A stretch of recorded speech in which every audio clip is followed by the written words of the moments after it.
Chapter 1. Jonathan Harker's Journal.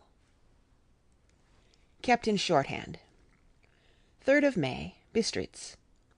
Left Munich at 8:35 p.m. on 1st of May, arriving at Vienna early next morning. Should have arrived at 6:46, but train was an hour late. Budapest seems a wonderful place, from the glimpse which I got of it from the train and the little I could walk through the streets. I feared to go very far from the station, as we had arrived late and would start as near the correct time as possible. The impression I had was that we were leaving the west and entering the east. The most western of splendid bridges over the Danube, which is here of noble width and depth, took us among the traditions of Turkish rule. We left in pretty good time, and came after nightfall to Klausenburg. Here I stopped for the night at the Hotel Royal. I had for dinner, or rather supper, a chicken done up some way with red pepper, which was very good, but thirsty. Memorandum. Get recipe for Mina. I asked the waiter, and he said it was called paprika Händel, and that, as it was a national dish, I should be able to get it anywhere among the Carpathians. I found my smattering of German very useful here. Indeed, I don't know how I should be able to get on without it. Having had some time at my disposal when in London, I had visited the British Museum, and made search among the books and maps in the library regarding Transylvania. It had struck me that some foreknowledge of the country could hardly fail to have some importance in dealing with a nobleman of that country. I find that the district he named is in the extreme east of the country, just on the borders of 3 states, Transylvania, Moldavia, and Bukovina, in the midst of the Carpathian Mountains, one of the wildest and least known portions of Europe. I was not able to light on any map or work giving the exact locality of the Castle Dracula, as there are no maps of this country as yet to compare with our own Ordnance Survey maps. But I found that Bistritz, the post town named by Count Dracula, is a fairly well-known place. I shall enter here some of my notes, as they may refresh my memory when I talk over my travels with Mina. In the population of Transylvania there are 4 distinct nationalities: Saxons in the south, and mixed with them the Wallachs, who are the descendants of the Dacians, Magyars in the west, and Szeklis in the east and north. I am going among the latter, who claim to be descended from Attila and the Huns. This may be so, for when the Magyars conquered the country in the 11th century, they found the Huns settled in it. I read that every known superstition in the world is gathered into the horseshoe of the Carpathians, as if it were the centre of some sort of imaginative whirlpool. If so, my stay may be very interesting. Memorandum. I must ask the Count all about them. I did not sleep well, though my bed was comfortable enough, for I had all sorts of queer dreams. There was a dog howling all night under my window, which may have had something to do with it, or it may have been the paprika, for I had to drink up all the water in my carafe, and was still thirsty. Towards morning I slept, and was wakened by the continuous knocking at my door, so I guess I must have been sleeping soundly then. I had for breakfast more paprika, and a sort of porridge of maize flour, which they said was mamaliga, and eggplant stuffed with forcemeat, a very excellent dish which they call impletata. Memorandum. Get recipe for this also. I had to hurry breakfast, for the train started a little before 8, or rather it ought to have done so, for after rushing to the station at 7:30, I had to sit in the carriage for more than an hour before we began to move. It seems to me that the further east you go, the more unpunctual are the trains. What ought they to be in China? All day long we seemed to dawdle through a country which was full of beauty of every kind. Sometimes we saw little towns or castles on the top of steep hills, such as we see in old missals. Sometimes we ran by rivers and streams, which seemed, from the wide stony margin on each side of them, to be subject to great floods. It takes a lot of water, and running strong, to sweep the outside edge of a river clear. At every station there were groups of people, sometimes crowds, and in all sorts of attire. Some of them were just like the peasants at home, or those I saw coming through France and Germany, with short jackets and round hats and homemade trousers, but others were very picturesque. The women looked pretty, except when you got near them, but they were very clumsy about the waist. They had all full white sleeves of some kind or other, and most of them had big belts with a lot of strips of something fluttering from them, like the dresses in a ballet, but of course there were petticoats under them.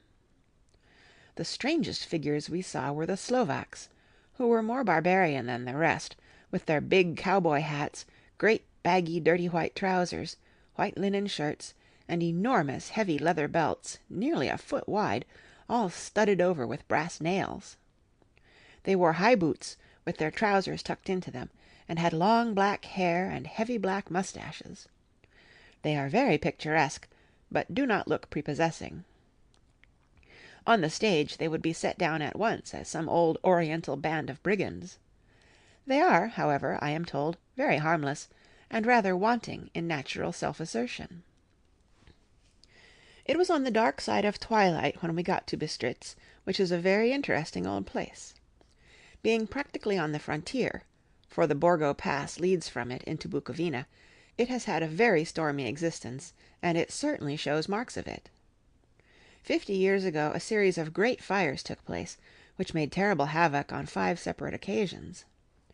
At the very beginning of the 17th century it underwent a siege of 3 weeks, and lost 13,000 people, the casualties of war proper being assisted by famine and disease. Count Dracula had directed me to go to the Golden Krone Hotel, which I found, to my great delight, to be thoroughly old-fashioned, for of course I wanted to see all I could of the ways of the country.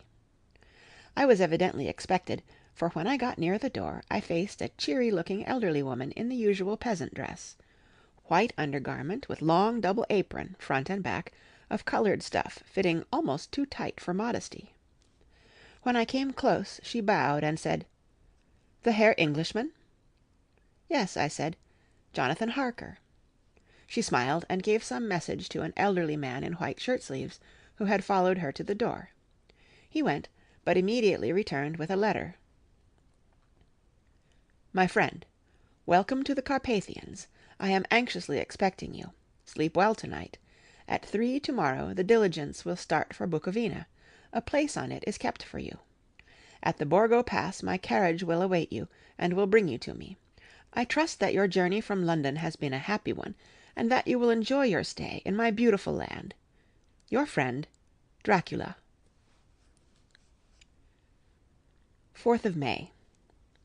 I found that my landlord had got a letter from the Count, directing him to secure the best place on the coach for me, but on making inquiries as to details he seemed somewhat reticent, and pretended that he could not understand my German. This could not be true, because up to then he had understood it perfectly. At least, he answered my questions exactly as if he did. He and his wife, the old lady who had received me, looked at each other in a frightened sort of way. He mumbled out that the money had been sent in a letter, and that was all he knew. When I asked him if he knew Count Dracula, and could tell me anything of his castle, both he and his wife crossed themselves, and, saying that they knew nothing at all, simply refused to speak further. It was so near the time of starting that I had no time to ask any one else, for it was all very mysterious, and not by any means comforting. Just before I was leaving, the old lady came up to my room, and said in a very hysterical way, "Must you go? Oh, young Herr, must you go?" She was in such an excited state that she seemed to have lost her grip of what German she knew, and mixed it all up with some other language which I did not know at all. I was just able to follow her by asking many questions. When I told her that I must go at once, that I was engaged on important business, she asked again, "Do you know what day it is?" I answered that it was the 4th of May. She shook her head as she said again, "Oh yes, I know that, but do you know what day it is?" On my saying that I did not understand, she went on, "It is the eve of St. George's Day. Do you not know that tonight, when the clock strikes midnight, all the evil things in the world will have full sway? Do you know where you are going, and what you are going to?" She was in such evident distress that I tried to comfort her, but without effect. Finally she went down on her knees and implored me not to go, at least to wait a day or two before starting. It was all very ridiculous, but I did not feel comfortable. However, there was business to be done, and I could allow nothing to interfere with it. I therefore tried to raise her up, and said, as gravely as I could, that I thanked her, but my duty was imperative, and that I must go. She then rose and dried her eyes, and taking a crucifix from her neck, offered it to me. I did not know what to do, for, as an English churchman, I have been taught to regard such things as in some measure idolatrous, and yet it seemed so ungracious to refuse an old lady meaning so well, and in such a state of mind. She saw, I suppose, the doubt in my face, for she put the rosary round my neck, and said, "For your mother's sake," and went out of the room. I am writing up this part of the diary whilst I am waiting for the coach, which is, of course, late, and the crucifix is still round my neck. Whether it is the old lady's fear, or the many ghostly traditions of this place, or the crucifix itself, I do not know, but I am not feeling nearly as easy in my mind as usual. If this book should ever reach Mina before I do, let it bring my good-bye. Here comes the coach. 5th of May. The Castle. The grey of the morning has passed, and the sun is high over the distant horizon, which seems jagged, whether with trees or hills I know not, for it is so far off that big things and little are mixed. I am not sleepy, and as I am not to be called till I awake, naturally I write till sleep comes. There are many odd things to put down, and lest who reads them may fancy that I dined too well before I left Bistritz, let me put down my dinner exactly. I dined on what they called robber steak, bits of bacon, onion, and beef, seasoned with red pepper, and strung on sticks and roasted over the fire, in the simple style of the London cat's meat. The wine was golden Mediasch, which produces a queer sting on the tongue, which is, however, not disagreeable. I had only a couple of glasses of this, and nothing else. When I got on the coach, the driver had not taken his seat, and I saw him talking with the landlady. They were evidently talking of me, for every now and then they looked at me, and some of the people who were sitting on the bench outside the door, which they call by a name meaning word-bearer, came and listened, and then looked at me, most of them pityingly. I could hear a lot of words often repeated, queer words, for there were many nationalities in the crowd, so I quietly got my polyglot dictionary from my bag and looked them out. I must say they were not cheering to me, for amongst them were Ordog, Satan, Pokol, Hell, Stregoica, Witch, Vrolak, and Vlkoslak, both of which mean the same thing, one being Slovak and the other Servian, for something that is either werewolf or vampire. Memorandum: I must ask the Count about these superstitions. When we started, the crowd round the inn door, which had by this time swelled to a considerable size, all made the sign of the cross, and pointed 2 fingers towards me. With some difficulty I got a fellow passenger to tell me what they meant. He would not answer at first, but on learning that I was English, he explained that it was a charm or guard against the evil eye. This was not very pleasant for me, just starting for an unknown place to meet an unknown man, but every one seemed so kind-hearted, and so sorrowful, and so sympathetic, that I could not but be touched. I shall never forget the last glimpse which I had of the inn-yard and its crowd of picturesque figures, all crossing themselves, as they stood round the wide archway, with its background of rich foliage, of oleander and orange trees, in green tubs clustered in the centre of the yard. Then our driver, whose wide linen drawers covered the whole front of the box-seat, Gotze they call them, cracked his big whip over his 4 small horses, which ran abreast, and we set off on our journey. I soon lost sight and recollection of ghostly fears in the beauty of the scene as we drove along, although had I known the language, or rather languages, which my fellow passengers were speaking, I might not have been able to throw them off so easily. Before us lay a green sloping land full of forests and woods, with here and there steep hills, crowned with clumps of trees or with farmhouses, the blank gable end to the road. There was everywhere a bewildering mass of fruit blossom, apple, plum, pear, cherry, and as we drove by I could see the green grass under the trees spangled with the fallen petals. In and out amongst these green hills, of what they call here the Mittelland, ran the road, losing itself as it swept round the grassy curve, or was shut out by the straggling ends of pine woods, which here and there ran down the hillsides like tongues of flame. The road was rugged, but still we seemed to fly over it with a feverish haste. I could not understand then what the haste meant, but the driver was evidently bent on losing no time in reaching Borgo Prund.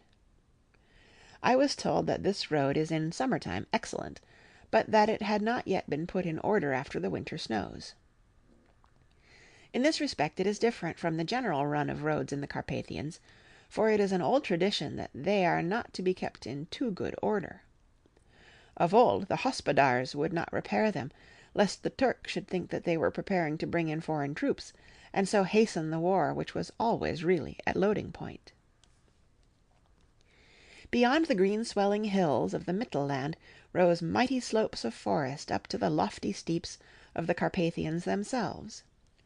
Right and left of us they towered, with the afternoon sun falling full upon them, and bringing out all the glorious colours of this beautiful range, deep blue and purple in the shadows of the peaks, green and brown where grass and rock mingled, and an endless perspective of jagged rock and pointed crags, till these were themselves lost in the distance, where the snowy peaks rose grandly. Here and there seemed mighty rifts in the mountains, through which, as the sun began to sink, we saw now and again the white gleam of falling water.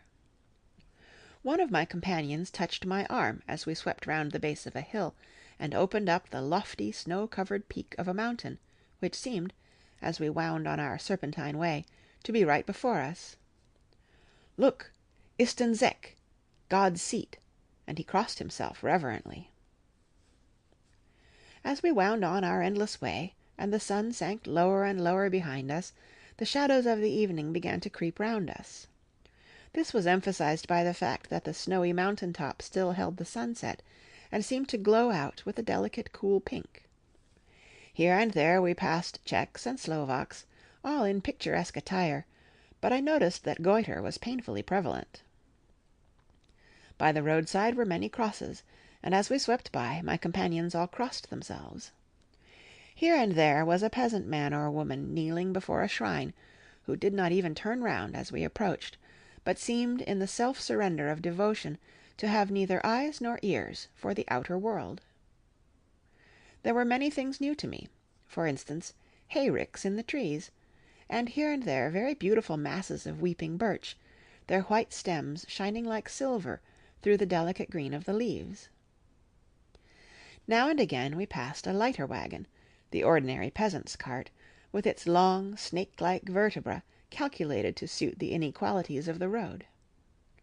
On this were sure to be seated quite a group of home-coming peasants, the Czechs with their white, and the Slovaks with their coloured, sheepskins, the latter carrying lance-fashion their long staves, with axe at end. As the evening fell, it began to get very cold, and the growing twilight seemed to merge into one dark mistiness the gloom of the trees, oak, beech, and pine, though in the valleys which ran deep between the spurs of the hills, as we ascended through the pass, the dark firs stood out here and there against the background of late-lying snow. Sometimes, as the road was cut through the pine woods that seemed in the darkness to be closing down upon us, great masses of greyness, which here and there bestrewed the trees, produced a peculiarly weird and solemn effect, which carried on the thoughts and grim fancies engendered earlier in the evening, when the falling sunset threw into strange relief the ghost-like clouds which amongst the Carpathians seemed to wind ceaselessly through the valleys. Sometimes the hills were so steep that, despite our driver's haste, the horses could only go slowly. I wished to get down and walk up them, as we do at home, but the driver would not hear of it. "No, no," he said, "you must not walk here. The dogs are too fierce." And then he added, with what he evidently meant for grim pleasantry, for he looked round to catch the approving smile of the rest, "And you may have enough of such matters before you go to sleep."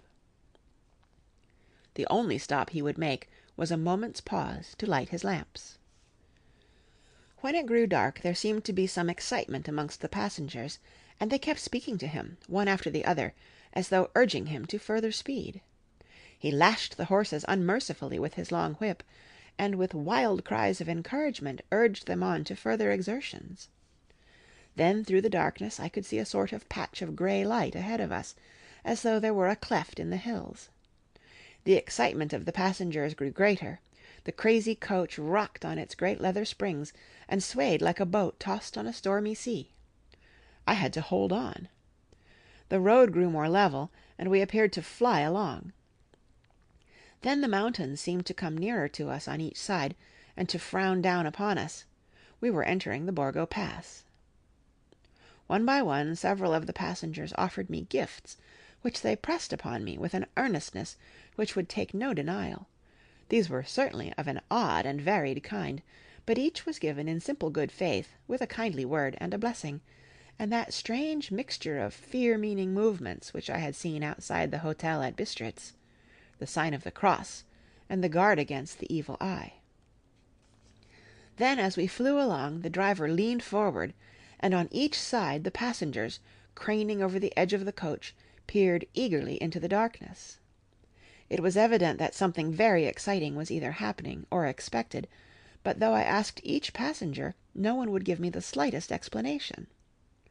This state of excitement kept on for some little time, and at last we saw before us the pass opening out on the eastern side.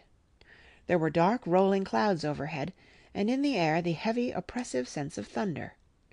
It seemed as though the mountain range had separated two atmospheres, and that now we had got into the thunderous one.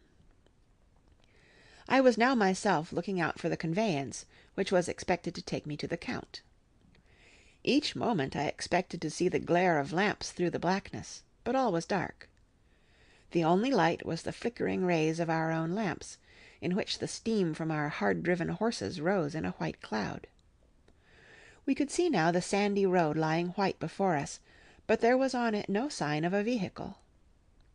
The passengers drew back with a sigh of gladness, which seemed to mock my own disappointment. I was already thinking what I had best do, when the driver, looking at his watch, said to the others something which I could hardly hear, it was spoken so quietly and in so low a tone. I thought it was an hour less than the time.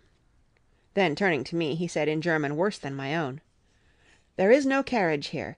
The Herr is not expected after all. He will now come on to Bukovina, and return tomorrow, or the next day. Better the next day." Whilst he was speaking, the horses began to neigh and snort and plunge wildly, so that the driver had to hold them up. Then, amongst a chorus of screams from the peasants, and a universal crossing of themselves, a calèche, with 4 horses, drove up behind us, overtook us, and drew up beside the coach. I could see from the flash of our lamps, as the rays fell on them, that the horses were coal-black and splendid animals. They were driven by a tall man with a long brown beard and a great black hat, which seemed to hide his face from us. I could only see the gleam of a pair of very bright eyes, which seemed red in the lamplight, as he turned to us. He said to the driver, "You are early tonight, my friend." The man stammered in reply, "The English Herr was in a hurry," to which the stranger replied, "That is why, I suppose, you wished him to go on to Bukovina. You cannot deceive me, my friend. I know too much, and my horses are swift." As he spoke he smiled, and the lamplight fell on a hard-looking mouth, with very red lips and sharp-looking teeth, as white as ivory. One of my companions whispered to another the line from Burger's Lenore, "Denn die Toten reiten schnell," for the dead travel fast. The strange driver evidently heard the words, for he looked up with a gleaming smile. The passenger turned his face away, at the same time putting out his 2 fingers and crossing himself. "Give me the Herr's luggage," said the driver, and with exceeding alacrity my bags were handed out and put in the calèche. Then I descended from the side of the coach, as the calèche was close alongside, the driver helping me with a hand which caught my arm in a grip of steel. His strength must have been prodigious. Without a word he shook his reins, the horses turned, and we swept into the darkness of the pass. As I looked back, I saw the steam from the horses of the coach by the light of the lamps, and projected against it the figures of my late companions crossing themselves. Then the driver cracked his whip and called to his horses, and off they swept on their way to Bukovina. As they sank into the darkness, I felt a strange chill, and a lonely feeling came over me, but a cloak was thrown over my shoulders, and a rug across my knees, and the driver said in excellent German, "The night is chill, mein Herr, and my master the Count bade me take all care of you. There is a flask of Slivovitz, the plum brandy of the country, underneath the seat, if you should require it." I did not take any, but it was a comfort to know it was there all the same. I felt a little strangely, and not a little frightened. I think, had there been any alternative, I should have taken it, instead of prosecuting that unknown night journey. The carriage went at a hard pace, straight along, then we made a complete turn, and went along another straight road. It seemed to me that we were simply going over and over the same ground again, and so I took note of some salient point, and found that this was so. I would have liked to have asked the driver what this all meant, but I really feared to do so, for I thought that, placed as I was, any protest would have had no effect in case there had been an intention to delay. By and by, however, as I was curious to know how time was passing, I struck a match, and by its flame looked at my watch. It was within a few minutes of midnight. This gave me a sort of shock, for I suppose the general superstition about midnight was increased by my recent experiences. I waited, with a sick feeling of suspense. Then a dog began to howl somewhere in a farmhouse down the road, a long, agonized wailing, as if from fear. The sound was taken up by another dog, and then another and another, till, borne on the wind, which now sighed softly through the pass, a wild howling began, which seemed to come from all over the country, as far as the imagination could grasp it through the gloom of the night. At the first howl the horses began to strain and rear, but the driver spoke to them soothingly, and they quieted down, but shivered and sweated as though after a runaway from sudden fright. Then, far off in the distance, from the mountains on each side of us, began a louder and a sharper howling, that of wolves, which affected both the horses and myself in the same way, for I was minded to jump from the calèche and run, whilst they reared again and plunged madly, so that the driver had to use all his great strength to keep them from bolting. In a few minutes, however, my own ears got accustomed to the sound, and the horses so far became quiet that the driver was able to descend and to stand before them. He petted and soothed them, and whispered something in their ears, as I have heard of horse-tamers doing, and with extraordinary effect, for under his caresses they became quite manageable again, though they still trembled. The driver again took his seat, and, shaking his reins, started off at a great pace. This time, after going to the far side of the pass, he suddenly turned down a narrow roadway which ran sharply to the right. Soon we were hemmed in with trees, which in places arched right over the roadway, till we passed as through a tunnel, and again great frowning rocks guarded us boldly on either side. Though we were in shelter, we could hear the rising wind, for it moaned and whistled through the rocks, and the branches of the trees crashed together as we swept along. It grew colder and colder still, and fine, powdery snow began to fall, so that soon we and all around us were covered with a white blanket. The keen wind still carried the howling of the dogs, though this grew fainter as we went on our way. The baying of the wolves sounded nearer and nearer, as though they were closing round on us from every side. I grew dreadfully afraid, and the horses shared my fear. The driver, however, was not in the least disturbed. He kept turning his head to left and right, but I could not see anything through the darkness. Suddenly, away on our left, I saw a faint flickering blue flame. The driver saw it at the same moment. He at once checked the horses, and, jumping to the ground, disappeared into the darkness. I did not know what to do, the less as the howling of the wolves grew closer, but while I wondered, the driver suddenly appeared again, and without a word took his seat, and we resumed our journey. I think I must have fallen asleep, and kept dreaming of the incident, for it seemed to be repeated endlessly, and now looking back it is like a sort of awful nightmare. Once the flame appeared so near the road that even in the darkness around us I could watch the driver's motions. He went rapidly to where the blue flame arose. It must have been very faint, for it did not seem to illumine the place around it at all, and, gathering a few stones, formed them into some device. Once there appeared a strange optical effect. When he stood between me and the flame he did not obstruct it, for I could see its ghostly flicker all the same. This startled me, but as the effect was only momentary, I took it that my eyes deceived me from straining through the darkness. Then for a time there were no blue flames, and we sped onwards through the gloom, with the howling of the wolves around us, as though they were following in a moving circle. At last there came a time when the driver went further afield than he had yet gone, and during his absence the horses began to tremble worse than ever, and to snort and scream with fright. I could not see any cause for it, for the howling of the wolves had ceased altogether.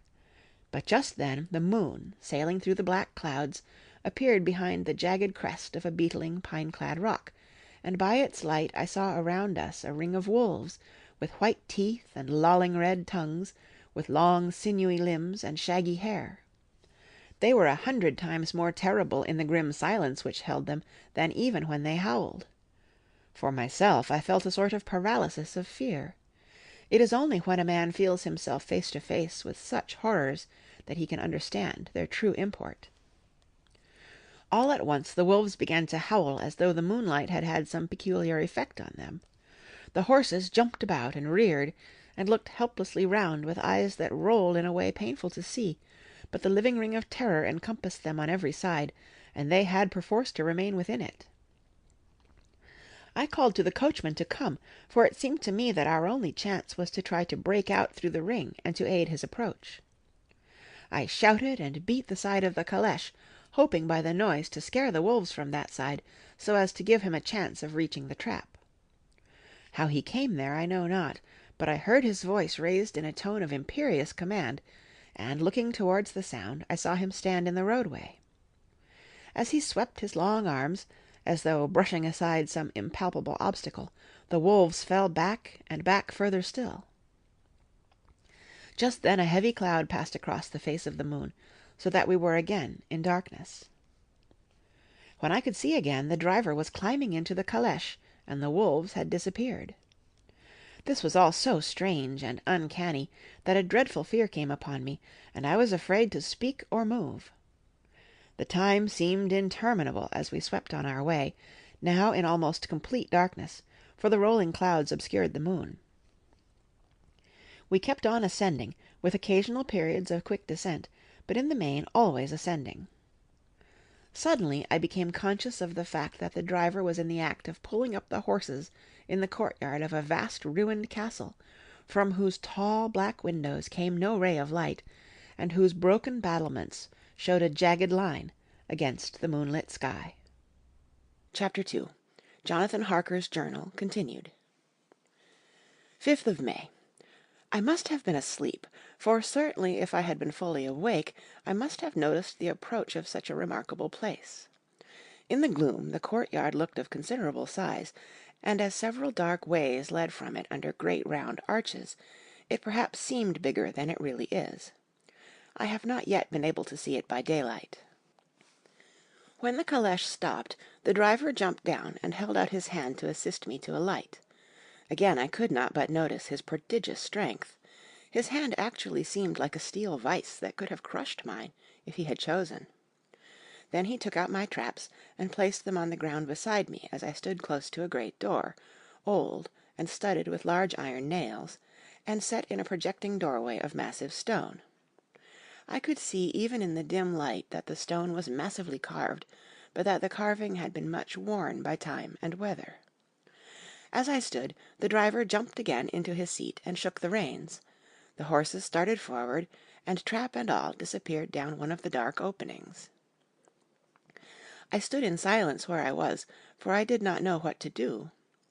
Of bell or knocker there was no sign. Through these frowning walls and dark window openings it was not likely that my voice could penetrate. The time I waited seemed endless, and I felt doubts and fears crowding upon me. What sort of place had I come to, and among what kind of people? What sort of grim adventure was it on which I had embarked? Was this a customary incident in the life of a solicitor's clerk sent out to explain the purchase of a London estate to a foreigner? Solicitor's clerk! Mina would not like that. Solicitor, for just before leaving London I got word that my examination was successful, and I am now a full-blown solicitor. I began to rub my eyes and pinch myself to see if I were awake. It all seemed like a horrible nightmare to me, and I expected that I should suddenly awake and find myself at home, with the dawn struggling in through the windows, as I had now and again felt in the morning after a day of overwork. But my flesh answered the pinching test, and my eyes were not to be deceived. I was indeed awake, and among the Carpathians. All I could do now was to be patient, and to wait the coming of the morning. Just as I had come to this conclusion, I heard a heavy step approaching behind the great door, and saw through the chinks the gleam of a coming light. Then there was the sound of rattling chains, and the clanking of massive bolts drawn back. A key was turned with the loud grating noise of long disuse, and the great door swung back. Within stood a tall old man, clean-shaven save for a long white moustache, and clad in black from head to foot, without a single speck of colour about him anywhere. He held in his hand an antique silver lamp, in which the flame burned without chimney or globe of any kind, throwing long quivering shadows as it flickered in the draught of the open door. The old man motioned me in with his right hand with a courtly gesture, saying in excellent English, but with a strange intonation, "Welcome to my house. Enter freely and of your own will." He made no motion of stepping to meet me, but stood like a statue, as though his gesture of welcome had fixed him into stone.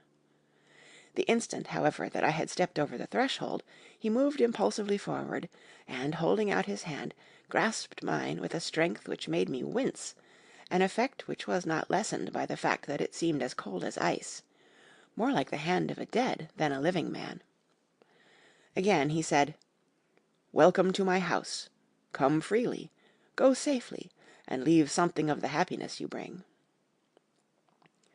The strength of the handshake was so much akin to that which I had noticed in the driver, whose face I had not seen, that for a moment I doubted if it were not the same person to whom I was speaking. So, to make sure, I said interrogatively, "Count Dracula?" He bowed in a courtly way as he replied, "I am Dracula, and I bid you welcome, Mr. Harker, to my house. Come in, the night air is chill, and you must need to eat and rest." As he was speaking, he put the lamp on a bracket on the wall, and stepping out took my luggage. He had carried it in before I could forestall him. I protested, but he insisted. "Nay, sir, you are my guest. It is late, and my people are not available. Let me see to your comfort myself." He insisted on carrying my traps along the passage, and then up a great winding stair, and along another great passage, on whose stone floor our steps rang heavily. At the end of this he threw open a heavy door, and I rejoiced to see within a well-lit room, in which a table was spread for supper, and on whose mighty hearth a great fire of logs, freshly replenished, flamed and flared. The Count halted, putting down my bags, closed the door, and crossing the room, opened another door, which led into a small octagonal room lit by a single lamp, and seemingly without a window of any sort. Passing through this, he opened another door, and motioned me to enter. It was a welcome sight, for here was a great bedroom, well lighted, and warmed with another log fire, also added to but lately, for the top logs were fresh, which sent a hollow roar up the wide chimney. The Count himself left my luggage inside, and withdrew, saying, before he closed the door, "You will need, after your journey, to refresh yourself by making your toilet. I trust you will find all you wish. When you are ready, come into the other room, where you will find your supper prepared." The light and warmth, and the Count's courteous welcome, seemed to have dissipated all my doubts and fears. Having then reached my normal state, I discovered that I was half famished with hunger, so, making a hasty toilet, I went into the other room. I found supper already laid out. My host, who stood on one side of the great fireplace, leaning against the stonework, made a graceful wave of his hand to the table, and said, I pray you, be seated, and sup how you please. You will, I trust, excuse me that I do not join you, but I have dined already, and I do not sup." I handed to him the sealed letter which Mr. Hawkins had entrusted to me. He opened it and read it gravely, then, with a charming smile, he handed it to me to read. One passage of it, at least, gave me a thrill of pleasure. "I must regret that an attack of gout, from which malady I am a constant sufferer, forbids absolutely any travelling on my part for some time to come, but I am happy to say I can send a sufficient substitute, one in whom I have every possible confidence. He is a young man, full of energy and talent in his own way, and of a very faithful disposition. He is discreet and silent, and has grown into manhood in my service. He shall be ready to attend on you when you will during his stay, and shall take your instructions in all matters." The Count himself came forward and took off the cover of a dish, and I fell to at once on an excellent roast chicken. This, with some cheese and a salad and a bottle of old Tokay, of which I had 2 glasses, was my supper. During the time I was eating it, the Count asked me many questions as to my journey, and I told him by degrees all I had experienced. By this time I had finished my supper, and by my host's desire had drawn up a chair by the fire, and begun to smoke a cigar which he offered me, at the same time excusing himself that he did not smoke. I had now an opportunity of observing him, and found him of a very marked physiognomy. His face was a very strong, aquiline, with high bridge of the thin nose and peculiarly arched nostrils, with lofty domed forehead, and hair growing scantily round the temples, but profusely elsewhere.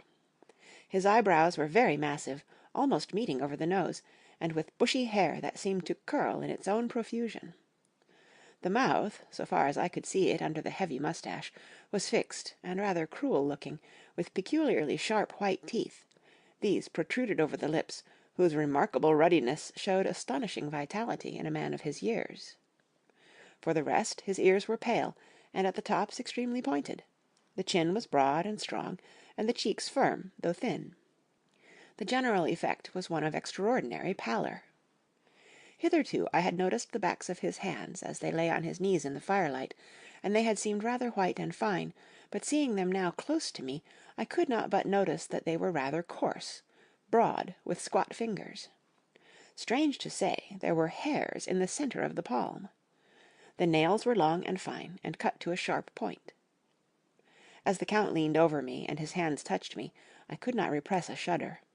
It may have been that his breath was rank, but a horrible feeling of nausea came over me, which, do what I would, I could not conceal. The Count, evidently noticing it, drew back, and with a grim sort of smile, which showed more than he had yet done his protuberant teeth, sat himself down on his own side of the fireplace.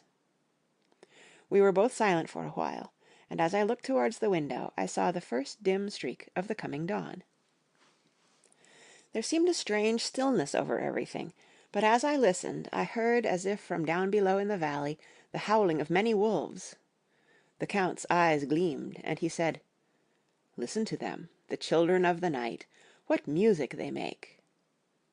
Seeing, I suppose, some expression in my face strange to him, he added, "Ah, sir, you dwellers in the city cannot enter into the feelings of the hunter." Then he rose and said, "But you must be tired. Your bedroom is all ready, and to-morrow you shall sleep as late as you will. I have to be away till the afternoon, so sleep well and dream well." With a courteous bow, he opened for me himself the door to the octagonal room, and I entered my bedroom. I am all in a sea of wonders. I doubt, I fear, I think strange things, which I dare not confess to my own soul. God keep me, if only for the sake of those dear to me. 7th of May. It is again early morning, but I have rested and enjoyed the last 24 hours. I slept till late in the day, and awoke of my own accord. When I had dressed myself, I went into the room where we had supped, and found a cold breakfast laid out, with coffee kept hot by the pot being placed on the hearth. There was a card on the table, on which was written, "I have to be absent for a while. Do not wait for me. D." I set to, and enjoyed a hearty meal. When I had done, I looked for a bell, so that I might let the servants know I had finished, but I could not find one. There are certainly odd deficiencies in the house, considering the extraordinary evidences of wealth which are round me. The table service is of gold, and so beautifully wrought that it must be of immense value. The curtains and upholstery of the chairs and sofas, and the hangings of my bed are of the costliest and most beautiful fabrics, and must have been of fabulous value when they were made, for they are centuries old, though in excellent order. I saw something like them in Hampton Court, but there they were worn and frayed and moth-eaten. But still in none of the rooms is there a mirror. There is not even a toilet glass on my table, and I had to get the little shaving glass from my bag before I could either shave or brush my hair. I have not yet seen a servant anywhere, or heard a sound near the castle except the howling of wolves. Some time after I had finished my meal—I do not know whether to call it breakfast or dinner, for it was between 5 and 6 o'clock when I had it—I looked about for something to read, for I did not like to go about the castle until I had asked the Count's permission. There was absolutely nothing in the room, book, newspaper, or even writing materials, so I opened another door in the room and found a sort of library. The door opposite mine I tried, but found it locked. In the library I found, to my great delight, a vast number of English books, whole shelves full of them, and bound volumes of magazines and newspapers. A table in the centre was littered with English magazines and newspapers, though none of them were of very recent date. The books were of the most varied kind: history, geography, politics, political economy, botany, geology, law, all relating to England and English life and customs and manners. There were even such books of reference as the London Directory, the Red and Blue books, Whitaker's Almanac, the Army and Navy lists, and, it somehow gladdened my heart to see it, the Law List. While I was looking at the books, the door opened and the Count entered. He saluted me in a hearty way, and hoped that I had had a good night's rest. Then he went on. "I am glad you found your way in here, for I am sure there is much that will interest you.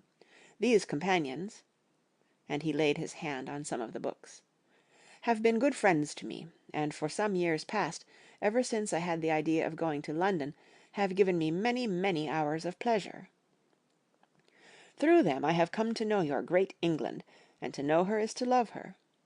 I long to go through the crowded streets of your mighty London, to be in the midst of the whirl and rush of humanity, to share its life, its change, its death, and all that makes it what it is.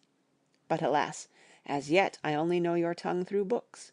To you, my friend, I look that I know it to speak." "But, Count," I said, "you know and speak English thoroughly." He bowed gravely. "I thank you, my friend, for your all too flattering estimate, but yet I fear that I am but a little way on the road I would travel. True, I know the grammar and the words, but yet I know not how to speak them." "Indeed," I said, "you speak excellently." "Not so," he answered. "Well I know that, did I move and speak in your London, none there are who would not know me for a stranger. That is not enough for me. Here I am noble, I am boyar, the common people know me, and I am master. But a stranger in a strange land, he is no one, men know him not, and to know not is to care not for. I am content if I am like the rest, so that no man stops if he see me, or pause in his speaking if he hear my words, 'Ha, ha, a stranger!' I have been so long master that I would be master still, or at least that none other should be master of me.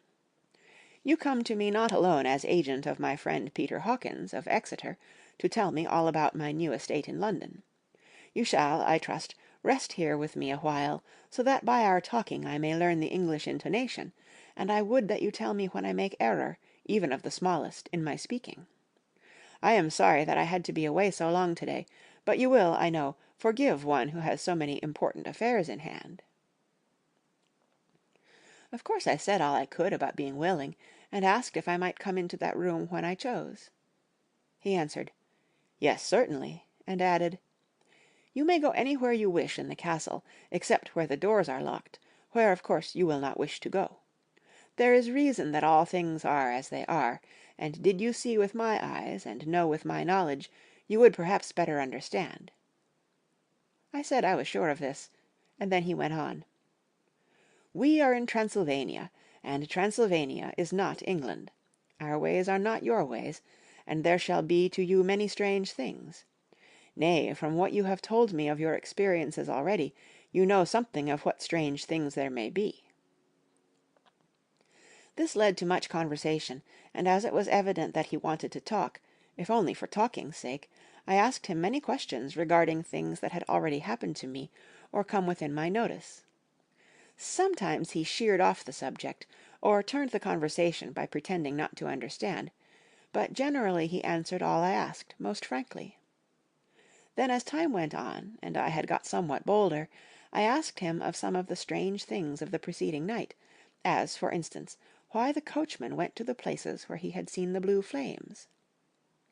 He then explained to me that it was commonly believed that on a certain night of the year, last night, in fact, when all evil spirits are supposed to have unchecked sway, a blue flame is seen over any place where treasure has been concealed. "That treasure has been hidden," he went on, "in the region through which you came last night, there can be but little doubt, for it was the ground fought over by centuries by the Wallachian, the Saxon, and the Turk. Why, there is hardly a foot of soil in all this region that has not been enriched by the blood of men, patriots or invaders.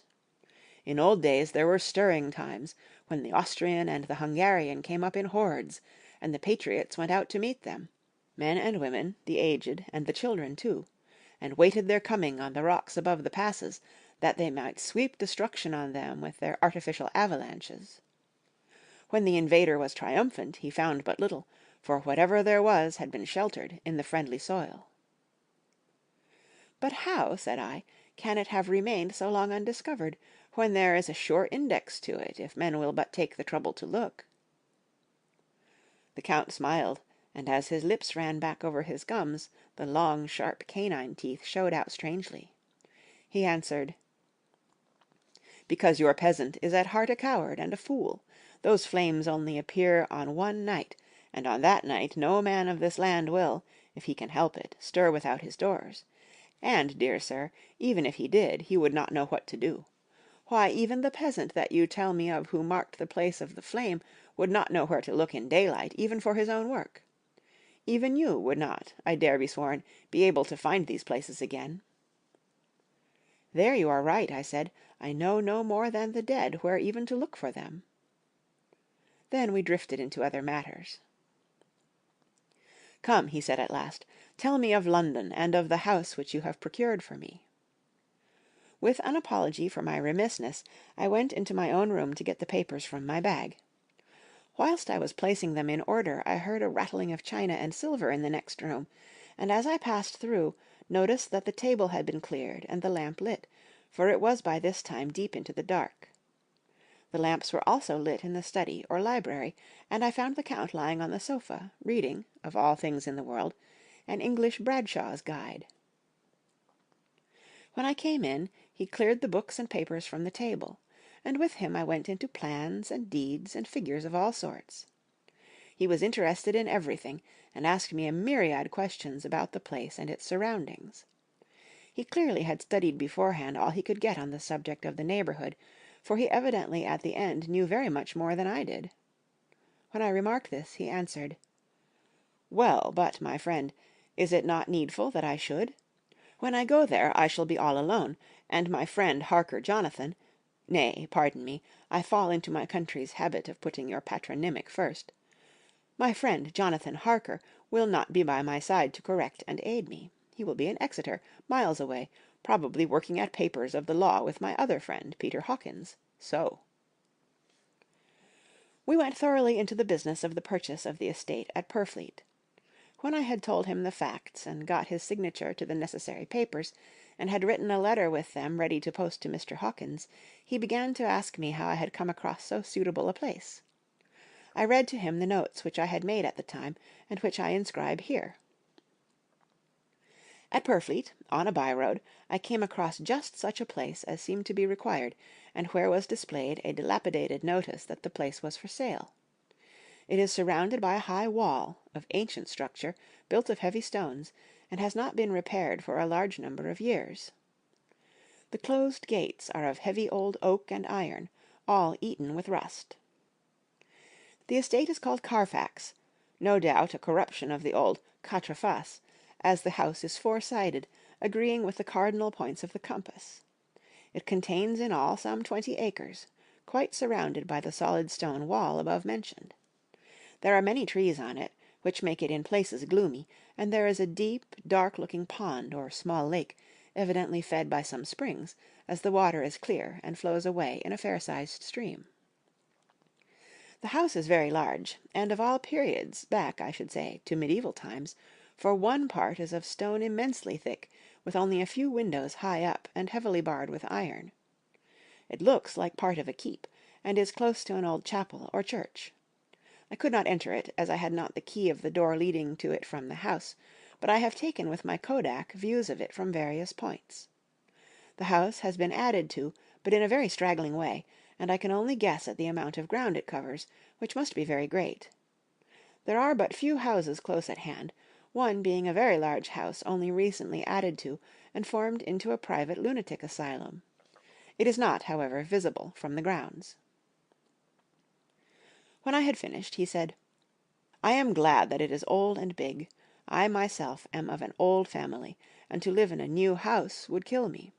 A house cannot be made habitable in a day, and, after all, how few days go to make up a century. I rejoice also that there is a chapel of old times. We Transylvanian nobles love not to think that our bones may lie amongst the common dead. I seek not gaiety nor mirth, not the bright voluptuousness of much sunshine and sparkling waters, which please the young and gay. I am no longer young, and my heart, through weary years of mourning over the dead, is not attuned to mirth. Moreover, the walls of my castle are broken, the shadows are many, and the wind breathes cold through the broken battlements and casements. I love the shade and the shadow, and would be alone with my thoughts when I may." Somehow his words and his look did not seem to accord, or else it was that his cast of face made his smile look malignant and saturnine. Presently, with an excuse, he left me, asking me to put all my papers together. He was some little time away, and I began to look at some of the books around me. One was an atlas, which I found opened naturally at England, as if that map had been much used. On looking at it, I found in certain places little rings marked, and on examining these I noticed that one was near London on the east side, manifestly where his new estate was situated. The other two were Exeter and Whitby on the Yorkshire coast. It was the better part of an hour when the Count returned. "Aha!" he said, "still at your books? Good, but you must not work always. Come, I am informed that your supper is ready." He took my arm, and we went into the next room, where I found an excellent supper ready on the table. The Count again excused himself, as he had dined out on his being away from home. But he sat, as on the previous night, and chatted whilst I ate. After supper I smoked, as on the last evening, and the Count stayed with me, chatting and asking questions on every conceivable subject, hour after hour. I felt that it was getting very late indeed, but I did not say anything, for I felt under obligation to meet my host's wishes in every way. I was not sleepy, as the long sleep yesterday had fortified me, but I could not help experiencing that chill which comes over one at the coming of the dawn, which is like, in its way, the turn of the tide. They say that people who are near death die generally at the change to the dawn, or at the turn of the tide. Anyone who has, when tired, and tied as it were to his post, experienced this change in the atmosphere can well believe it. All at once we heard the crow of a cock coming up with preternatural shrillness through the clear morning air. Count Dracula, jumping to his feet, said, "Why, there is the morning again. How remiss I am to let you stay up so long. You must make your conversation regarding my dear new country of England less interesting, so that I may not forget how time flies by us." And, with a courtly bow, he quickly left me. I went into my own room and drew the curtains, but there was little to notice. My window opened into the courtyard. All I could see was the warm grey of quickening sky. So I pulled the curtains again, and have written of this day. 8th of May. I began to fear, as I wrote in this book, that I was getting too diffuse, but now I am glad that I went into detail from the first, for there is something so strange about this place, and all in it, that I cannot but feel uneasy. I wish I were safe out of it, or that I had never come. It may be that this strange night existence is telling on me, but would that that were all. If there were anyone to talk to, I could bear it, but there is no one. I have only the Count to speak with, and I fear I am myself the only living soul within the place. Let me be prosaic so far as facts can be. It will help me to bear up, and imagination must not run riot with me. If it does, I am lost. Let me say at once how I stand, or seem to. I only slept a few hours when I went to bed, and feeling that I could not sleep any more, got up. I had hung my shaving glass by the window, and was just beginning to shave. Suddenly I felt a hand on my shoulder, and heard the Count's voice saying to me, "Good morning." I started, for it amazed me that I had not seen him, since the reflection of the glass covered the whole room behind me. In starting, I had cut myself slightly, but did not notice it at the moment. Having answered the Count's salutation, I turned to the glass again to see how I had been mistaken. This time there could be no error, for the man was close to me, and I could see him over my shoulder. But there was no reflection of him in the mirror. The whole room behind me was displayed, but there was no sign of a man in it, except myself. This was startling, and coming on the top of so many strange things, was beginning to increase that vague feeling of uneasiness which I always have when the Count is near. But at the instant I saw that the cut had bled a little, and the blood was trickling over my chin. I laid down the razor, turning as I did so half round to look for some sticking plaster. When the Count saw my face, his eyes blazed with a sort of demoniac fury, and he suddenly made a grab at my throat. I drew away, and his hand touched the string of beads which held the crucifix. It made an instant change in him, for the fury passed so quickly that I could hardly believe that it was ever there. "Take care," he said. "Take care how you cut yourself. It is more dangerous than you think in this country." Then, seizing the shaving-glass, he went on, "And this is the wretched thing that has done the mischief. It is a foul bauble of man's vanity. Away with it!" And, opening the heavy window with one wrench of his terrible hand, he flung out the glass, which was shattered into 1,000 pieces on the stones of the courtyard far below. Then he withdrew without a word. It is very annoying, for I do not see how I am to shave, unless in my watch-case or the bottom of the shaving-pot, which is fortunately of metal. When I went into the dining-room, breakfast was prepared, but I could not find the Count anywhere. So I breakfasted alone.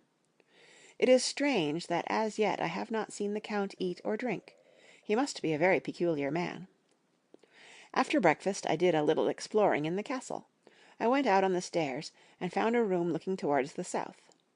The view was magnificent, and from where I stood there was every opportunity of seeing it. The castle is on the very edge of a terrible precipice. A stone falling from the window would fall 1,000 feet without touching anything. As far as the eye can reach is a sea of green tree-tops, with occasionally a deep rift where there is a chasm. Here and there are silver threads where the rivers wind in deep gorges through the forests. But I am not in heart to describe beauty, for when I had seen the view I explored further. Doors, doors, doors everywhere, and all locked and bolted.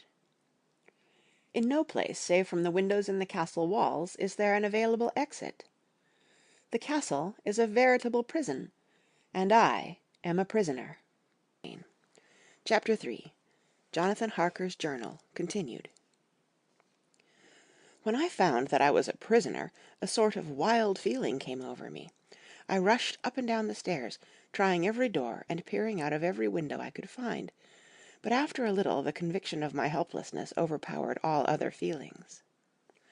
When I look back after a few hours, I think I must have been mad for the time, for I behaved much as a rat does in a trap. When, however, the conviction had come to me that I was helpless, I sat down quietly, as quietly as I have ever done anything in my life, and began to think over what was best to be done. I am thinking still, and as yet have come to no definite conclusion. Of one thing only I am certain, that it is no use making my ideas known to the Count. He knows well that I am imprisoned, and as he has done it himself, and has doubtless his own motives for it, he would only deceive me if I trusted him fully with the facts.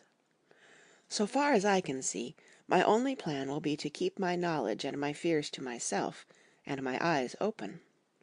I am, I know, either being deceived, like a baby, by my own fears, or else I am in desperate straits, and if the latter be so, I need, and shall need, all my brains to get through. I had hardly come to this conclusion when I heard the great door below shut, and knew that the Count had returned. He did not come at once into the library, so I went cautiously to my own room and found him making the bed. This was odd, but only confirmed what I had all along thought, that there were no servants in the house. When later I saw him through the chink of the hinges of the door, laying the table in the dining-room, I was assured of it, for if he does himself all these menial offices, surely it is proof that there is no one else to do them. This gave me a fright, for if there is no one else in the castle, it must have been the Count himself who was the driver of the coach that brought me here. This is a terrible thought, for if so, what does it mean that he could control the wolves, as he did, by only holding up his hand in silence? How was it that all the people at Bistritz and on the coach had some terrible fear for me? What meant the giving of the crucifix, of the garlic, of the wild rose, of the mountain ash? Bless that good, good woman who hung the crucifix round my neck, for it is a comfort and a strength to me whenever I touch it. It is odd that a thing which I have been taught to regard with disfavor and as idolatrous should in a time of loneliness and trouble be of help. Is it that there is something in the essence of the thing itself, or that it is a medium, a tangible help, in conveying memories of sympathy and comfort? Sometime, if it may be, I must examine this matter, and try to make up my mind about it. In the meantime, I must find out all I can about Count Dracula, as it may help me to understand. To-night he may talk of himself, if I turn the conversation that way. I must be very careful, however, not to awake his suspicion. Midnight. I have had a long talk with the Count. I asked him a few questions on Transylvania history, and he warmed up to the subject wonderfully. In his speaking of things and people, and especially of battles, he spoke as if he had been present at them all. This he afterwards explained by saying that, to a boyar, the pride of his house and name is his own pride, that their glory is his glory, that their fate is his fate. Whenever he spoke of his house, he always said "we," and spoke almost in the plural, like a king speaking. I wish I could put down all he said exactly as he said it, for to me it was most fascinating. It seemed to have in it a whole history of the country. He grew excited as he spoke, and walked about the room, pulling his great white mustache, and grasping anything on which he laid his hands, as though he would crush it by main strength. One thing he said which I shall put down as nearly as I can, for it tells in its way the story of his race. We Szekelyes have a right to be proud, for in our veins flows the blood of many brave races who fought as the lion fights, for lordship. Here in the whirlpool of European races, the Ugric tribe bore down from Iceland the fighting spirit which Thor and Woden gave them, which their berserkers displayed to such fell intent on the seaboards of Europe, aye, and of Asia and Africa too, till the peoples thought that the were-wolves themselves had come. Here too when they came they found the Huns, whose warlike fury had swept the earth like a living flame, till the dying people held that in their veins ran the blood of those old witches, who, expelled from Scythia, had mated with the devils in the desert. Fools, fools! What devil or what witch was ever so great as Attila, whose blood is in these veins? He held up his arms. Is it a wonder that we were a conquering race, that we were proud, that when the Magyar, the Lombard, the Avar, the Bulgar, or the Turk poured his thousands on our frontiers, we drove them back? Is it strange that when Arpad and his legions swept through the Hungarian fatherland, he found us here when he reached the frontier? that the Honfoglalas was completed there. And when the Hungarian flood swept eastward, the Szekelyes were claimed as kindred by the victorious Magyars, and to us for centuries was trusted the guarding of the frontier of Turkeyland. Aye, and more than that, endless duty of the frontier guard. For, as the Turks say, water sleeps and enemy is sleepless. Who more gladly than we throughout the four nations received the bloody sword, or at its warlike call flocked quicker to the standard of the king? When was redeemed that great shame of my nation, the shame of Cassova, when the flags of the Wallach and the Magyar went down beneath the crescent? Who was it but one of my own race, who as voivoda crossed the Danube and beat the Turk on his own ground? This was a Dracula indeed. Woe was it that his own unworthy brother, when he had fallen, sold his people to the Turk, and brought the shame of slavery on them. Was it not this Dracula, indeed, who inspired that other of his race, who in a later age again and again brought his forces over the great river into Turkeyland, who, when he was beaten back, came again, and again, and again, though he had to come alone from the bloody field where his troops were being slaughtered, since he knew that he alone could ultimately triumph. They said that he thought only of himself. Bah! What good are peasants without a leader? Where ends the war without a brain and heart to conduct it? Again, when, after the battle of Mohacs, we threw off the Hungarian yoke, we of the Dracula blood were amongst their leaders, for our spirit would not brook that we were not free. Ah, young sir, the Szekelyes, and the Dracula as their heart's blood, their brains, and their swords, can boast a record that mushroom growths like the Habsburgs and the Romanoffs can never reach. The warlike days are over. Blood is too precious a thing in these days of dishonorable peace, and the glories of the great races are as a tale that is told. It was by this time close on morning, and we went to bed. Memorandum. This diary seems horribly like the beginning of the Arabian Nights, for everything has to break off at cock-crow, or like the ghost of Hamlet's father. 12th of May. Let me begin with facts, bare, meagre facts, verified by books and figures, and of which there can be no doubt. I must not confuse them with experiences which will have to rest on my own observation, or my memory of them. Last evening, when the Count came from his room, he began by asking me questions on legal matters, and on the doing of certain kinds of business.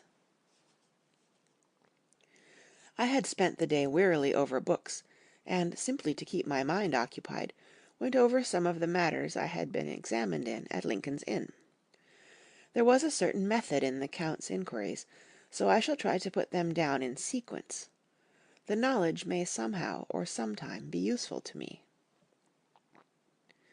First, he asked if a man in England might have 2 solicitors or more. I told him that he might have a dozen if he wished, but that it would not be wise to have more than one solicitor engaged in one transaction, as only one could act at a time, and that to change would be certain to militate against his interest. He seemed thoroughly to understand, and went on to ask if there would be any practical difficulty in having one man to attend, say, to banking, and another to look after shipping, in case local help were needed in a place far from the home of the banking solicitor. I asked him to explain more fully, so that I might not by any chance mislead him, so he said, "I shall illustrate. Your friend and mine, Mr. Peter Hawkins, from under the shadow of your beautiful cathedral at Exeter, which is far from London, buys for me through your good self my place at London. Good. Now here let me say frankly, lest you should think it strange that I have sought the services of one so far off from London, instead of someone resident there, that my motive was that no local interest might be served, save my wish only. And as one of London residence might, perhaps, have some purpose of himself or friend to serve, I went thus afield to seek my agent, whose labours should be only to my interest. Now, suppose I, who have much of affairs, wish to ship goods, say, to Newcastle, or Durham, or Harwich, or Dover, might it not be that it could with more ease be done by consigning to one in these ports? I answered that certainly it would be most easy, but that we solicitors had a system of agency one for the other, so that local work could be done locally on instruction from any solicitor, so that the client, simply placing himself in the hands of one man, could have his wishes carried out by him without further trouble. "But," said he, "I could be at liberty to direct myself. Is it not so?" "Of course," I replied, "and such is often done by men of business, who do not like the whole of their affairs to be known by any one person." "Good," he said, and then went on to ask about the means of making consignments, and the forms to be gone through, and of all sorts of difficulties which might arise, but by forethought could be guarded against. I explained all these things to him to the best of my ability, and he certainly left me under the impression that he would have made a wonderful solicitor, for there was nothing that he did not think of or foresee. For a man who was never in the country, and who did not evidently do much in the way of business, his knowledge and acumen were wonderful. When he had satisfied himself on these points of which he had spoken, and I had verified all as well as I could by the books available, he suddenly stood up and said, "Have you written since your first letter to our friend Mr. Peter Hawkins, or to any other?" It was with some bitterness in my heart that I answered that I had not, that as yet I had not seen any opportunity of sending letters to anybody. "Then write now, my young friend," he said, laying a heavy hand on my shoulder. "Write to our friend, and to any other, and say, if it will please you, that you shall stay with me until a month from now." "Do you wish me to stay so long?" I asked, for my heart grew cold at the thought. "I desire it much. Nay, I will take no refusal. When your master, employer, what you will, engaged that someone should come on his behalf, it was understood that my needs only were to be consulted. I have not stinted. Is it not so?" What could I do but bow acceptance? It was Mr. Hawkins' interest, not mine, and I had to think of him, not myself. And besides, while Count Dracula was speaking, there was that in his eyes and in his bearing which made me remember that I was a prisoner, and that if I wished it I could have no choice. The Count saw his victory in my bow, and his mastery in the trouble of my face, for he began at once to use them, but in his own smooth, resistless way. "I pray you, my good young friend, that you will not discourse of things other than business in your letters. It will doubtless please your friends to know that you are well, and that you look forward to getting home to them. Is it not so?" As he spoke he handed me 3 sheets of note-paper and 3 envelopes. They were all of the thinnest foreign post, and looking at them, then at him, and noticing his quiet smile, with the sharp canine teeth lying over the red underlip, I understood as well as if he had spoken that I should be careful what I wrote, for he would be able to read it. So I determined to write only formal notes now, but to write fully to Mr. Hawkins in secret, and also to Mina, for to her I could write in shorthand, which would puzzle the Count, if he did see it. When I had written my 2 letters I sat quiet, reading a book whilst the Count wrote several notes, referring as he wrote them to some books on his table. Then he took up my 2 and placed them with his own, and put by his writing materials, after which, the instant the door had closed behind him, I leaned over and looked at the letters, which were face down on the table. I felt no compunction in doing so, for under the circumstances I felt that I should protect myself in every way I could. One of the letters was directed to Samuel F. Billington, No. 7, The Crescent, Whitby. Another to Herr Leutner, Varna. The third was to Coutts and Company, London, and the fourth to Herren Klopstock and Bilhoit, bankers, Budapest. The second and fourth were unsealed. I was just about to look at them when I saw the door-handle move. I sank back in my seat, having just had time to replace the letters as they had been, and to resume my book, before the Count, holding still another letter in his hand, entered the room. He took up the letters on the table, and stamped them carefully, and then, turning to me, said, I trust you will forgive me, but I have much work to do in private this evening. You will, I hope, find all things as you wish." At the door he turned, and after a moment's pause said, "Let me advise you, my dear young friend, nay, let me warn you with all seriousness, that should you leave these rooms, you will not by any chance go to sleep in any other part of the castle. It is old, and has many memories, and there are bad dreams for those who sleep unwisely. Be warned. Should sleep now or ever overcome you, or be like to do, then haste to your own chamber or to these rooms, for your rest will then be safe. But if you be not careful in this respect, then—" He finished his speech in a gruesome way, for he motioned with his hands as if he were washing them. I quite understood. My only doubt was as to whether any dream could be more terrible than the unnatural, horrible net of gloom and mystery which seemed closing around me. Later. I endorse the last words written, but this time there is no doubt in question. I shall not fear to sleep in any place where he is not. I have placed the crucifix over the head of my bed.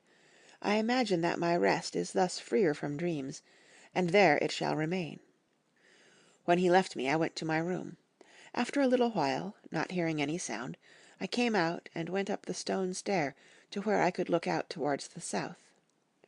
There was some sense of freedom in the vast expanse, inaccessible though it was to me, as compared with the narrow darkness of the courtyard. Looking out on this, I felt that I was indeed in prison, and I seemed to want a breath of fresh air, though it were of the night. I am beginning to feel this nocturnal existence tell on me. It is destroying my nerve. I start at my own shadow, and am full of all sorts of horrible imaginings. God knows that there is ground for my terrible fear in this accursed place. I looked out over the beautiful expanse, bathed in soft yellow moonlight, till it was almost as light as day. In the soft light the distant hills became melted, and the shadows in the valleys and gorges of velvety blackness. The mere beauty seemed to cheer me. There was peace and comfort in every breath I drew. As I leaned from the window, my eye was caught by something moving a story below me, and somewhat to my left, where I imagined, from the order of the rooms, that the windows of the Count's own room would look out. The window at which I stood was tall and deep, stone-mullioned, and though weather-worn, was still complete, but it was evidently many a day since the case had been there. I drew back behind the stonework, and looked carefully out. What I saw was the Count's head coming out from the window. I did not see the face, but I knew the man by the neck and the movement of his back and arms. In any case, I could not mistake the hands, which I had had so many opportunities of studying. I was at first interested and somewhat amused, for it is wonderful how small a matter will interest and amuse a man when he is a prisoner. But my very feelings changed to repulsion and terror when I saw the whole man slowly emerge from the window, and begin to crawl down the castle wall over that dreadful abyss, face down, with his cloak spreading out around him like great wings. At first I could not believe my eyes. I thought it was some trick of the moonlight, some weird effect of shadow, but I kept looking, and it could be no delusion. I saw the fingers and toes grasp the corners of the stones, worn clear of the mortar by the stress of years, and by thus using every projection and inequality, move downwards with considerable speed, just as a lizard moves along a wall. What manner of man is this, or what manner of creature is it in the semblance of man? I feel the dread of this horrible place overpowering me. I am in fear, in awful fear, and there is no escape for me. I am encompassed about with terrors that I dare not think of. 15th of May. Once more have I seen the Count go out in his lizard fashion. He moved downwards in a sidelong way, some 100 feet down, and a good deal to the left. He vanished into some hole or window. When his head had disappeared, I leaned out to try and see more, but without avail. The distance was too great to allow a proper angle of sight. I knew he had left the castle now, and thought to use the opportunity to explore more than I had dared to do as yet. I went back to the room, and, taking a lamp, tried all the doors. They were all locked, as I had expected, and the locks were comparatively new, but I went down the stone stairs to the hall where I had entered originally. I found I could pull back the bolts easily enough and unhook the great chains, but the door was locked, and the key was gone. That key must be in the Count's room. I must watch, should his door be unlocked, so that I may get it and escape. I went on to make a thorough examination of the various stairs and passages, and to try the doors that opened from them. One or two small rooms near the hall were open, but there was nothing to see in them except old furniture, dusty with age and moth-eaten. At last, however, I found one door at the top of the stairway, which, though it seemed to be locked, gave a little under pressure. I tried it harder, and found that it was not really locked, but that the resistance came from the fact that the hinges had fallen somewhat, and the heavy door rested on the floor. Here was an opportunity which I might not have again, so I exerted myself, and with many efforts forced it back so that I could enter. I was now in a wing of the castle further to the right than the rooms I knew, and a story lower down. From the windows I could see that the suite of rooms lay along to the south of the castle, the windows of the end room looking out both west and south. On the latter side, as well as to the former, there was a great precipice. The castle was built on the corner of a great rock, so that on 3 sides it was quite impregnable, and great windows were placed here, where sling, or bow, or culverin could not reach, and consequently light and comfort, impossible to a position which had to be guarded, were secured. To the west was a great valley, and then, rising far away, great jagged mountain fastnesses, rising peak on peak, the sheer rock studded with mountain ash and thorn, whose roots clung in cracks and crevices and crannies of the stone. This was evidently the portion of the castle occupied by the ladies in bygone days, for the furniture had more air of comfort than any I had seen. The windows were curtainless, and the yellow moonlight, flooding in through the diamond panes, enabled one to see even colours, whilst it softened the wealth of dust which lay over all, and disguised in some measure the ravages of time and the moth. My lamp seemed to be of little effect in the brilliant moonlight, but I was glad to have it with me, for there was a dread loneliness in the place which chilled my heart and made my nerves tremble. Still, it was better than living alone in the rooms which I had come to hate from the presence of the Count, and after trying a little to school my nerves, I found a soft quietude come over me. Here I am, sitting at a little oak table, where in old times possibly some fair lady sat to pen, with much thought and many blushes, her ill-spelt love-letter, and writing in my diary in shorthand all that has happened since I closed it last. It is 19th century up to date with a vengeance. And yet, unless my senses deceive me, the old centuries had, and have, powers of their own, which mere modernity cannot kill. Later, the morning of 16th of May. God preserve my sanity, for to this I am reduced. Safety and the assurance of safety are things of the past. While I live on here, there is but one thing to hope for, that I may not go mad, if, indeed, I be not mad already. If I be sane, then surely it is maddening to think that of all the foul things that lurk in this hateful place, the Count is the least dreadful to me, that to him alone I can look for safety, even though this be only whilst I can serve his purpose. Great God, merciful God, let me be calm, for out of that way lies madness indeed. I begin to get new lights upon certain things which have puzzled me. Up to now I never quite knew what Shakespeare meant when he made Hamlet say, "My tablets, quick, my tablets, 'tis meet that I put it down," etc. For now, feeling as though my own brain were unhinged, or as if the shock had come which must end in its undoing, I turned to my diary for repose. The habit of entering accurately must help to soothe me. The Count's mysterious warning frightened me at the time. It frightens me more now when I think of it, for in future he has a fearful hold upon me. I shall fear to doubt what he may say.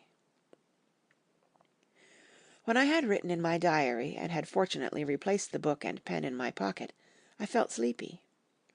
The Count's warning came into my mind, but I took a pleasure in disobeying it. The sense of sleep was upon me, and with it the obstinacy which sleep brings as outrider. The soft moonlight soothed, and the wide expanse without gave a sense of freedom which refreshed me. I determined not to return to-night to the gloom-haunted rooms, but to sleep here, where of old ladies had sat and sung and lived sweet lives, whilst their gentle breasts were sad for their menfolk away in the midst of remorseless wars. I drew a great couch out of its place near the corner, so that as I lay I could look at the lovely view to east and south, and unthinking of and uncaring for the dust, composed myself for sleep. I suppose I must have fallen asleep.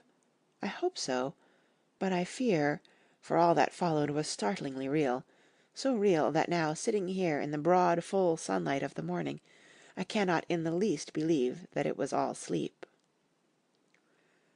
I was not alone. The room was the same, unchanged in any way since I came into it.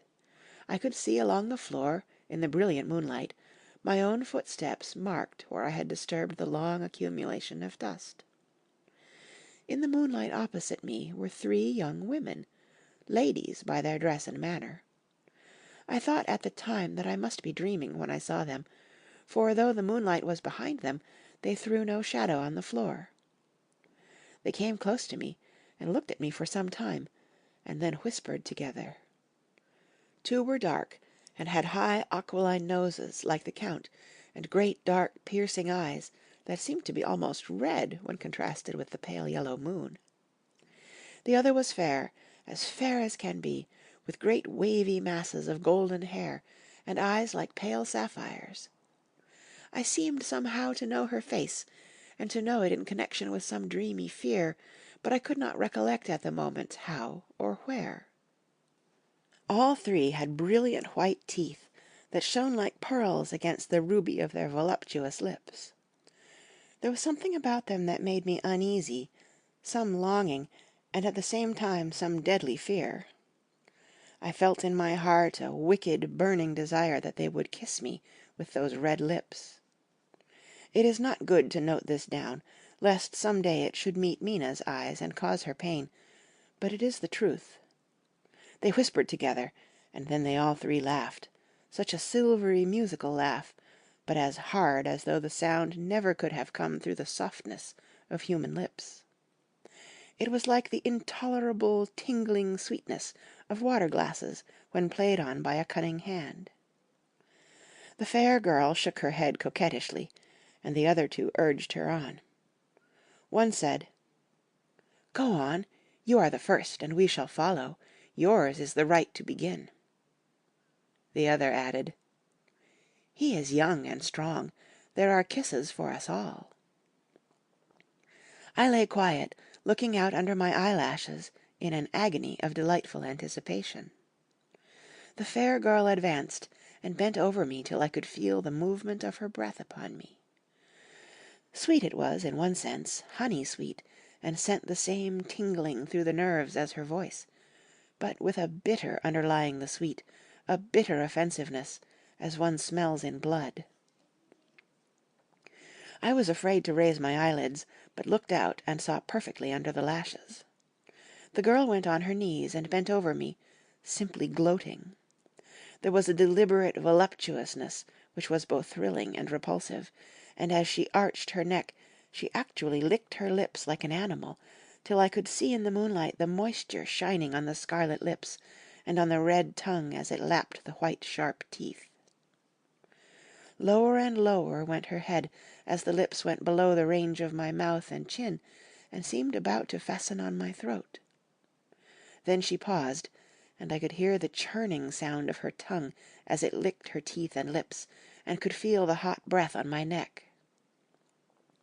Then the skin of my throat began to tingle, as one's flesh does when the hand that is to tickle it approaches nearer, nearer.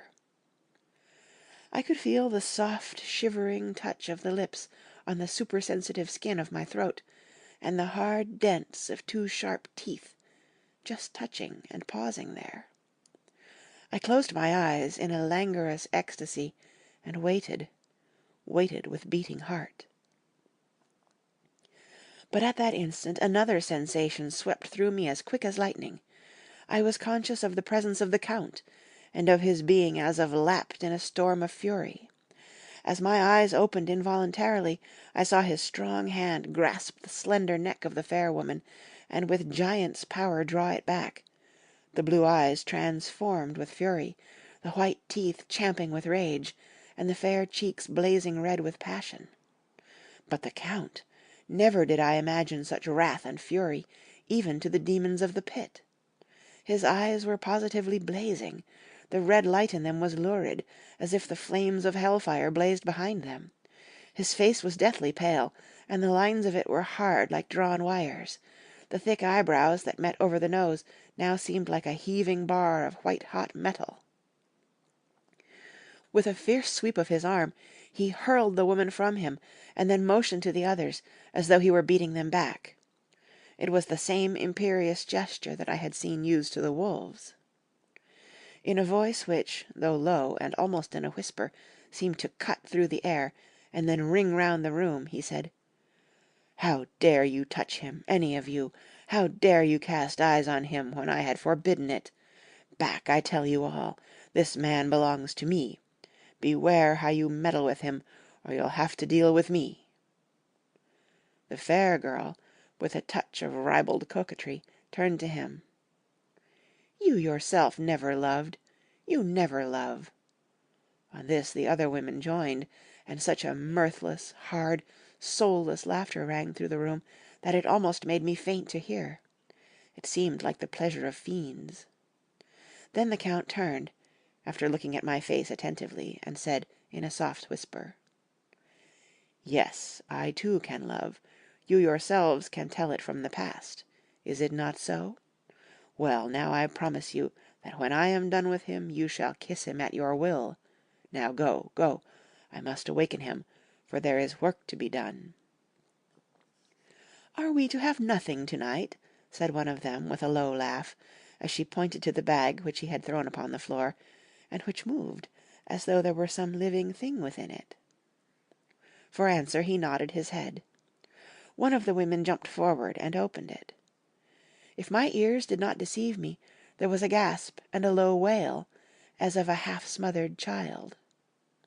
The women closed round, whilst I was aghast with horror, but as I looked they disappeared, and with them the dreadful bag. There was no door near them, and they could not have passed me without my noticing. They simply seemed to fade into the rays of the moonlight and pass out through the window, for I could see outside the dim, shadowy forms for a moment before they entirely faded away. Then the horror overcame me, and I sank down, unconscious. Chapter 4. Jonathan Harker's Journal, continued. I awoke in my own bed. If it be that I had not dreamt, the Count must have carried me here. I tried to satisfy myself on the subject, but could not arrive at any unquestionable result. To be sure, there were certain small evidences, such as that my clothes were folded and laid by in a manner which was not my habit. My watch was still unwound, and I am rigorously accustomed to wind it the last thing before going to bed, and many such details. But these things are no proof, for they may have been evidences that my mind was not as usual, and, from some cause or another, I had certainly been much upset. I must watch for proof. Of one thing I am glad. If it was that the Count carried me here and undressed me, he must have been hurried in his task, for my pockets are intact. I am sure this diary would have been a mystery to him which he would not have brooked. He would have taken or destroyed it.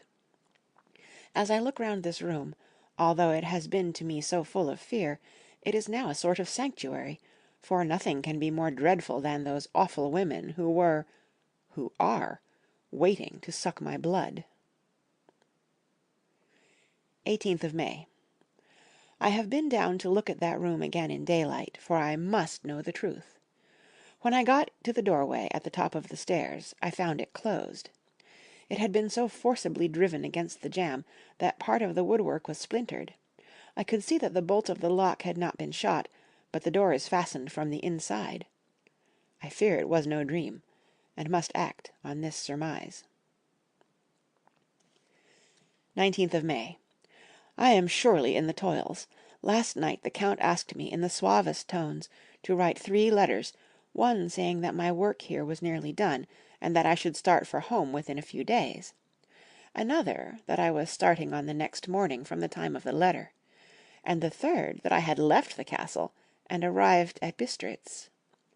I would fain have rebelled, but felt that in the present state of things it would be madness to quarrel openly with the Count, whilst I am so absolutely in his power, and to refuse would be to excite his suspicion and to arouse his anger. He knows that I know too much, and that I must not live, lest I be dangerous to him. My only chance is to prolong my opportunities. Something may occur which will give me a chance to escape. I saw in his eyes something of that gathering wrath which was manifest when he hurled that fair woman from him. He explained to me that posts were few and uncertain, and that my writing now would ensure ease of mind to my friends, and he assured me with so much impressiveness that he would countermand the later letters, which would be held over at Bistritz until due time in case chance would admit of my prolonging my stay, that to oppose him would have been to create new suspicion. I therefore pretended to fall in with his views, and asked him what dates I should put on the letters. He calculated a minute, and then said, "The first should be June 12th, the second June 19th, and the third June 29th. I know now the span of my life. God help me." 28th of May. There is a chance of escape, or at any rate of being able to send word home. A band of Sgeni have come to the castle, and are encamped in the courtyard. These Sgeni are gipsies. I have notes of them in my book. They are peculiar to this part of the world, though allied to the ordinary gipsies all the world over. There are thousands of them in Hungary and Transylvania, who are almost outside all law. They attach themselves as a rule to some great noble, or boyar, and call themselves by his name. They are fearless, and without religion, save superstition, and they talk only their own varieties of the Romany tongue. I shall write some letters home, and shall try to get them to have them posted. I have already spoken to them through my window to begin acquaintanceship. They took their hats off, and made obeisance and many signs, which, however, I could not understand any more than I could their spoken language. I have written the letters. Mina's is in shorthand, and I simply ask Mr. Hawkins to communicate with her. To her I have explained my situation, but without the horrors which I may only surmise. It would shock and frighten her to death were I to expose my heart to her. Should the letters not carry, then the Count shall not yet know my secret, or the extent of my knowledge. I have given the letters. I threw them through the bars of my window with a gold piece, and made what signs I could to have them posted. The man who took them pressed them to his heart and bowed, and then put them in his cap. I could do no more. I stole back to the study and began to read. As the Count did not come in, I have written here. The Count has come. He sat down beside me, and said in his smoothest voice, as he opened 2 letters, "The Sgeni have given me these, of which, though I know not whence they come, I shall, of course, take care. See." He must have looked at it. "One is from you, and to my friend Peter Hawkins. The other—" Here he caught sight of the strange symbols as he opened the envelope, and the dark look came into his face, and his eyes blazed wickedly.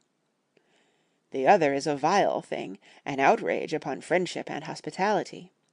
It is not signed. Well, so it cannot matter to us."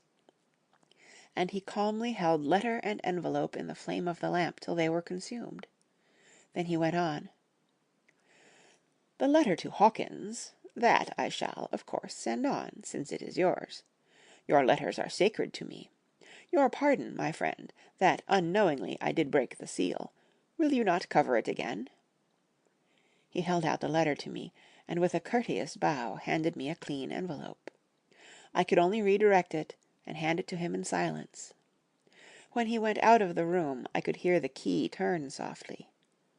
A minute later I went over and tried it, and the door was locked. When, an hour or two after, the Count came quietly into the room, his coming awakened me, for I had gone to sleep on the sofa. He was very courteous and very cheery in his manner, and seeing that I had been sleeping, he said, "So, my friend, you are tired? Get to bed. There is the surest rest. I may not have the pleasure to talk to-night, since there are many labours to me, but you will sleep, I pray." I passed to my room, and went to bed, and, strange to say, slept without dreaming. Despair has its own calms. 31st of May.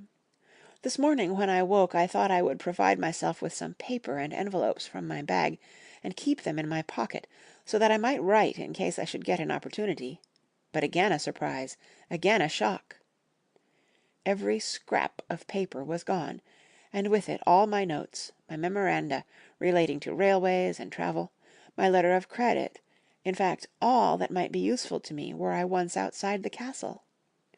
I sat and pondered a while, and then some thought occurred to me, and I made search of my portmanteau and in the wardrobe where I had placed my clothes.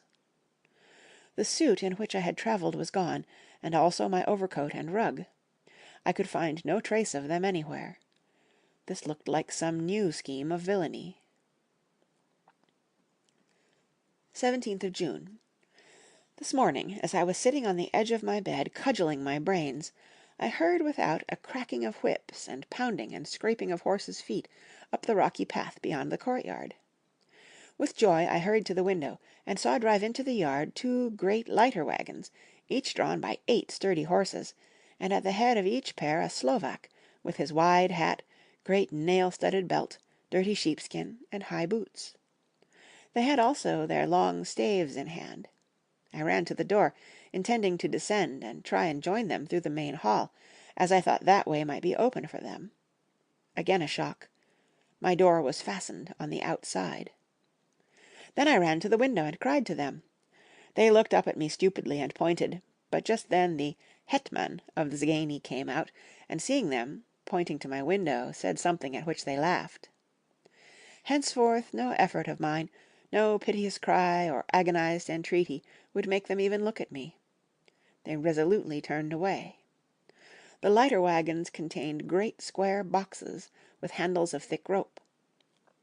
These were evidently empty by the ease with which the Slovaks handled them, and by their resonance as they were roughly moved. When they were all unloaded and packed in a great heap in one corner of the yard, the Slovaks were given some money by the Zgani, and, spitting on it for luck, lazily went each to his horse's head. Shortly afterwards I heard the cracking of their whips die away in the distance. 24th of June, before morning. Last night the Count left me early and locked himself into his own room. As soon as I dared, I ran up the winding stair and looked out of the window which opened south. I thought I would watch for the Count, for there is something going on. The Zgani are quartered somewhere in the castle, and are doing work of some kind. I know it, for now and then I hear a far-away muffled sound, as of mattock and spade, and whatever it is, it must be the end of some ruthless villainy. I had been at the window somewhat less than half an hour, when I saw something coming out of the Count's window. I drew back, and watched carefully, and saw the whole man emerge. It was a new shock to me to find that he had on the suit of clothes which I had worn whilst travelling here, and slung over his shoulder the terrible bag which I had seen the women take away. There could be no doubt as to his quest, and in my garb too.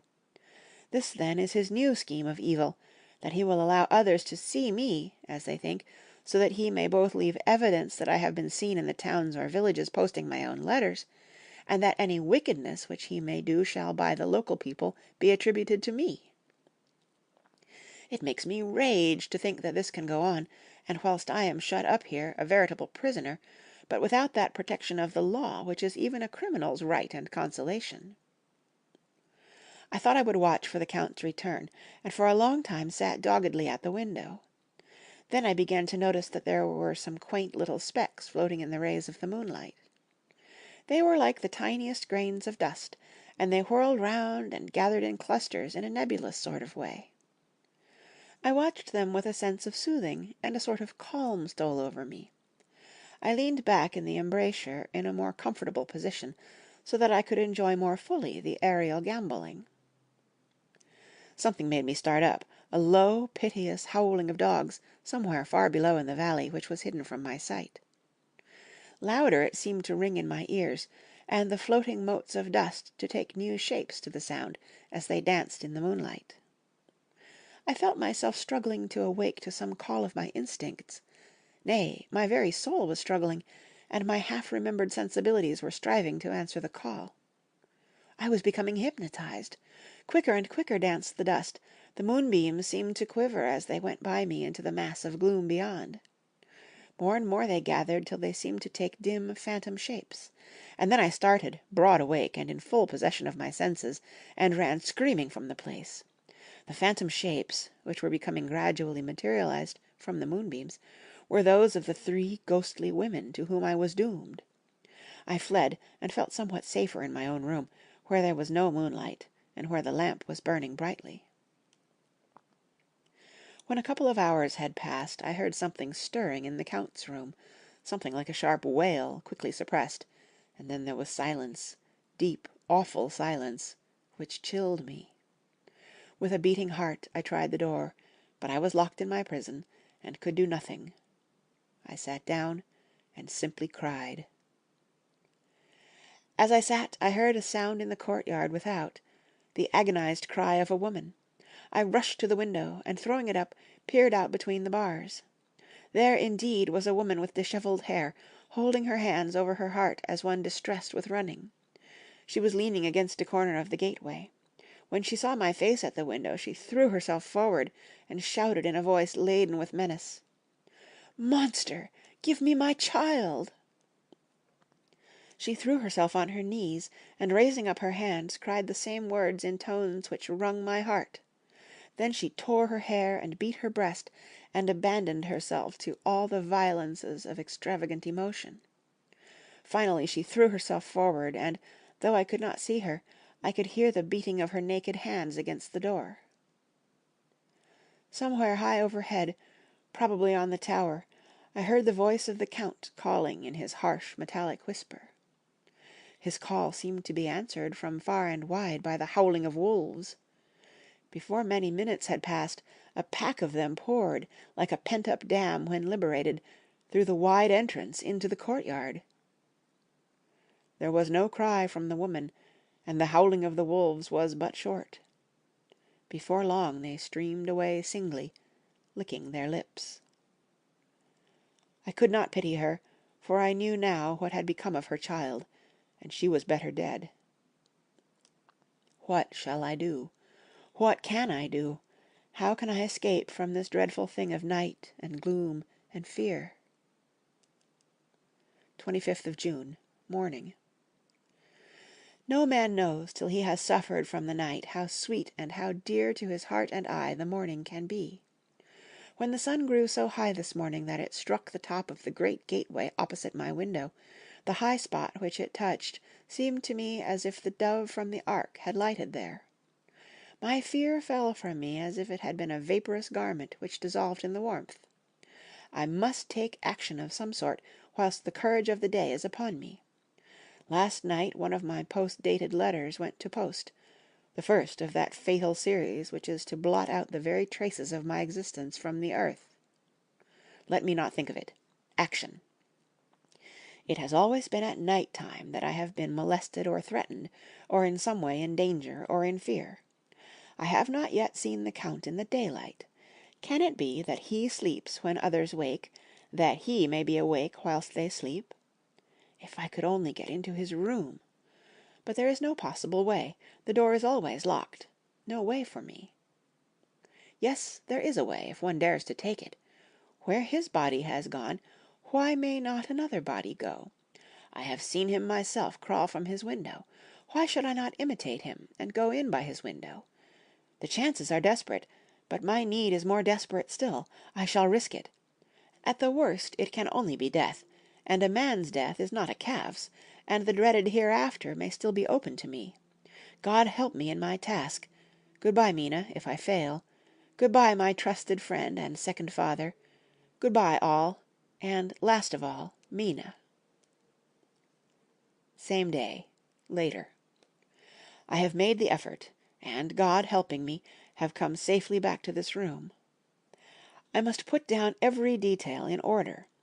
I went whilst my courage was fresh straight to the window on the south side, and at once got outside on the narrow ledge of stone which runs around the building on this side. The stones are big and roughly cut, and the mortar has by process of time been washed away between them. I took off my boots and ventured out on the desperate way. I looked down once, so as to make sure that a sudden glimpse of the awful depth would not overcome me, but after that kept my eyes away from it. I knew pretty well the direction and distance of the Count's window, and made for it as well as I could, having regard to the opportunities available. I did not feel dizzy, I suppose I was too excited, and the time seemed ridiculously short till I found myself standing on the window-sill and trying to raise up the sash. I was filled with agitation, however, when I bent down and slid feet foremost in through the window.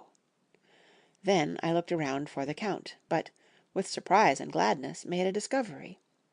The room was empty. It was barely furnished with odd things which seemed to have never been used. The furniture was something the same style as that in the south rooms, and was covered with dust.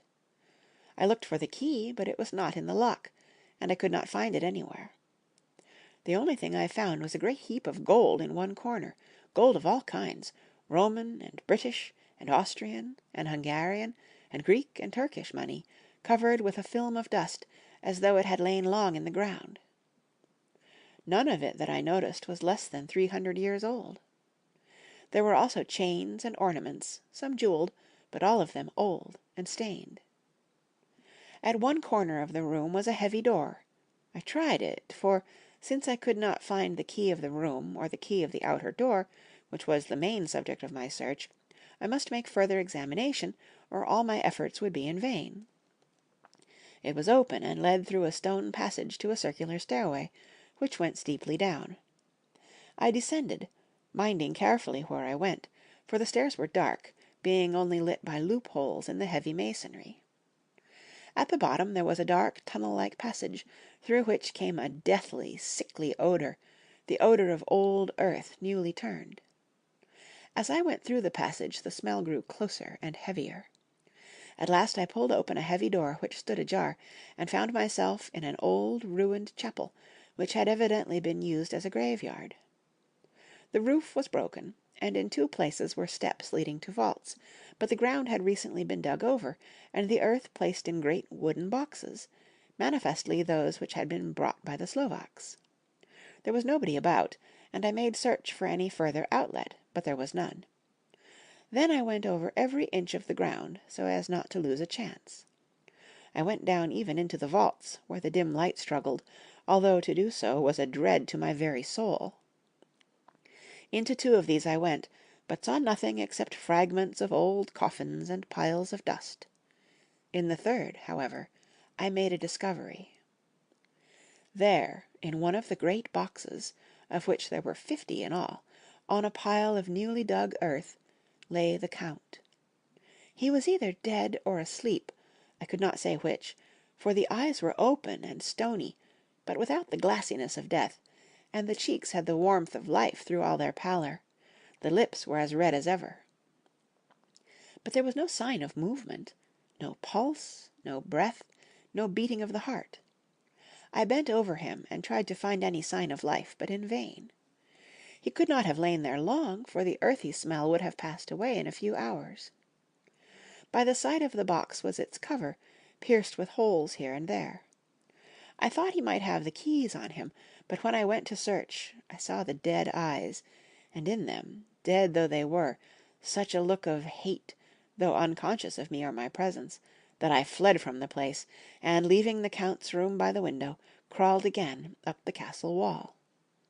Regaining my room, I threw myself panting upon the bed, and tried to think. 29th of June. Today is the date of my last letter, and the Count has taken steps to prove that it was genuine, for again I saw him leave the castle by the same window, and in my clothes.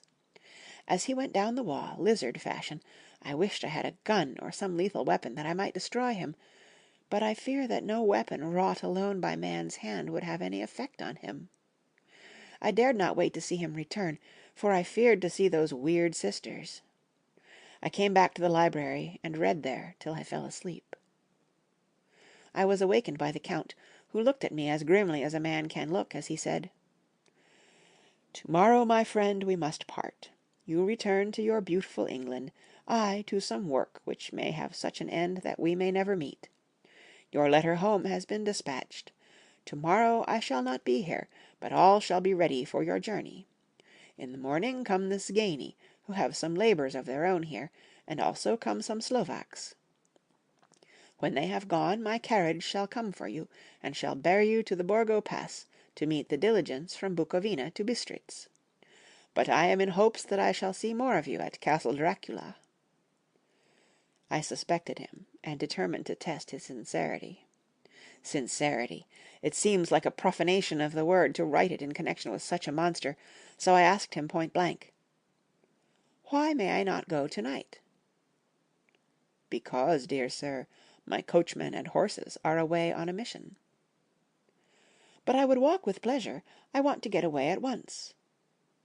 He smiled, such a soft, smooth, diabolical smile, that I knew there was some trick behind his smoothness. He said, "And your baggage?" "I do not care about it. I can send for it some other time."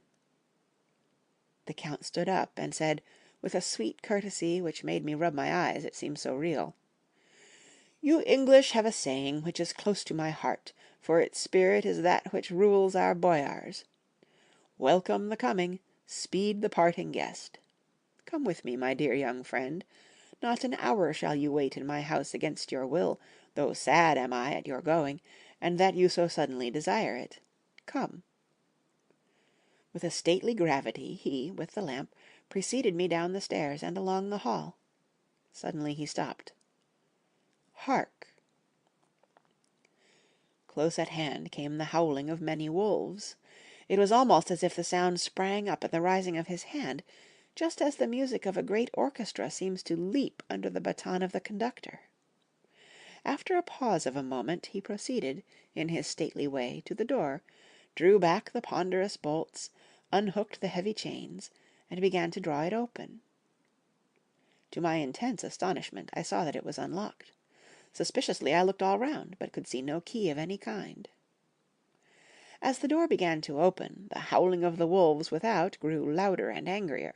Their red jaws, with champing teeth, and their blunt-clawed feet as they leaped, came in through the opening door. I knew then that to struggle at the moment against the Count was useless. With such allies as these at his command, I could do nothing. But still the door continued to open, and only the Count's body stood in the gap. Suddenly it struck me that this might be the moment and means of my doom. I was to be given to the wolves, and at my own instigation. There was a diabolical wickedness in the idea great enough for the Count, and as a last chance I cried out, "Shut the door! I shall wait till morning," and covered my face with my hands to hide my tears of bitter disappointment. With one sweep of his powerful arm, the Count threw the door shut, and the great bolts clanged and echoed through the hall as they shot back into their places. In silence we returned to the library, and after a minute or two I went to my own room. The last I saw of Count Dracula was his kissing his hand to me, with a red light of triumph in his eyes, and with a smile that Judas in hell might be proud of. When I was in my room, and about to lie down, I thought I heard a whispering at my door. I went to it softly and listened. Unless my ears deceived me, I heard the voice of the Count. "Back, back to your own place. Your time is not yet come. Wait, have patience. To-night is mine. To-morrow night is yours." There was a low, sweet ripple of laughter, and in a rage I threw open the door, and saw without the 3 terrible women licking their lips. As I appeared, they all joined in a horrible laugh, and ran away. I came back to my room and threw myself on my knees. It is then so near the end? To-morrow? To-morrow! Lord, help me, and those to whom I am dear. 30th of June, morning. These may be the last words I ever write in this diary. I slept till just before the dawn, and when I woke threw myself on my knees, for I determined that if death came he should find me ready. At last I felt that subtle change in the air, and knew that the morning had come. Then came the welcome cock-crow, and I felt that I was safe. With a glad heart I opened my door and ran down the hall. I had seen that the door was unlocked, and now escape was before me. With hands that trembled with eagerness, I unhooked the chains and drew back the massive bolts. But the door would not move. Despair seized me. I pulled and pulled at the door, and shook it till, massive as it was, it rattled in its casement. I could see the bolt shot. It had been locked after I left the Count. Then a wild desire took me to obtain that key at any risk, and I determined then and there to scale the wall again and gain the Count's room. He might kill me, but death now seemed the happier choice of evils. Without a pause I rushed up to the east window and scrambled down the wall, as before, into the Count's room. It was empty, but that was as I expected. I could not see a key anywhere, but the heap of gold remained. I went through the door in the corner and down the winding stair and along the dark passage to the old chapel. I knew now well enough where to find the monster I sought. The great box was in the same place, close against the wall, but the lid was laid on it, not fastened down, but with the nails ready in their places to be hammered home.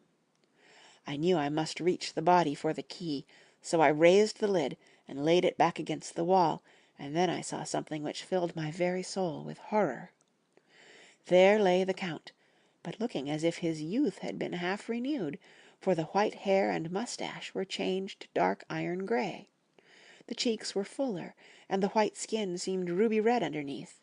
The mouth was redder than ever, for on the lips were gouts of fresh blood, which trickled from the corners of the mouth and ran over the chin and neck. Even the deep burning eyes seemed set amongst swollen flesh, for the lids and pouches underneath were bloated. It seemed as if the whole awful creature were simply gorged with blood. He lay like a filthy leech, exhausted with his repletion. I shuddered as I bent over to touch him, and every sense in me revolted at the contact, but I had to search, or I was lost. The coming night might see my own body a banquet in a similar way to those horrid three. I felt all over the body, but no sign could I find of the key. Then I stopped and looked at the Count. There was a mocking smile on the bloated face, which seemed to drive me mad. This was the being I was helping to transfer to London, where, perhaps for centuries to come, he might, amongst its teeming millions, satiate his lust for blood, and create a new and ever-widening circle of semi-demons to batten on the helpless. The very thought drove me mad. A terrible desire came upon me to rid the world of such a monster. There was no lethal weapon at hand, but I seized a shovel which the workmen had been using to fill the cases, and, lifting it high, struck, with the edge downward, at the hateful face.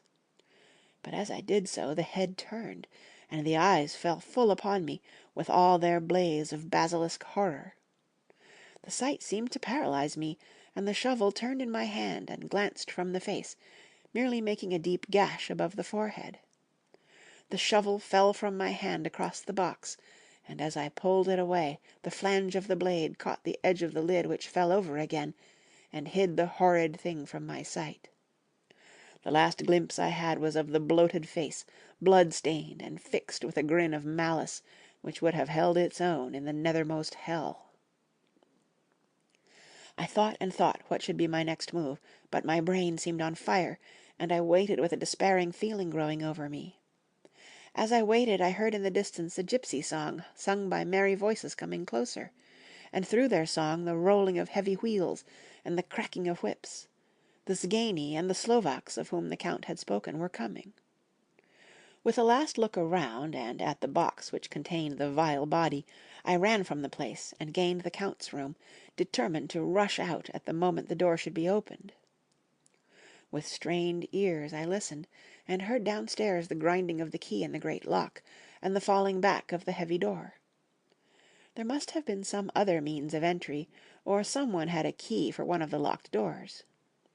Then there came the sound of many feet tramping and dying away in some passage which sent up a clanging echo. I turned to run down again towards the vault, where I might find the new entrance, but at the moment there seemed to come a violent puff of wind, and the door to the winding stair blew to with a shock that sent the dust from the lintels flying.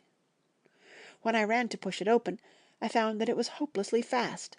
I was again a prisoner, and the net of doom was closing round me more closely. As I write, there is in the passage below a sound of many tramping feet, and the crash of weights being set down heavily, doubtless the boxes, with their freight of earth. There is a sound of hammering. It is the box being nailed down. Now I can hear the heavy feet tramping again along the hall, with many other idle feet coming behind them. The door is shut, and the chains rattle. There is a grinding of the key in the lock. I can hear the key withdraw. Then another door opens and shuts. I hear the creaking of lock and bolt. Hark! In the courtyard and down the rocky way the roll of heavy wheels, the crack of whips, and the chorus of the Sgeni as they pass into the distance. I am alone in the castle with those awful women. Faugh! Mina is a woman, and there is naught in common. They are devils of the pit. I shall not remain alone with them. I shall try to scale the castle wall farther than I have yet attempted. I shall take some of the gold with me, lest I want it later. I may find a way from this dreadful place. And then away for home, away to the quickest and nearest train, away from this cursed spot, from this cursed land, where the devil and his children still walk with earthly feet. At least God's mercy is better than that of these monsters, and the precipice is steep and high. At its foot a man may sleep, as a man. Goodbye, all. Mina. Chapter 5. Letter from Miss Mina Murray to Miss Lucy Westenra. 9th of May. My dearest Lucy, forgive my long delay in writing, but I have been simply overwhelmed with work. The life of an assistant schoolmistress is sometimes trying. I am longing to be with you, and by the sea, where we can talk together freely and build our castles in the air. I have been working very hard lately, because I want to keep up with Jonathan's studies, and I have been practicing shorthand very assiduously. When we are married, I shall be able to be useful to Jonathan, and if I can stenograph well enough, I can take down what he wants to say in this way, and write it out for him on the typewriter, at which also I am practicing very hard. He and I sometimes write letters in shorthand, and he is keeping a stenographic journal of his travels abroad. When I am with you, I shall keep a diary in the same way. I don't mean one of those 2 pages to the week with Sunday squeezed in a corner diaries, but a sort of journal, which I can write in whenever I feel inclined. I do not suppose there will be much of interest to other people, but it is not intended for them. I may show it to Jonathan some day if there is in it anything worth sharing, but it is really an exercise book. I shall try to do what I see lady journalists do, interviewing and writing descriptions and trying to remember conversations. I am told that, with a little practice, one can remember all that goes on or that one hears said during a day. However, we shall see. I will tell you of my little plans when we meet. I have just had a few hurried lines from Jonathan in Transylvania. He is well, and will be returning in about a week. I am longing to hear all his news. It must be so nice to see strange countries. I wonder if Jonathan and I, shall ever see them together. There is the 10 o'clock bell ringing. Goodbye. Your loving Mina. Tell me all the news when you write. You have not told me anything for a long time. I hear rumours, and especially of a tall, handsome, curly-haired man. Letter, Lucy Westenra to Mina Murray. 17 Chatham Street, Wednesday. My dearest Mina, I must say you tax me very unfairly with being a bad correspondent. I wrote to you twice since we parted, and your last letter was only your second. Besides, I have nothing to tell you. There is really nothing to interest you. Town is very pleasant just now, and we go a good deal to picture galleries and for walks and rides in the park. As to the tall, curly-haired man, I suppose it was the one who was with me at the last pop. Some one has evidently been telling tales. That was Mr. Holmwood. He often comes to see us, and he and mamma get on very well together. They have so many things to talk about in common. We met some time ago a man that would just do for you, if you were not already engaged to Jonathan. He is an excellent party, being handsome, well off, and of good birth. He is a doctor, and really clever. Just fancy, he is only 29, and he has an immense lunatic asylum all under his own care. Mr. Holmwood introduced him to me, and he called here to see us, and often comes now. I think he is one of the most resolute men I ever saw, and yet the most calm. He seems absolutely imperturbable. I can fancy what a wonderful power he must have over his patients. He has a curious habit of looking one straight in the face, as if trying to read one's thoughts. He tries this on very much with me, but I flatter myself he has got a tough nut to crack. I know that from my glass. Do you ever try to read your own face? I do, and I can tell you it is not a bad study, and gives you more trouble than you can well fancy if you have never tried it. He says that I afford him a curious psychological study, and I humbly think I do. I do not, as you know, take sufficient interest in dress to be able to describe the new fashions. Dress is a bore. That is slang again, but never mind. Arthur says that every day. There, it is all out. Mina, we have told all our secrets to each other since we were children. We have slept together, and eaten together, and laughed and cried together, and now, though I have spoken, I would like to speak more. Oh, Mina, couldn't you guess? I love him. I am blushing as I write, for although I think he loves me, he has not told me so in words. But oh, Mina, I love him, I love him, I love him. There, that does me good. I wish I were with you, dear, sitting by the fire undressing, as we used to sit, and I would try to tell you what I feel. I do not know how I am writing this even to you. I am afraid to stop, or I should tear up the letter, and I don't want to stop, for I do so want to tell you all. Let me hear from you at once, and tell me all that you think about it. Mina, I must stop. Good night. Bless me in your prayers, and Mina, pray for my happiness. Lucy. P.S. I need not tell you this is a secret. Good night again. L. Letter. Lucy Westenra to Mina Murray, 24th of May. My dearest Mina, thanks, and thanks, and thanks again for your sweet letter. It was so nice to be able to tell you and to have your sympathy. My dear, it never rains but it pours. How true the old proverbs are. Here am I, who shall be 20 in September, and yet I never had a proposal till to-day, not a real proposal, and to-day I have had 3. Just fancy, 3 proposals in one day. Isn't it awful? I feel sorry, really and truly sorry, for 2 of the poor fellows. Oh, Mina, I am so happy that I don't know what to do with myself. And 3 proposals! But for goodness sake, don't tell any of the girls, or they would be getting all sorts of extravagant ideas, and imagining themselves injured and slighted if in their very first day at home they did not get 6 at least. Some girls are so vain. You and I, Mina dear, who are engaged, and are going to settle down soon soberly into old married women, can despise vanity. Well, I must tell you about the 3, but you must keep it a secret, dear, from everyone, except, of course, Jonathan. You will tell him, because I would, if I were in your place, certainly tell Arthur. A woman ought to tell her husband everything, don't you think so, dear? And I must be fair. Men like women, certainly their wives, to be quite as fair as they are, and women, I am afraid, are not always quite as fair as they should be. Well, my dear, number 1 came just before lunch. I told you of him, Dr. John Seward, the lunatic asylum man with the strong jaw and the good forehead. He was very cool outwardly, but was nervous all the same. He had evidently been schooling himself as to all sorts of little things, and remembered them, but he almost managed to sit down on his silk hat, which men don't generally do when they are cool, and then when he wanted to appear at ease he kept playing with a lancet in a way that made me nearly scream. He spoke to me, Mina, very straightforwardly. He told me how dear I was to him, though he had known me so little, and what his life would be with me to help and cheer him. He was going to tell me how unhappy he would be if I did not care for him, but when he saw me cry, he said that he was a brute, and would not add to my present trouble.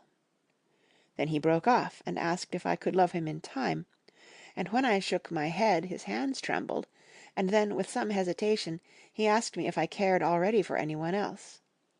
He put it very nicely, saying that he did not want to wring my confidence from me, but only to know, because if a woman's heart was free a man might have hope. And then, Mina, I felt a sort of duty to tell him that there was someone. I only told him that much, and then he stood up, and he looked very strong and very grave as he took both my hands in his, and said he hoped I would be happy, and that if I ever wanted a friend I must count him one of my best. Oh, Mina dear, I can't help crying, and you must excuse this letter being all blotted. Being proposed to is all very nice, and all that sort of thing, but it isn't at all a happy thing when you have to see a poor fellow, whom you know loves you honestly, going away and looking all broken-hearted, and to know that, no matter what he may say at the moment, you are passing quite out of his life. My dear, I must stop here at present, I feel so miserable, though I am so happy. Evening. Arthur has just gone, and I feel in better spirits than when I left off, so I can go on telling you about the day. Well, my dear, number 2 came after lunch. He is such a nice fellow, an American from Texas, and he looks so young and so fresh that it seems impossible that he has been to so many places and has had such adventures.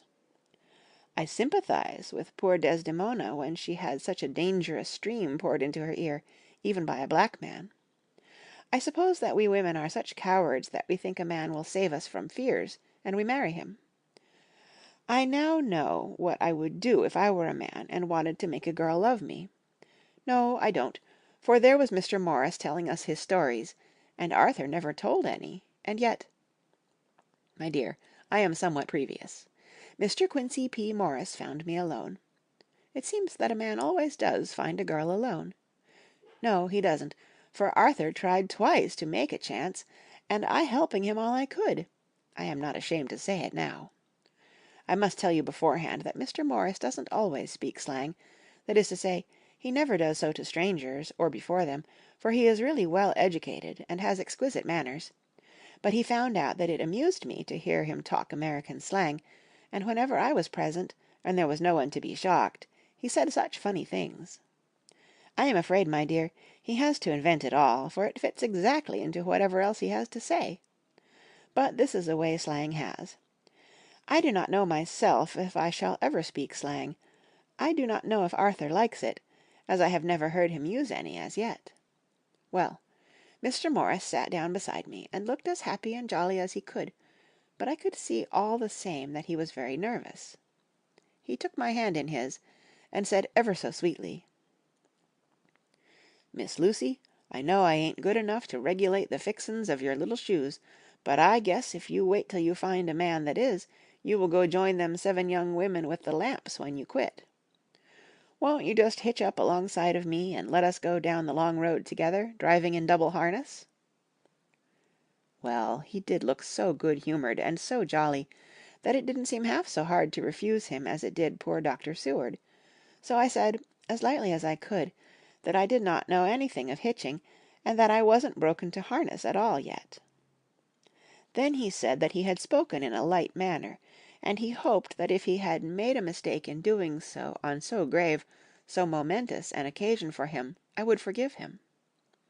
He really did look serious when he was saying it, and I couldn't help feeling a bit serious too. I know, Mina, you will think me a horrid flirt, though I couldn't help feeling a sort of exultation that he was number 2 in one day.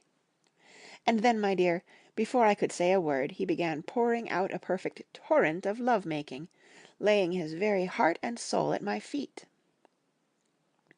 He looked so earnest over it that I shall never again think that a man must be playful always, and never earnest, because he is merry at times.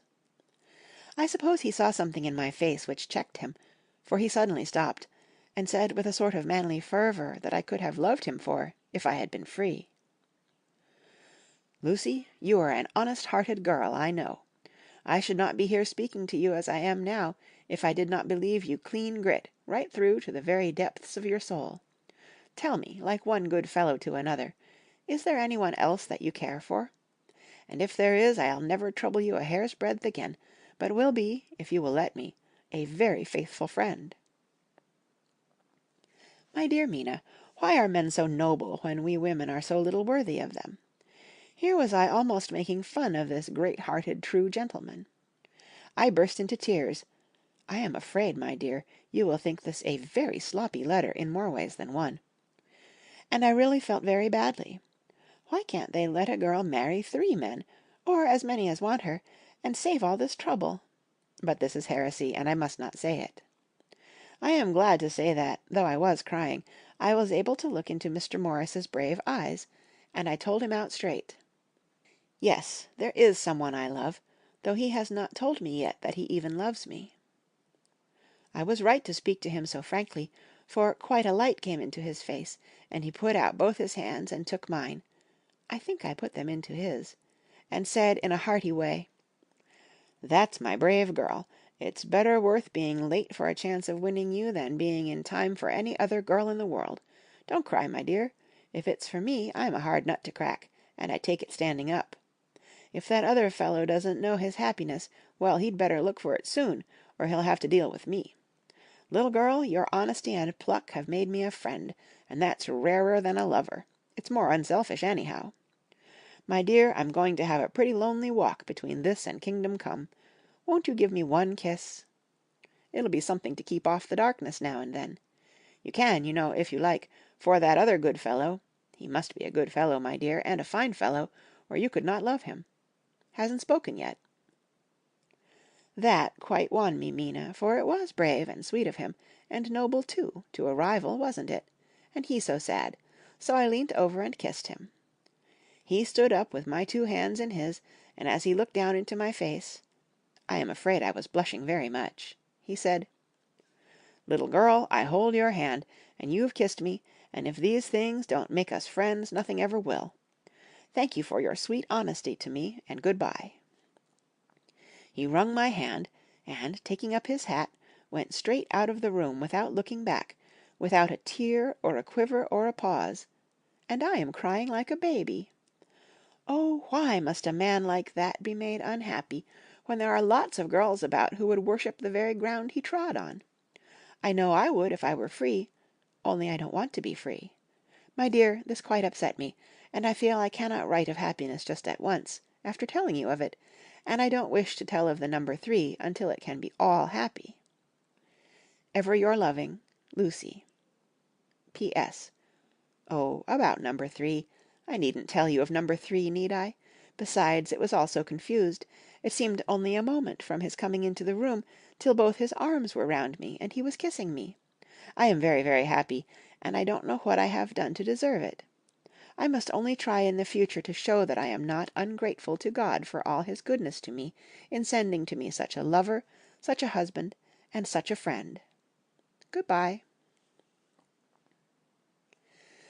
Dr. Seward's Diary, kept in phonograph.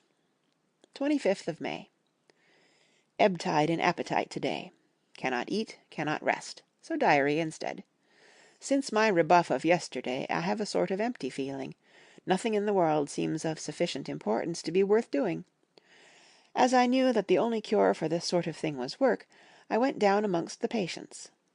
I picked out one who has afforded me a study of much interest. He is so quaint that I am determined to understand him as well as I can. Today I seemed to get nearer than ever before to the heart of his mystery.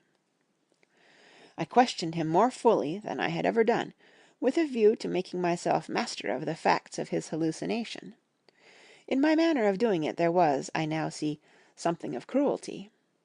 I seemed to wish to keep him to the point of his madness, a thing which I avoid with the patients as I would the mouth of hell. Memorandum. Under what circumstances would I not avoid the pit of hell? Omnia Romae venalia sunt.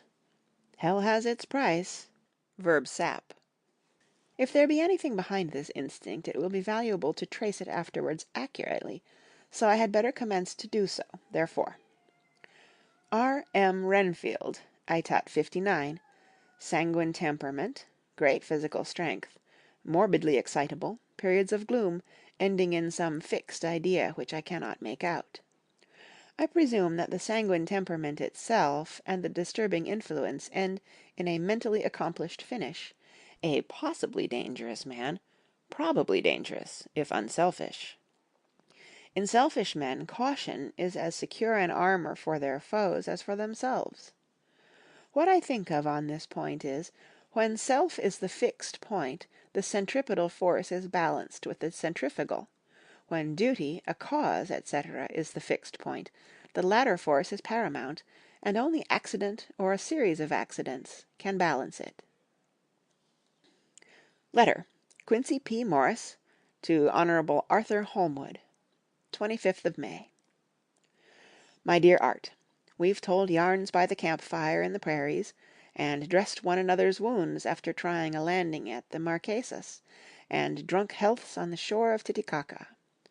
There are more yarns to be told, and other wounds to be healed, and another health to be drunk.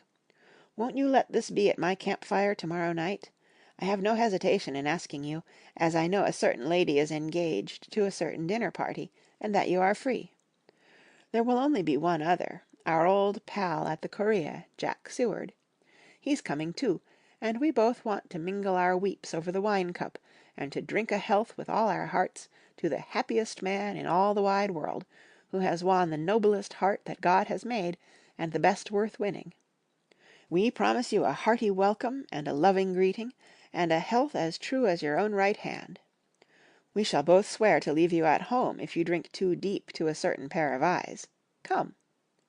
Yours, as ever and always, Quincy P. Morris. Telegram from Arthur Holmwood to Quincy P. Morris, 26th of May. Count me in every time. I bear messages which will make both your ears tingle. Art. Chapter 6.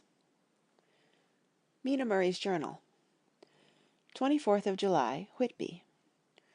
Lucy met me at the station, looking sweeter and lovelier than ever, and we drove up to the house at the Crescent in which they have rooms. This is a lovely place. The little river, the Esk, runs through a deep valley, which broadens out as it comes near the harbour. A great viaduct runs across, with high piers, through which the view seems somehow further away than it really is. The valley is beautifully green, and it is so steep that when you are on the high land on either side, you look right across it, unless you are near enough to see down. The houses of the old town, the side away from us, are all red-roofed, and seem piled up one over the other anyhow, like the pictures we see of Nuremberg. Right over the town is the ruin of Whitby Abbey, which was sacked by the Danes, and which is the scene of part of Marmion, where the girl was built up in the wall. It is a most noble ruin, of immense size, and full of beautiful and romantic bits. There is a legend that a white lady is seen in one of the windows. Between it and the town there is another church, the parish one, round which is a big graveyard, all full of tombstones. This is to my mind the nicest spot in Whitby, for it lies right over the town, and has a full view of the harbour, and all up the bay to where the headland called Kettleness stretches out into the sea. It descends so steeply over the harbour that part of the bank has fallen away, and some of the graves have been destroyed. In one place, part of the stonework of the graves stretches out over the sandy pathway far below. There are walks, with seats beside them, through the churchyard, and people go and sit there all day long, looking at the beautiful view and enjoying the breeze. I shall come and sit here very often myself, and work.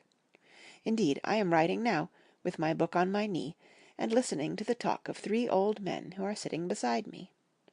They seem to do nothing all day but sit up here and talk. The harbour lies below me, with, on the far side, one long granite wall stretching out into the sea, with a curve outwards at the end of it, in the middle of which is a lighthouse. A heavy sea wall runs along outside of it. On the near side the sea wall makes an elbow crooked inversely, and its end too has a lighthouse. Between the 2 piers there is a narrow opening into the harbour, which then suddenly widens. It is nice at high water, but when the tide is out it shoals away to nothing, and there is merely the stream of the Esk, running between banks of sand, with rocks here and there. Outside the harbour on this side there rises for about half a mile a great reef, the sharp edge of which runs straight out from behind the south lighthouse. At the end of it is a buoy with a bell, which swings in bad weather, and sends in a mournful sound on the wind. They have a legend here that when a ship is lost, bells are heard out at sea. I must ask the old man about this. He is coming this way. He is a funny old man. He must be awfully old, for his face is all gnarled and twisted like the bark of a tree. He tells me that he is nearly 100, and that he was a sailor in the Greenland fishing fleet when Waterloo was fought.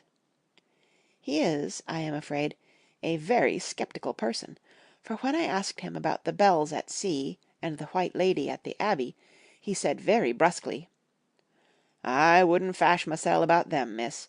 Them things be all wore out. Mind, I don't say that they never was, but I do say that they wasn't in my time. They be all very well for cummers and trippers and the like, but not for a nice young lady like you. Them feet folks from York and Leeds that be always eatin' cured herrin's and drinkin' tea and lookin' out to buy cheap jet would creed aught. I wonder mysel' who'd be bothered tellin' lies to them, even the newspapers, which is full of fool talk." I thought he would be a good person to learn interesting things from, so I asked him if he would mind telling me something about the whale fishing in the old days. He was just settling himself to begin when the clock struck 6, whereupon he laboured to get up, and said, "I must gang againwards home now, miss. My granddaughter doesn't like to be kept waitin' when the tea is ready, for it takes me time to crammel aboon the grees, for there be a many of 'em, and, miss, I lack belly timber sairly by the clock." He hobbled away, and I could see him hurrying, as well as he could, down the steps. The steps are a great feature on the place. They lead from the town up to the church. There are hundreds of them, I do not know how many, and they wind up in a delicate curve. The slope is so gentle that a horse could easily walk up and down them. I think they must originally have had something to do with the Abbey. I shall go home too. Lucy went out visiting with her mother, and as they were only duty calls, I did not go.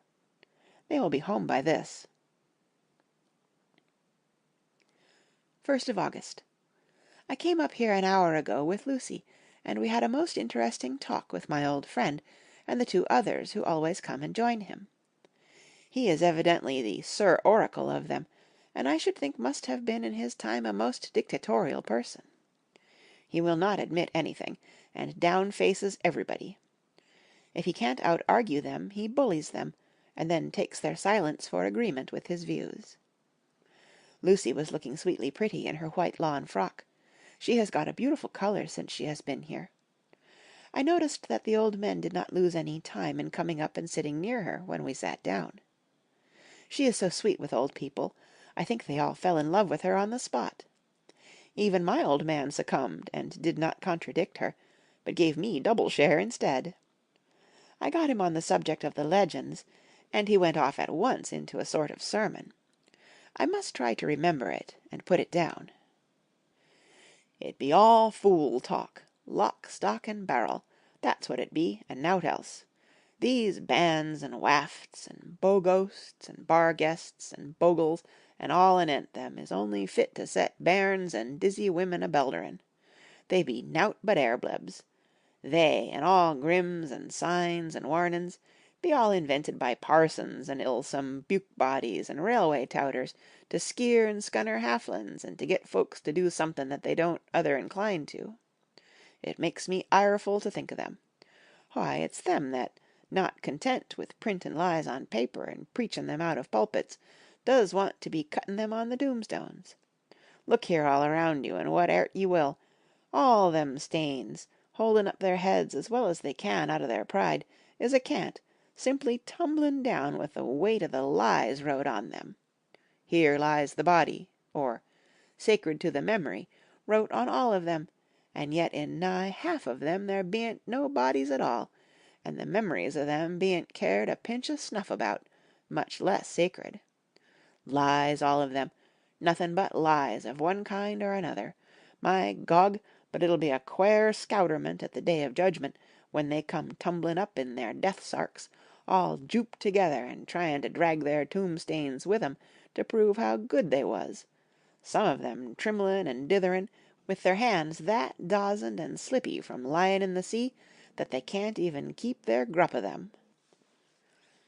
I could see from the old fellow's self-satisfied air, and the way in which he looked round for the approval of his cronies, that he was showing off, so I put in a word to keep him going.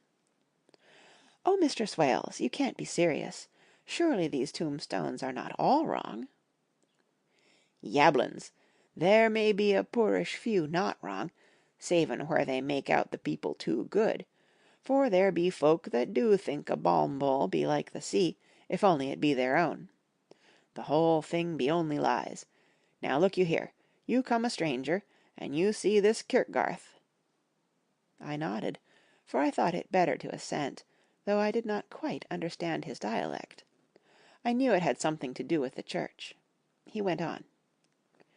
"And you consate that all these stains be aboon folk that happed here, snod and snog." I assented again. "Then that be just where the lie comes in. Why, there be scores of these lay beds that be toom as old Dun's bacca-box on Friday night." He nudged one of his companions, and they all laughed. "And my Gog, how could they be otherwise? Look at that one, the aftest abaft the bier bank. Read it." I went over and read: "Edward Spenceley, Master Mariner, murdered by pirates off the coast of Andres, April, 1854, age 30. When I came back, Mr. Swales went on: "Who brought him home, I wonder, to hap him here? Murdered off the coast of Andres, and you consated his body lay under. Why, I could name ye a dozen whose bones lie in the Greenland seas above," he pointed northwards, "or where the currents may have drifted them. There be the stains around ye. Ye can, with your young eyes, read the small print of the lies from here. This Braithwaite Lowry, I knew his father, lost in the Lively off Greenland in '20, or Andrew Woodhouse drowned in the same seas in 1777, or John Paxton drowned off Cape Farewell a year later, or old John Rawlings, whose grandfather sailed with me, drowned in the Gulf of Finland in '50. Do ye think that all these men will have to make a rush to Whitby when the trumpet sounds? I have me antherums aboot it. I tell ye that when they got here they'd be jomlin' and jostlin' one another that way, it'd be like a fight up on the ice in the old days, when we'd be at one another from daylight to dark, and tryin' to tie up our cuts by the light of the aurora borealis." This was evidently local pleasantry, for the old man cackled over it, and his cronies joined in with gusto. "But," I said, "surely you are not quite correct, for you start on the assumption that all the poor people, or their spirits, will have to take their tombstones with them on the Day of Judgment. Do you think that will be really necessary?" "Well, what else be they tombstones for? Answer me that, miss." "To please their relatives, I suppose." "To please their relatives, you suppose!" This he said with intense scorn. "How will it pleasure their relatives to know that lies is wrote over them, and that everybody in the place knows that they be lies?" He pointed to a stone at our feet, which had been laid down as a slab, on which the seat was rested, close to the edge of the cliff. "Read the lies on that thruffstein," he said. The letters were upside down to me from where I sat, but Lucy was more opposite to them, so she leant over and read: "Sacred to the memory of George Cannon, who died, in the hope of a glorious resurrection, on July 29, 1873, falling from the rocks at Kettleness. This tomb was erected by his sorrowing mother to her dearly beloved son. He was the only son of his mother, and she was a widow." "Really, Mr. Swales, I don't see anything very funny in that." She spoke her comment very gravely and somewhat severely. "You don't see aught funny? Ha ha! But that's because you don't gom the sorrowing mother was a hell cat that hated him because he was a crook, a regular lammeter he was, and he hated her so that he committed suicide in order that she mightn't get an insurance she put on his life.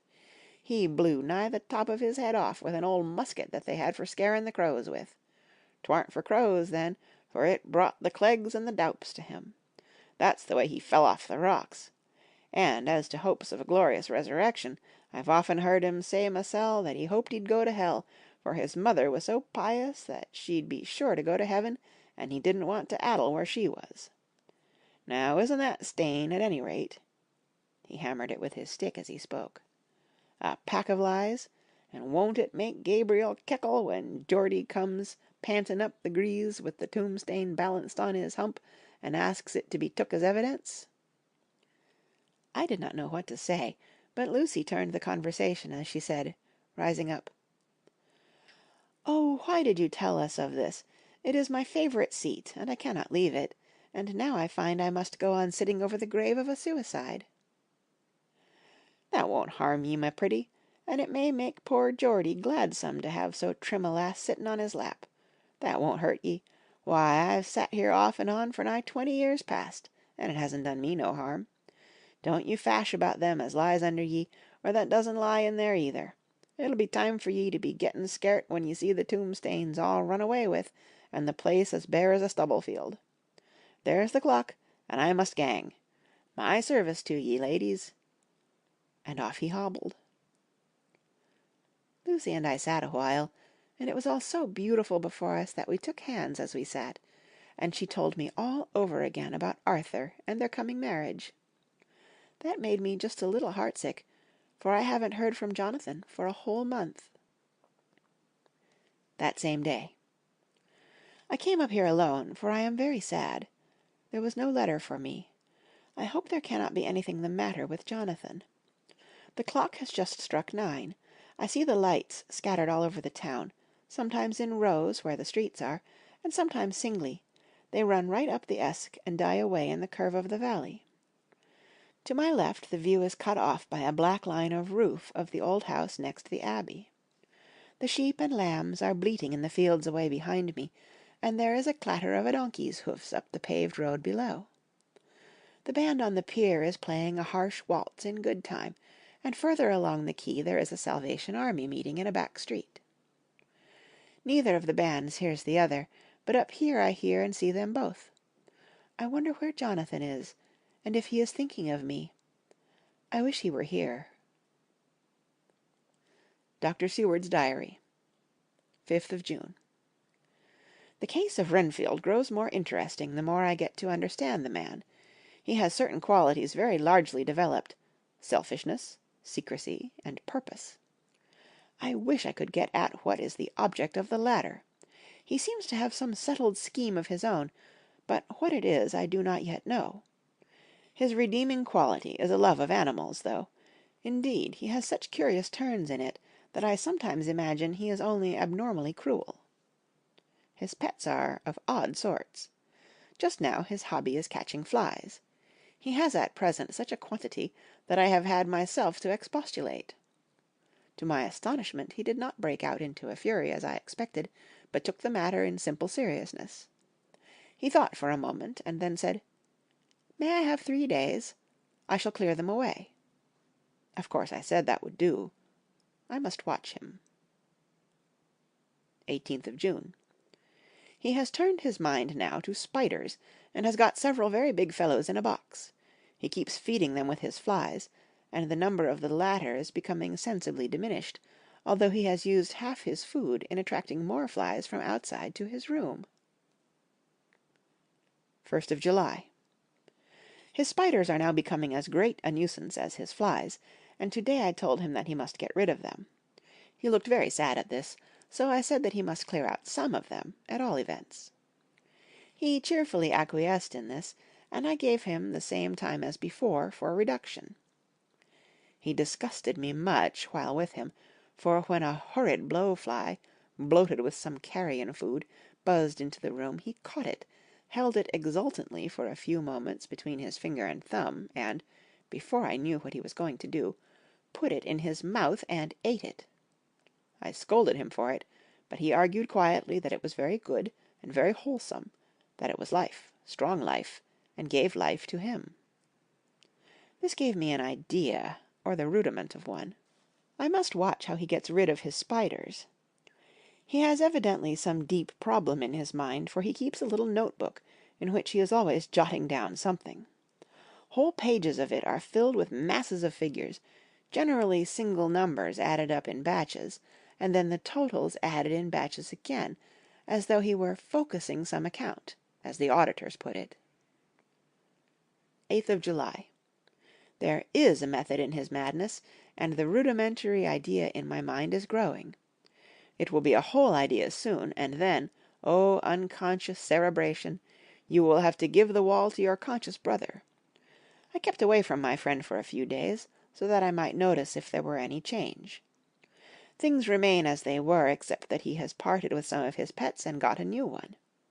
He has managed to get a sparrow, and has already partially tamed it. His means of taming is simple, for already the spiders have diminished. Those that do remain, however, are well fed, for he still brings in the flies by tempting them with his food. 19th of July. We are progressing. My friend has now a whole colony of sparrows, and his flies and spiders are almost obliterated. When I came in he ran to me and said he wanted to ask me a great favour, a very, very great favour, and as he spoke he fawned on me like a dog. I asked him what it was, and he said, with a sort of rapture in his voice and bearing, "A kitten, a nice little sleek playful kitten that I can play with and teach and feed and feed and feed." I was not unprepared for this request, for I had noticed how his pets went on increasing in size and vivacity, but I did not care that his pretty family of tame sparrows should be wiped out in the same manner as the flies and the spiders, so I said I would see about it, and asked him if he would not rather have a cat than a kitten. His eagerness betrayed him as he answered, "Oh yes, I would like a cat. I only asked for a kitten lest you should refuse me a cat. No one would refuse me a kitten, would they?" I shook my head, and said that at present I feared it would not be possible, but that I would see about it. His face fell, and I could see a warning of danger in it, for there was a sudden fierce, sidelong look which meant killing. The man is an undeveloped homicidal maniac. I shall test him with his present craving, and see how it will work out. Then I shall know more. 10 p.m. I have visited him again, and found him sitting in a corner, brooding. When I came in, he threw himself on his knees before me, and implored me to let him have a cat, that his salvation depended upon it. I was firm, however, and told him that he could not have it, whereupon he went without a word, and sat down, gnawing his fingers, in the corner where I had found him. I shall see him in the morning early. 20th of July. Visited Renfield very early, before the attendant went his rounds. Found him up and humming a tune. He was spreading out his sugar, which he had saved, in the window, and was manifestly beginning his fly-catching again, and beginning it cheerfully, and with a good grace. I looked around for his birds, and, not seeing them, asked him where they were. He replied, without turning round, that they had all flown away. There were a few feathers about the room, and on his pillow a drop of blood. I said nothing, but went and told the keeper to report to me if there were anything odd about him during the day. 11 a.m.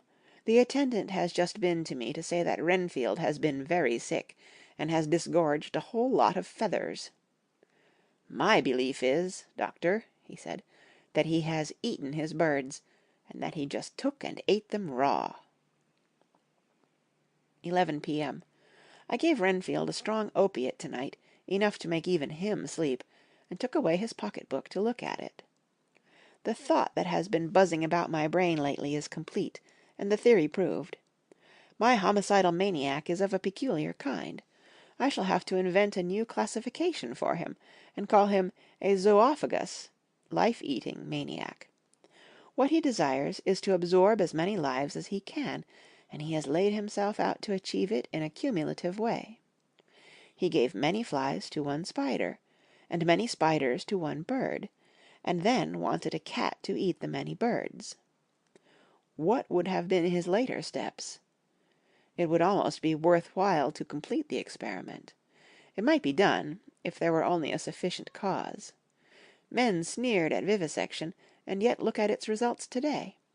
Why not advance science in its most difficult and vital aspect, the knowledge of the brain? Had I even the secret of one such mind, did I hold the key to the fancy of even one lunatic, I might advance my own branch of science to a pitch compared with which Burdon Sanderson's physiology or Ferrier's brain knowledge would be as nothing.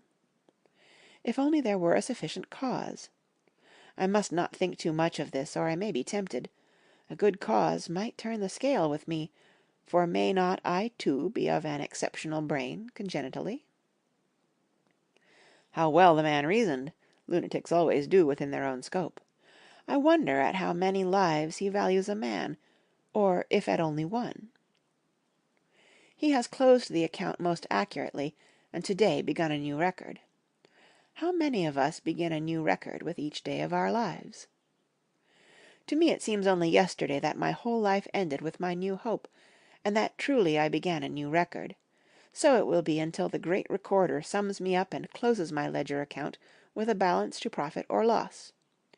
Oh, Lucy, Lucy, I cannot be angry with you, nor can I be angry with my friend whose happiness is yours, but I must only wait on, hopeless, and work. Work, work. If only I could have as strong a cause as my poor mad friend there, a good, unselfish cause to make me work, that would be indeed happiness. Mina Murray's Journal, 26th of July. I am anxious, and it soothes me to express myself here. It is like whispering to one's self and listening at the same time.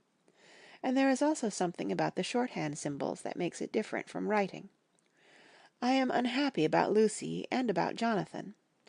I had not heard from Jonathan for some time, and was very concerned, but yesterday dear Mr. Hawkins, who is always so kind, sent me a letter from him.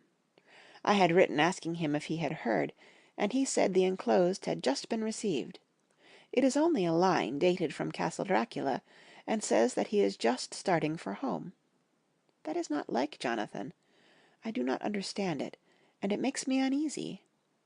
Then, too, Lucy, although she is so well, has lately taken to her old habit of walking in her sleep.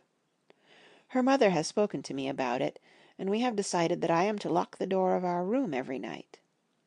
Mrs. Westenra has got an idea that sleepwalkers always go out on roofs of houses and along the edges of cliffs, and then get suddenly wakened and fall over with a despairing cry that echoes all over the place. Poor dear, she is naturally anxious about Lucy, and she tells me that her husband, Lucy's father, had the same habit, that he would get up in the night and dress himself and go out if he were not stopped.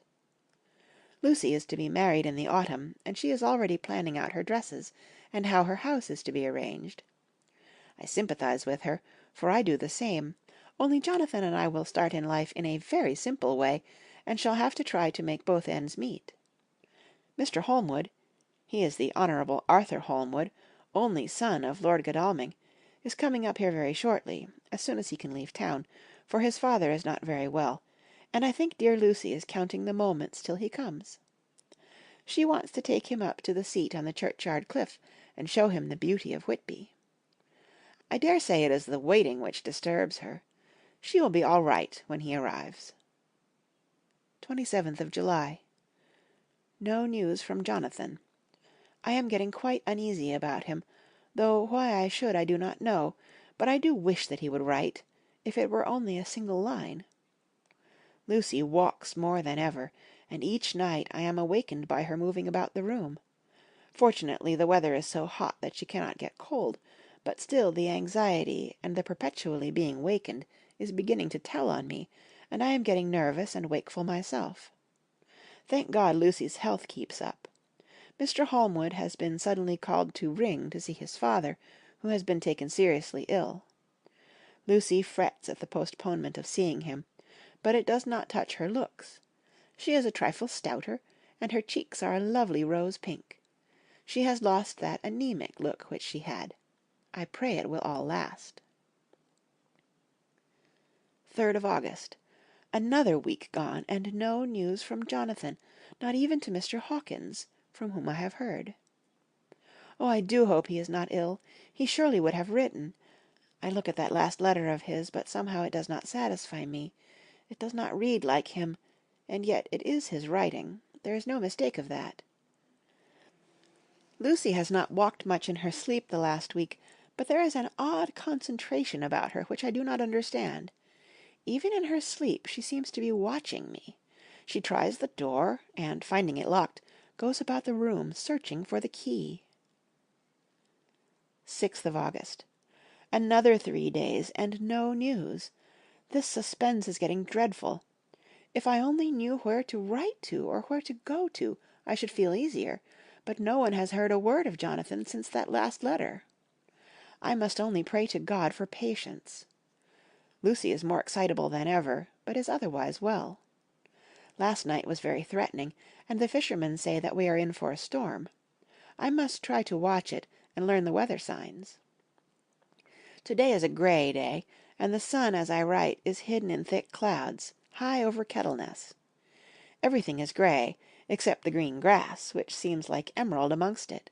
Grey, earthy rock. Grey clouds, tinged with the sunburst at the far edge, hang over the grey sea, into which the sand points stretch like grey fingers. The sea is tumbling in over the shallows and the sandy flats with a roar, muffled in the sea mists drifting inland. The horizon is lost in a grey mist. All is vastness. The clouds are piled up like giant rocks, and there is a brool over the sea that sounds like some presage of doom. Dark figures are on the beach here and there, sometimes half shrouded in the mist, and seem men like trees walking.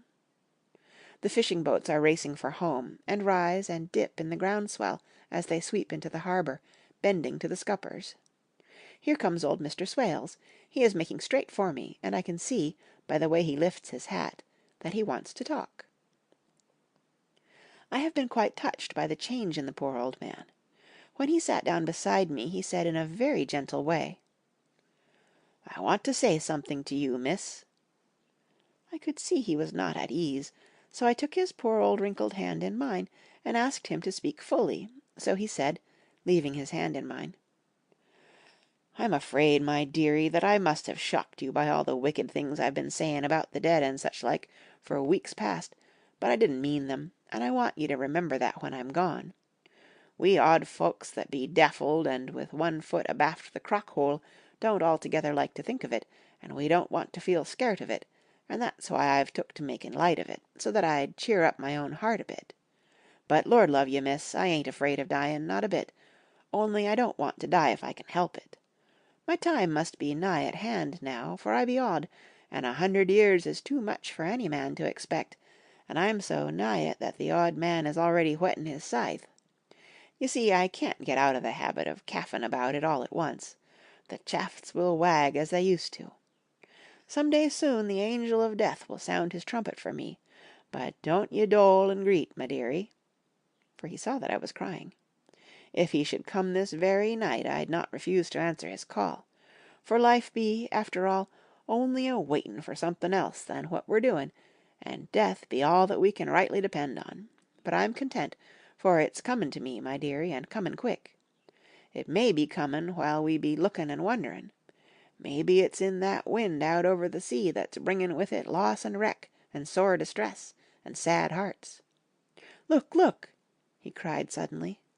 "There's something in that wind and in the host beyond that sounds and looks and tastes and smells like death. It's in the air. I feel it comin'. Lord, make me answer cheerful when my call comes." He held up his arms devoutly, and raised his hat. His mouth moved as though he were praying. After a few minutes' silence he got up, shook hands with me, and blessed me, and said good-bye, and hobbled off. It all touched me, and upset me very much. I was glad when the coastguard came along, with his spyglass under his arm. He stopped to talk with me, as he always does, but all the time kept looking out at a strange ship. "I can't make her out," he said. "She's a Russian, by the look of her, but she is knocking about in the queerest way. She doesn't know her mind a bit. She seems to see the storm coming, but can't decide whether to run up north in the open or to put in here. Look there again! She is steered mighty strangely, for she doesn't mind the hand on the wheel, changes about with every puff of wind. We'll hear more of her before this time tomorrow. Chapter 7. Cutting from The Daily Graph, 8th of August. Pasted in Mina Murray's journal. From a correspondent. Whitby. One of the greatest and suddenest storms on record has just been experienced here, with results both strange and unique. The weather had been somewhat sultry, but not to any degree uncommon in the month of August. Saturday evening was as fine as was ever known, and the great body of holiday-makers laid out yesterday for visits to Mulgrave Woods, Robin Hood's Bay, Rig Mill, Runswick, Staithes, and the various trips in the neighbourhood of Whitby. The steamers Emma and Scarborough made trips up and down the coast, and there was an unusual amount of tripping both to and from Whitby. The day was unusually fine till the afternoon, when some of the gossips who frequent the East Cliff churchyard, and from that commanding eminence watch the wide sweep of sea visible to the north and east, called attention to a sudden show of mares' tails high in the sky to the northwest. The wind was then blowing from the southwest in the mild degree which in barometrical language is ranked No. 2, light breeze. The coast guard on duty at once made report, and one old fisherman, who for more than half a century has kept watch on weather signs from the East Cliff, foretold in an emphatic manner the coming of a sudden storm. The approach of sunset was so very beautiful, so grand in its masses of splendidly coloured clouds, that there was quite an assemblage on the walk along the cliff in the old churchyard to enjoy the beauty. Before the sun dipped below the black mass of Kettleness, standing boldly athwart the western sky, its downward way was marked by myriad clouds of every sunset colour, flame, purple, pink, green, violet, and all the tints of gold, with here and there masses not large, but of seemingly absolute blackness, in all sorts of shapes, as well outlined as colossal silhouettes. The experience was not lost on the painters, and doubtless some of the sketches of the Prelude to the Great Storm will grace the R.A. and R.I. walls in May next. More than one captain made up his mind then and there that his cobble, or his mule, as they term the different classes of boats, would remain in the harbour till the storm had passed. The wind fell away entirely during the evening, and at midnight there was a dead calm, a sultry heat, and that prevailing intensity which, on the approach of thunder, affects persons of a sensitive nature. There were but few lights in sight at sea, for even the coasting steamers, which usually hug the shore so closely, kept well to seaward, and but few fishing boats were in sight. The only sail noticeable was a foreign schooner with all sails set, which was seemingly going westwards. The foolhardiness or ignorance of her officers was a prolific theme for comment whilst she remained in sight, and efforts were made to signal her to reduce sail in face of her danger. Before the night shut down, she was seen with sails idly flapping as she gently rolled on the undulating swell of the sea. As idle as a painted ship upon a painted ocean. Shortly before 10 o'clock the stillness of the air grew quite oppressive, and the silence was so marked that the bleating of a sheep inland, or the barking of a dog in the town, was distinctly heard, and the band on the pier, with its lively French air, was like a discord in the great harmony of nature's silence. A little after midnight came a strange sound from over the sea, and high overhead the air began to carry a strange, faint, hollow booming. Then, without warning, the tempest broke. With a rapidity which, at the time, seemed incredible, and even afterwards is impossible to realize, the whole aspect of nature at once became convulsed. The waves rose in growing fury, each overtopping its fellow, till in a very few minutes the lately glassy sea was like a roaring and devouring monster. White-crested waves beat madly on the level sands, and rushed up the shelving cliffs. Others broke over the piers, and with their spume swept the lanterns of the lighthouses which rise from the end of either pier of Whitby harbour. The wind roared like thunder, and blew with such force that it was with difficulty that even strong men kept their feet, or clung with grim clasp to the iron stanchions. It was found necessary to clear the entire piers from the mass of onlookers, or else the fatalities of the night would have been increased manifold. To add to the difficulties and dangers of the time, masses of sea fog came drifting inland, white, wet clouds, which swept by in ghostly fashion, so dank and damp and cold that it needed but little effort of imagination to think that the spirits of those lost at sea were touching their living brethren with the clammy hands of death, and many a one shuddered as the wreaths of sea mist swept by. At times the mist cleared, and the sea for some distance could be seen in the glare of the lightning, which now came thick and fast, followed by such sudden peals of thunder that the whole sky overhead seemed trembling under the shock of the footsteps of the storm. Some of the scenes thus revealed were of immeasurable grandeur and of absorbing interest. The sea, running mountains high, threw skywards with each wave mighty masses of white foam, which the tempest seemed to snatch at and whirl away into space. Here and there a fishing boat with a rag of sail, running madly for shelter before the blast. Now and again the white wings of a storm-tossed sea-bird. On the summit of the east cliff the new searchlight was ready for experiment, but had not yet been tried. The officers in charge of it got it into working order, and in the pauses of the inrushing mist swept with it the surface of the sea. Once or twice its service was most effective, as when a fishing boat, with gunwale under water, rushed into the harbour, able, by the guidance of the sheltering light, to avoid the danger of dashing against the piers.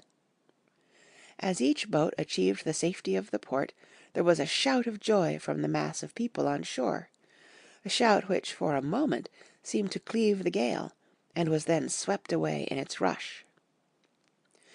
Before long the searchlight discovered some distance away a schooner with all sails set, apparently the same vessel which had been noticed earlier in the evening. The wind had by this time backed to the east, and there was a shudder amongst the watchers on the cliff as they realized the terrible danger in which she now was. Between her and the port lay the great flat reef on which so many good ships have from time to time suffered, and, with the wind blowing from its present quarter, it would be quite impossible that she should fetch the entrance of the harbour. It was now nearly the hour of high tide, but the waves were so great that in their troughs the shallows of the shore were almost visible, and the schooner, with all sails set, was rushing with such speed that, in the words of one old salt, "she must fetch up somewhere, if it was only in hell." Then came another rush of sea fog, greater than any hitherto, a mass of dank mist, which seemed to close on all things like a grey pall, and left available to men only the organ of hearing, for the roar of the tempest, and the crash of the thunder, and the booming of the mighty billows came through the damp oblivion even louder than before. The rays of the searchlight were kept fixed on the harbour mouth across the east pier, where the shock was expected, and men waited breathless. The wind suddenly shifted to the north-east, and the remnant of the sea fog melted in the blast, and then, mirabile dictu, between the piers, leaping from wave to wave as it rushed at headlong speed, swept the strange schooner before the blast, with all sails set, and gained the safety of the harbour. The searchlight followed her, and a shudder ran through all who saw her, for lashed to the helm was a corpse with drooping head, which swung horribly to and fro at each motion of the ship. No other form could be seen on deck at all. A great awe came on all as they realized that the ship, as if by a miracle, had found the harbour, unsteered save by the hand of a dead man. However, all took place more quickly than it takes to write these words. The schooner paused not, but rushing across the harbour, pitched herself on that accumulation of sand and gravel, washed by many tides and many storms, into the southeast corner of the pier, jutting under the east cliff, known locally as Tate Hill Pier. There was, of course, a considerable concussion as the vessel drove up on the sand heap. Every spar, rope, and stay was strained, and some of the top hammer came crashing down. But strangest of all, the very instant the shore was touched, an immense dog sprang up on deck from below, as if shot up by the concussion, and, running forward, jumped from the bow on the sand. Making straight for the steep cliff, where the churchyard hangs over the laneway to the east pier so steeply that some of the flat tombstones, thruffstanes, or throughstones, as they call them in the Whitby vernacular, actually project over where the sustaining cliff has fallen away. It disappeared in the darkness, which seemed intensified just beyond the focus of the searchlight. It so happened that there was no one at the moment on Tate Hill Pier, as all those whose houses are in close proximity were either in bed or were out on the heights above. Thus the coast guard on duty on the eastern side of the harbour, who at once ran down to the little pier, was the first to climb on board. The men working the searchlight, after scouring the entrance of the harbour without seeing anything, then turned the light on the derelict and kept it there. The coast guard ran aft, and when he came beside the wheel, bent over to examine it, and recoiled at once as though under some sudden emotion. This seemed to pique general curiosity, and quite a number of people began to run. It is a good way round from the west cliff by the drawbridge to Tate Hill Pier, but your correspondent is a fairly good runner, and came well ahead of the crowd. When I arrived, however, I found already assembled on the pier a crowd, whom the coast guard and police refused to allow to come on board. By the courtesy of the chief boatman, I was, as your correspondent, permitted to climb on deck, and was one of a small group who saw the dead seaman whilst actually lashed to the wheel. It was no wonder that the coast guard was surprised, or even awed, for not often can such a sight have been seen. The man was simply fastened by his hands, tied one over the other, to a spoke of the wheel. Between the inner hand and the wood was a crucifix, the set of beads on which it was fastened being around both wrists and wheel, and all kept fast by the binding cords. The poor fellow may have been seated at one time, but the flapping and buffeting of the sails had worked through the rudder of the wheel and dragged him to and fro, so that the cords with which he was tied had cut the flesh to the bone. Accurate note was made of the state of things, and a doctor, Surgeon J. M. Caffin, of 33 East Eliot Place, who came immediately after me, declared, after making examination, that the man must have been dead for quite 2 days. In his pocket was a bottle, carefully corked, empty save for a little roll of paper, which proved to be the addendum to the log. The coast guard said the man must have tied up his own hands, fastening the knots with his teeth. The fact that a coast guard was the first on board may save some complications later on, in the Admiralty Court, for coast guards cannot claim the salvage which is the right of the first civilian entering on a derelict. Already, however, the legal tongues are wagging, and one young law student is loudly asserting that the rights of the owner are already completely sacrificed, his property being held in contravention of the statutes of Mortmain, since the tiller, as emblemship, if not proof, of delegated possession, is held in a dead hand. It is needless to say that the dead steersman has been reverently removed from the place where he held his honourable watch and ward till death, a steadfastness as noble as that of the young Casabianca, and placed in the mortuary to await inquest. Already the sudden storm is passing, and its fierceness is abating. Crowds are scattering homeward, and the sky is beginning to redden over the Yorkshire wolds. I shall send, in time for your next issue, further details of the derelict ship, which found her way so miraculously into harbour in the storm. Whitby, 9th of August.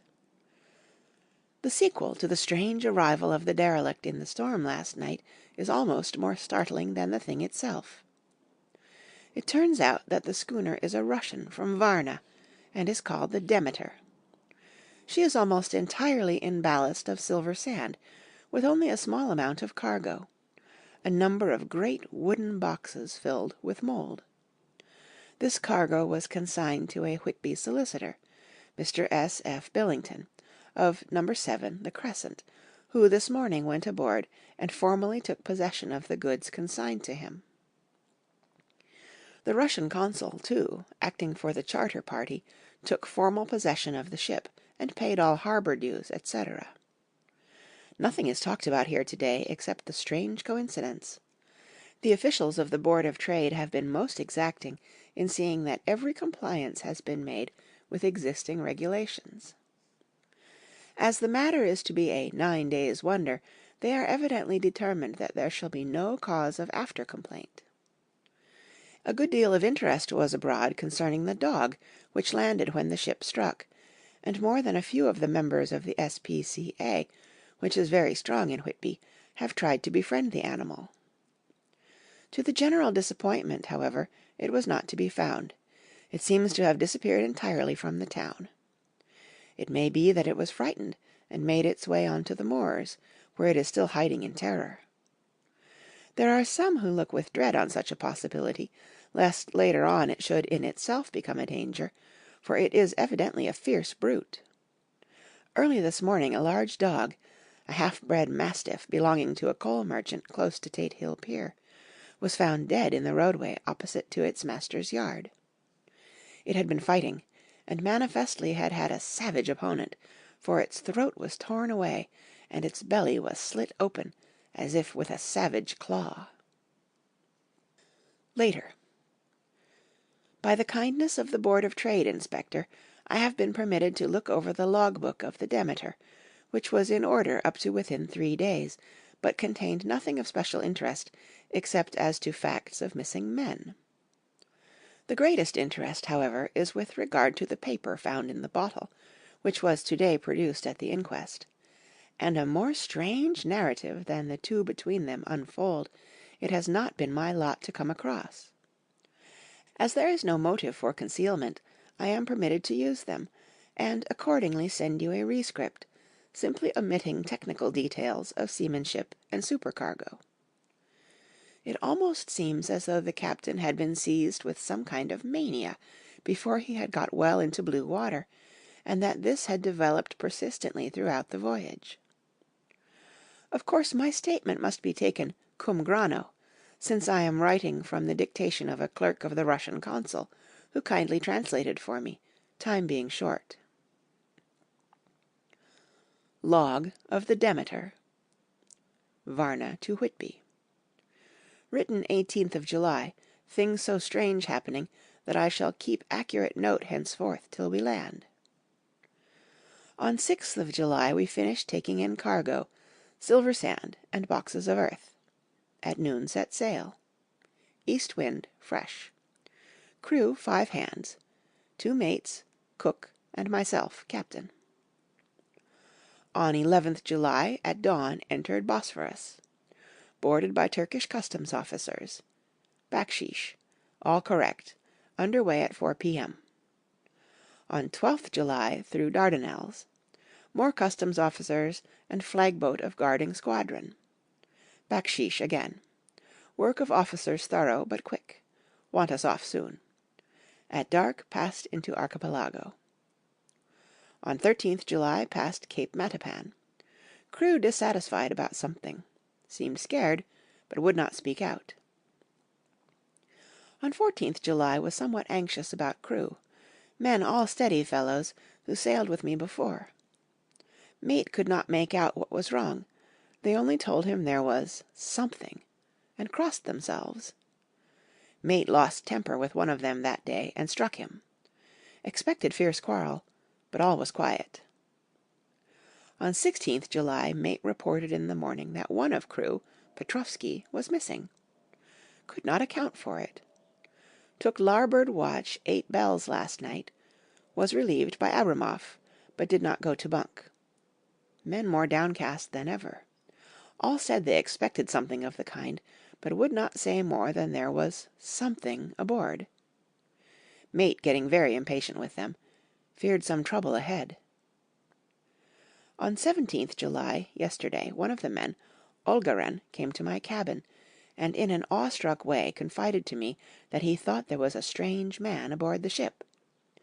He said that in his watch he had been sheltering behind the deck-house, as there was a rainstorm, when he saw a tall, thin man, who was not like any of the crew, come up the companionway and go along the deck forward and disappear. He followed cautiously, but when he got to bows, found no one, and the hatchways were all closed. He was in a panic of superstitious fear, and I am afraid the panic may spread. To allay it, I shall today search entire ship carefully, from stem to stern. Later in the day I got together the whole crew and told them, as they evidently thought there was someone in the ship, we would search from stem to stern. First mate angry, said it was folly, and to yield to such foolish ideas would demoralize the men. Said he would engage to keep them out of trouble with a handspike. I let him take the helm, while the rest began thorough search, all keeping abreast, with lanterns. We left no corner unsearched. As there were only the big wooden boxes, there were no odd corners where a man could hide. Men much relieved when search over, and went back to work cheerfully. First mate scowled, but said nothing. 22nd July. Rough weather last 3 days, and all hands busy with sails. No time to be frightened. Men seem to have forgotten their dread. Mate cheerful again, and all on good terms. Praised men for work in bad weather. Past Gibraltar and out through straits. All well. 24th July. There seems some doom over this ship. Already a hand short, and entering on the Bay of Biscay with wild weather ahead, and yet last night another man lost. Disappeared. Like the first, he came off his watch and was not seen again. Men all in a panic of fear. Sent a round robin asking to have double watch, as they fear to be alone. Mate angry. Fear there will be some trouble, as either he or the men will do some violence. 28th July. 4 days in hell, knocking about in a sort of maelstrom, and the wind a tempest. No sleep for anyone. Men all worn out. Hardly know how to set a watch, since no one fit to go on. Second mate volunteered to steer and watch, and let men snatch a few hours' sleep. Wind abating. Seas still terrific, but feel them less as ship is steadier. 29th July. Another tragedy. Had single watch tonight, as crew too tired to double. When morning watch came on deck, could find no one except steersman. Raised outcry, and all came on deck. Thorough search, but no one found. Are now without second mate, and crew in a panic. Mate and I agreed to go armed henceforth, and wait for any sign of cause. 30th July. Last night. Rejoiced we are nearing England. Weather fine, all sails set. Retired worn out, slept soundly, awaked by mate telling me that both man of watch and steersman missing. Only self and mate and 2 hands left to work ship. 1st of August. 2 days of fog and not a sail sighted. Had hoped when in the English Channel to be able to signal for help or get in somewhere. Not having power to work sails, have to run before wind. Dare not lower, as could not raise them again. We seem to be drifting to some terrible doom. Mate now more demoralized than either of men. His stronger nature seems to have worked inwardly against himself. Men are beyond fear, working stolidly and patiently, with minds made up to worst. They are Russian. He Romanian. 2nd of August, midnight. Woke up from few minutes' sleep by hearing a cry, seemingly outside my port. Could see nothing in fog. Rushed on deck and ran against mate. Tells me heard cry and ran, but no sign of man on watch. One more gone. Lord help us! Mate says we must be past Straits of Dover, as in a moment of fog lifting he saw North Foreland, just as he heard the man cry out. If so, we are now off in the North Sea, and only God can guide us in the fog, which seems to move with us, and God seems to have deserted us. 3rd of August. At midnight I went to relieve the man at the wheel, and when I got to it found no one there. The wind was steady, and as we ran before it there was no yawing. I dared not leave it, so shouted for the mate. After a few seconds he rushed up on deck in his flannels. He looked wild-eyed and haggard, and I greatly fear his reason has given way. He came close to me and whispered hoarsely, with his mouth to my ear, as though fearing the very air might hear. "It is here. I know it now. On the watch last night I saw it, like a man, tall and thin, and ghastly pale. It was in the bows and looking out. I crept behind it and gave it my knife, but the knife went through it, empty as the air." And as he spoke he took his knife and drove it savagely into space. Then he went on. "But it is here, and I'll find it. It is in the hold, perhaps in one of those boxes. I'll unscrew them one by one and see. You work the helm." And with a warning look and his finger on his lip he went below. There was springing up a choppy wind, and I could not leave the helm. I saw him come out on deck again with a tool chest and a lantern, and go down the forward hatchway. He is mad, stark, raving mad, and it's no use my trying to stop him. He can't hurt those big boxes. They are invoiced as clay, and to pull them about is as harmless a thing as he can do. So here I stay, and mind the helm, and write these notes. I can only trust in God and wait till the fog clears. Then, if I can't steer to any harbour with the wind that is, I shall cut down sails and lie by, and signal for help. It is nearly all over now. Just as I was beginning to hope that the mate would come out calmer, for I heard him knocking away at something in the hold, and work is good for him, there came up the hatchway a sudden, startled scream, which made my blood run cold, and up on the deck he came as if shot from a gun, a raging madman, with his eyes rolling and his face convulsed with fear. "Save me! Save me!" he cried, and then looked round on the blanket of fog. His horror turned to despair, and in a steady voice he said, "You had better come too, Captain, before it is too late. He is there. I know the secret now. The sea will save me from him, and it is all that is left." Before I could say a word or move forward to seize him, he sprang on the bulwark and deliberately threw himself into the sea. I suppose I know the secret too now. It was this madman who had got rid of the men one by one, and now he has followed them himself. God help me! How am I to account for all these horrors when I get to port? When I get to port? Will that ever be? 4th of August. Still fog, which the sunrise cannot pierce. I know there is sunrise because I am a sailor. Why else I know not. I dared not go below, I dared not leave the helm, so here all night I stayed, and in the dimness of the night I saw it. Him. God forgive me, but the mate was right to jump overboard. It was better to die like a man, to die like a sailor in blue water, no man can object. But I am captain, and I must not leave my ship. But I shall baffle this fiend or monster, for I shall tie my hands to the wheel when my strength begins to fail, and along with them I shall tie that which it, dare not touch, and then, come good wind or foul, I shall save my soul and my honour as a captain. I am growing weaker, and the night is coming on.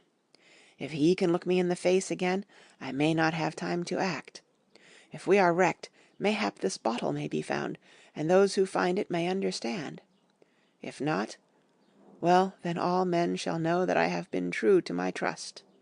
God and the Blessed Virgin and the saints help a poor ignorant soul trying to do his duty. Of course the verdict was an open one. There is no evidence to adduce, and whether or not the man himself committed the murders, there is now none to say. The folk here hold almost universally that the captain is simply a hero, and he is to be given a public funeral.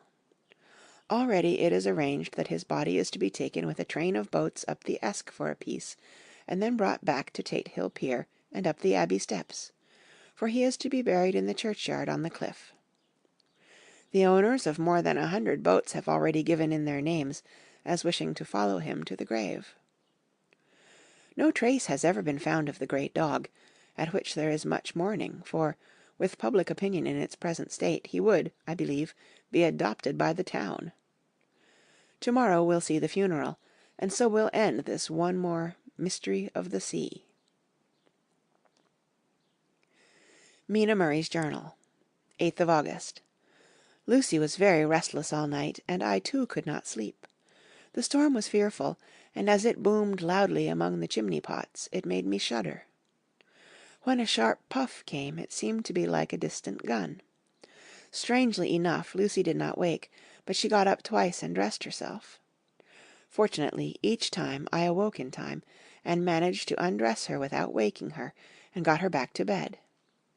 It is a very strange thing, this sleepwalking, for as soon as her will is thwarted in any physical way, her intention, if there be any, disappears, and she yields herself almost exactly to the routine of her life.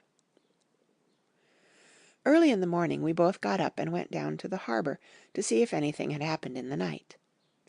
There were very few people about, and though the sun was bright and the air clear and fresh, the big grim-looking waves, that seemed dark themselves because the foam that topped them was like snow, forced themselves in through the narrow mouth of the harbour, like a bullying man going through a crowd. Somehow I felt glad that Jonathan was not on the sea last night, but on land. But oh, is he on land or sea? Where is he, and how? I am getting fearfully anxious about him. If I only knew what to do, and could do anything. 10th of August.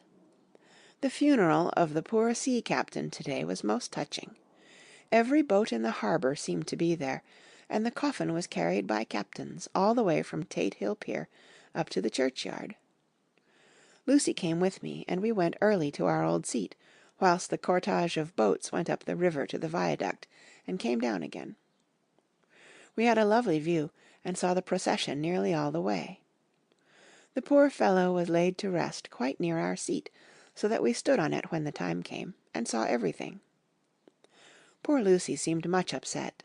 She was restless and uneasy all the time, and I cannot but think that her dreaming at night is telling on her. She is quite odd in one thing. She will not admit to me that there is any cause for restlessness. Or, if there be, she does not understand it herself. There is an additional cause in that poor old Mr. Swales was found dead this morning on our seat, his neck being broken. He had evidently, as the doctor said, fallen back in the seat in some sort of fright, for there was a look of fear and horror on his face that the men said made them shudder. Poor dear old man! Perhaps he had seen death with his dying eyes. Lucy is so sweet and sensitive that she feels influences more acutely than other people do. Just now she was quite upset by a little thing which I did not much heed, though I am myself very fond of animals. One of the men who came up here often to look for the boats was followed by his dog. The dog is always with him. They are both quiet persons, and I never saw the man angry, nor heard the dog bark. During the service the dog would not come to its master, who was on the seat with us, but kept a few yards off, barking and howling. Its master spoke to it gently, and then harshly, and then angrily, but it would neither come nor cease to make a noise.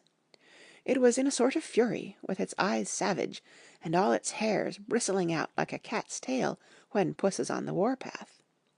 Finally the man too got angry, and jumped down and kicked the dog, and then took it by the scruff of the neck, and half dragged and half threw it on the tombstone on which the seat is fixed.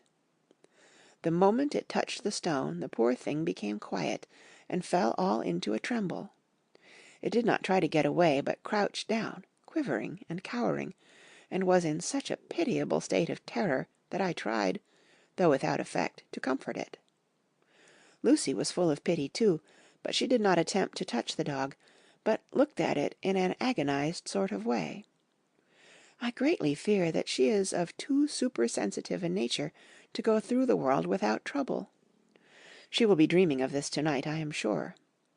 The whole agglomeration of things, the ship steered into port by a dead man, his attitude tied to the wheel with a crucifix and beads, the touching funeral, the dog, now furious and now in terror, will all afford material for her dreams. I think it will be best for her to go to bed tired out physically, so I shall take her for a long walk by the cliffs to Robin Hood's Bay and back. She ought not to have much inclination for sleepwalking, then. Chapter 8. Mina Murray's Journal. Same day, 11:00 p.m. Oh, but I am tired. If it were not that I had made my diary a duty, I should not open it tonight. We had a lovely walk. Lucy, after a while, was in gay spirits, owing, I think, to some dear cows who came nosing towards us in a field close to the lighthouse, and frightened the wits out of us. I believe we forgot everything except, of course, personal fear, and it seemed to wipe the slate clean and give us a fresh start. We had a capital severe tea at Robin Hood's Bay in a sweet little old-fashioned inn, with a bow window right over the seaweed-covered rocks of the strand. I believe we should have shocked the new woman with our appetites. Men are more tolerant, bless them. Then we walked home with some, or rather many, stoppages to rest, and with our hearts full of a constant dread of wild bulls. Lucy was really tired, and we intended to creep off to bed as soon as we could. The young curate came in, however, and Mrs. Westenra asked him to stay for supper. Lucy and I had both a fight for it with the dusty miller. I know it was a hard fight on my part, and I am quite heroic. I think that some day the bishops must get together and see about breeding up a new class of curates, who don't take supper, no matter how they may be pressed to, and who will know when girls are tired. Lucy is asleep and breathing softly. She has more colour in her cheeks than usual, and looks, oh, so sweet.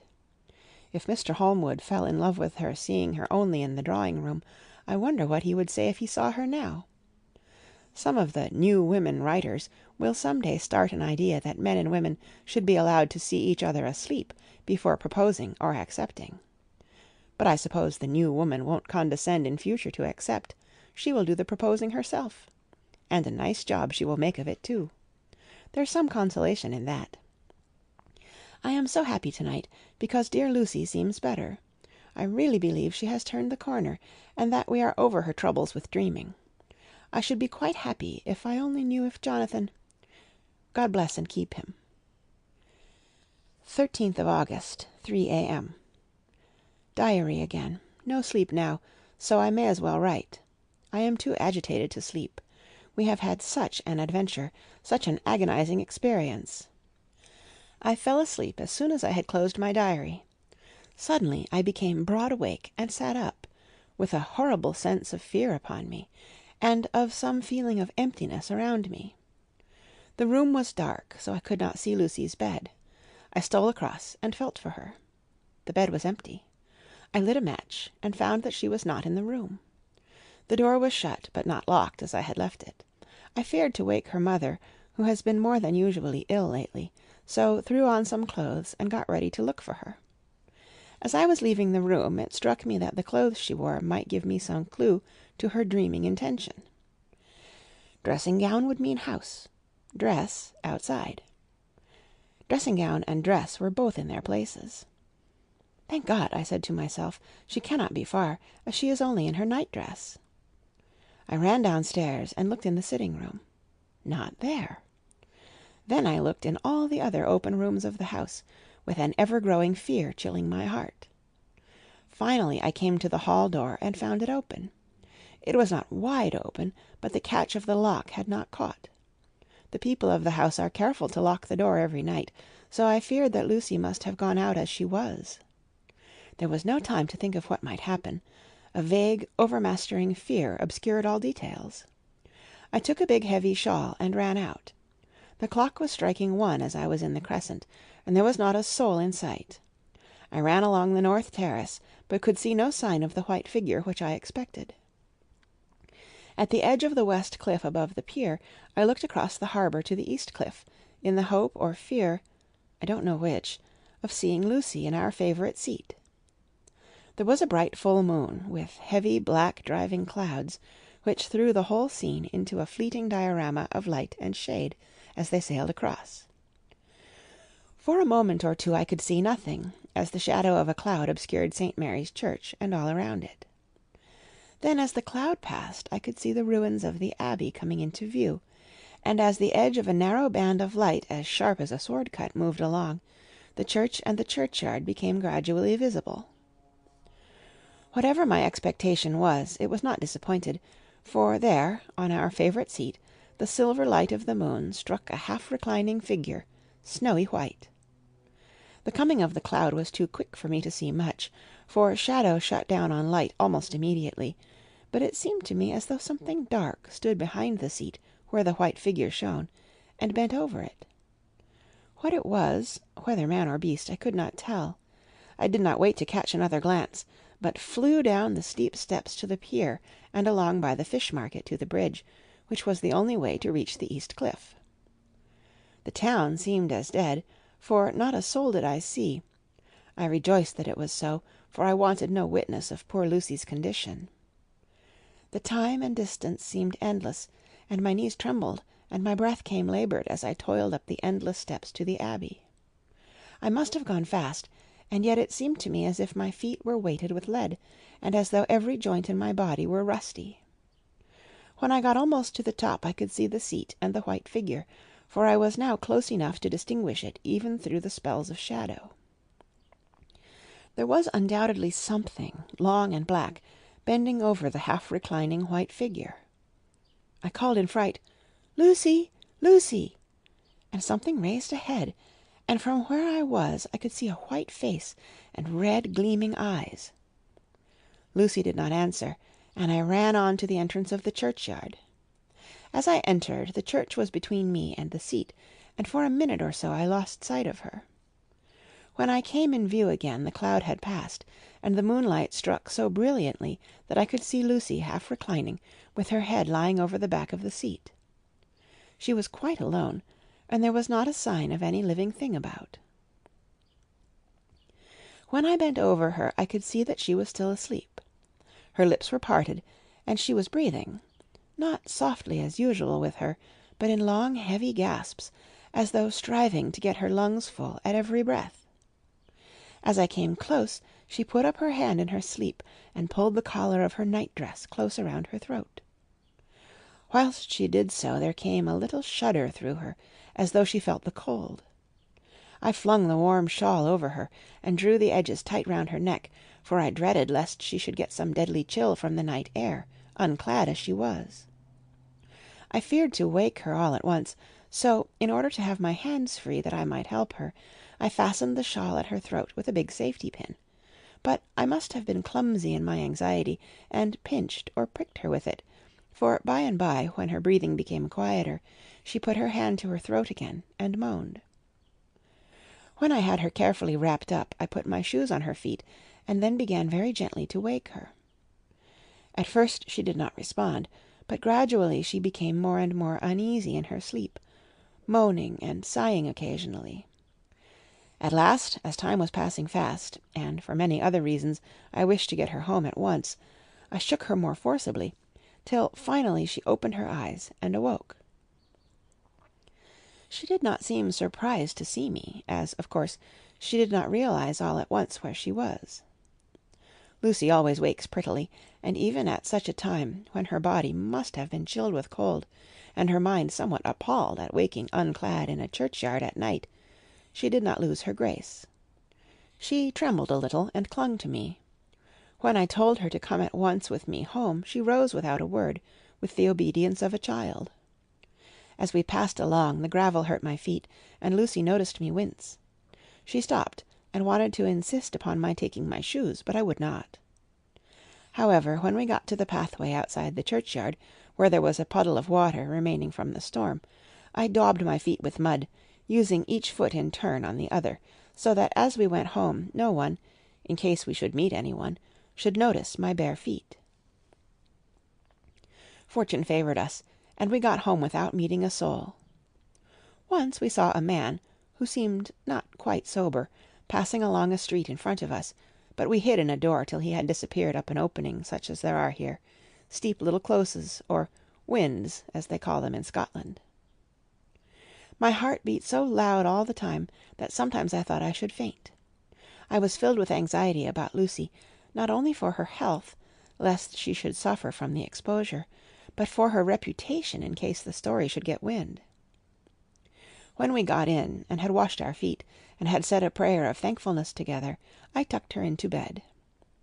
Before falling asleep she asked, even implored, me not to say a word to anyone, even her mother, about her sleepwalking adventure.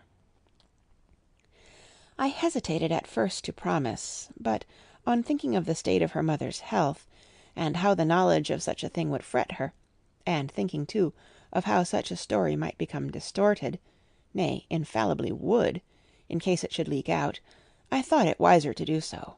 I hope I did right. I have locked the door, and the key is tied to my wrist, so perhaps I shall not be again disturbed. Lucy is sleeping soundly. The reflex of the dawn is high and far over the sea.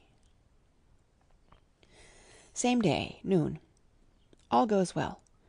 Lucy slept till I woke her, and seemed not to have even changed her side. The adventure of the night does not seem to have harmed her.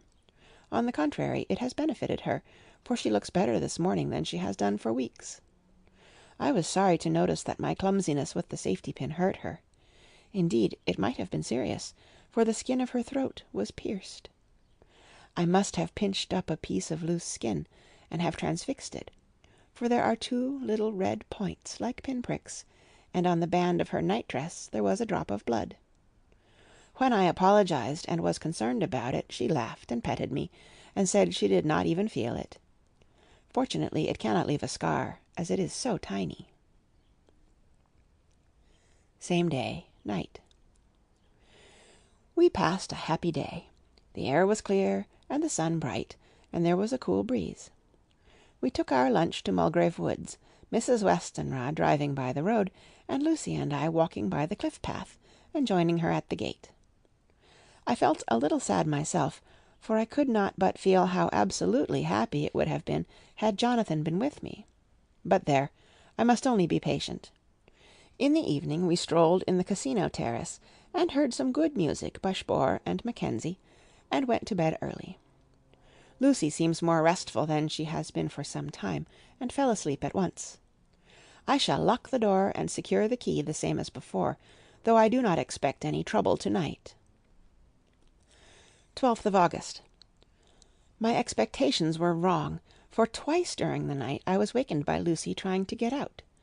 She seemed, even in her sleep, to be a little impatient at finding the door shut, and went back to bed under a sort of protest. I woke with the dawn, and heard the birds chirping outside of the window. Lucy woke too, and I was glad to see was even better than on the previous morning. All her old gaiety of manner seemed to have come back, and she came and snuggled in beside me, and told me all about Arthur. I told her how anxious I was about Jonathan, and then she tried to comfort me. Well, she succeeded somewhat, for, though sympathy can't alter facts, it can help to make them more bearable. 13th of August. Another quiet day, and to bed with the key on my wrist as before. Again I awoke in the night, and found Lucy sitting up in bed, still asleep, pointing to the window.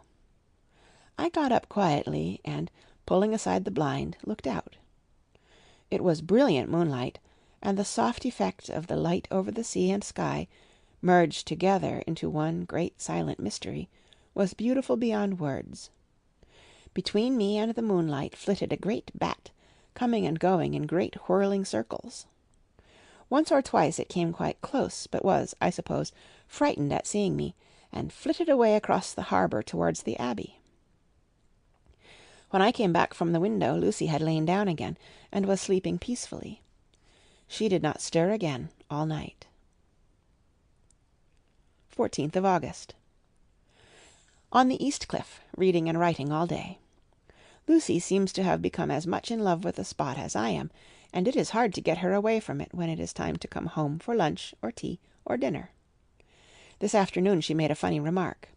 We were coming home for dinner, and had come to the top of the steps up from the West Pier, and stopped to look at the view, as we generally do. The setting sun, low down in the sky, was just dropping behind Kettleness. The red light was thrown over on the East Cliff and the old Abbey, and seemed to bathe everything in a beautifully rosy glow. We were silent for a while, and suddenly Lucy murmured as if to herself, "His red eyes again. They are just the same." It was such an odd expression, coming apropos of nothing, that it quite startled me.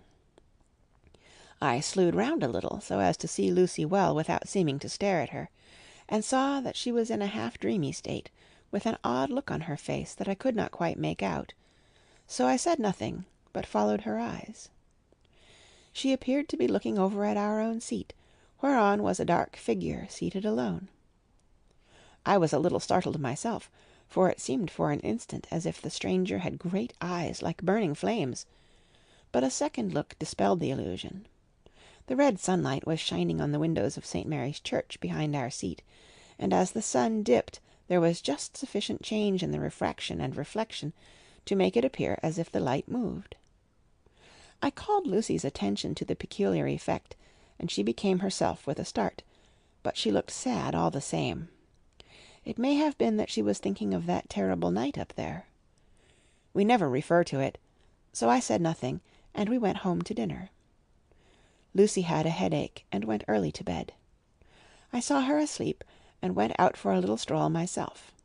I walked along the cliffs to the westward, and was full of sweet sadness, for I was thinking of Jonathan.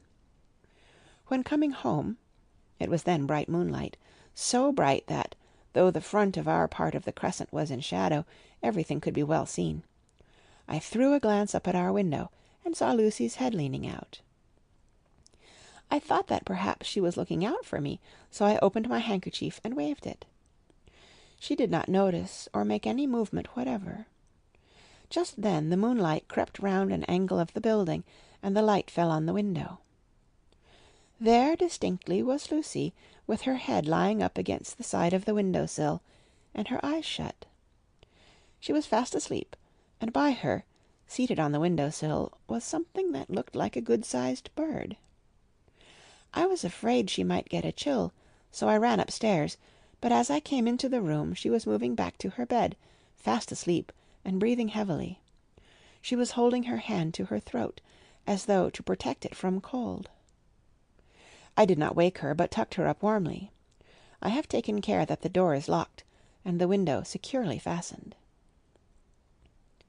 She looks so sweet as she sleeps, but she is paler than is her wont, and there is a drawn, haggard look under her eyes, which I do not like.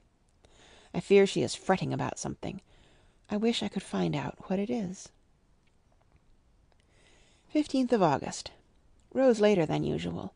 Lucy was languid and tired, and slept on after we had been called. We had a happy surprise at breakfast. Arthur's father is better, and wants the marriage to come off soon. Lucy is full of quiet joy, and her mother is glad and sorry at once. Later on in the day she told me the cause. She is grieved to lose Lucy as her very own, but she is rejoiced that she is soon to have someone to protect her. Poor dear sweet lady! She confided to me that she has got her death warrant. She has not told Lucy, and made me promise secrecy. Her doctor told her that within a few months at most she must die, for her heart is weakening. At any time, even now, a sudden shock would be almost sure to kill her. Ah, we were wise to keep her from the affair of the dreadful night of Lucy's sleepwalking. 17th of August.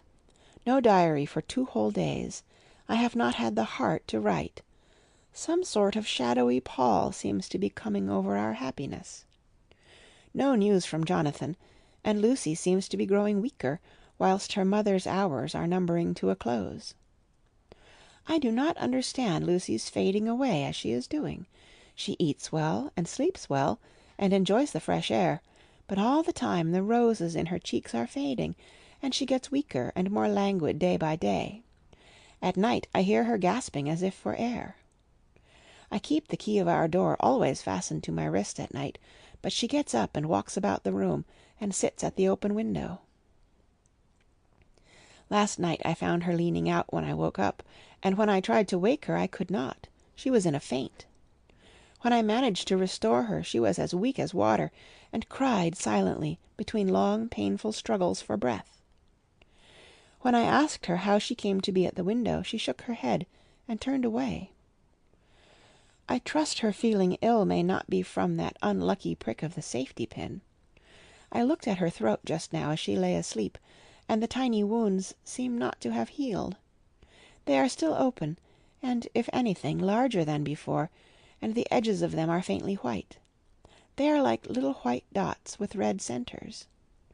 Unless they heal within a day or two, I shall insist on the doctor seeing about them. Letter, Samuel F. Billington and Son, Solicitors, Whitby, to Messrs. Carter, Patterson and Company, London, 17th of August. Dear Sirs, herewith please receive invoice of goods sent by Great Northern Railway. Some are to be delivered at Carfax, near Purfleet, immediately on receipt at goods station, King's Cross. The house is at present empty, but enclosed please find keys, all of which are labelled. You will please deposit the boxes, 50 in number, which form the consignment, in the partially ruined building forming part of the house, and marked A on rough diagram enclosed. Your agent will easily recognize the locality, as it is the ancient chapel of the mansion. The goods leave by the train at 9:30 tonight, and will be due at King's Cross at 4:30 tomorrow afternoon. As our client wishes the delivery made as soon as possible, we shall be obliged by your having teams ready at King's Cross at the time named, and forthwith conveying the goods to destination. In order to obviate any delays possible through any routine requirements as to payment in your departments, we enclose check herewith for £10, receipt of which please acknowledge. Should the charge be less than this amount, you can return balance. If greater, we shall at once send check for difference on hearing from you.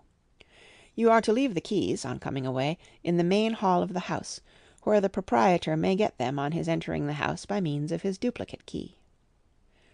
Pray do not take us as exceeding the bounds of business courtesy in pressing you in all ways to use the utmost expedition. We are, dear sirs, faithfully yours, Samuel F. Billington and Son. Letter, Messrs. Carter, Patterson and Company, London, to Messrs. Billington and Son, Whitby, 21st of August. Dear Sirs, we beg to acknowledge £10 received, and to return check £1, 17 shillings, 9 pence, amount of overplus, as shown in receipted account herewith. Goods are delivered in exact accordance with instructions, and keys left in parcel in main hall, as directed. We are, dear sirs, yours respectfully, Pro. Carter, Patterson and Company. Mina Murray's Journal, 18th of August. I am happy today, and write sitting on the seat in the churchyard. Lucy is ever so much better. Last night she slept well all night, and did not disturb me once.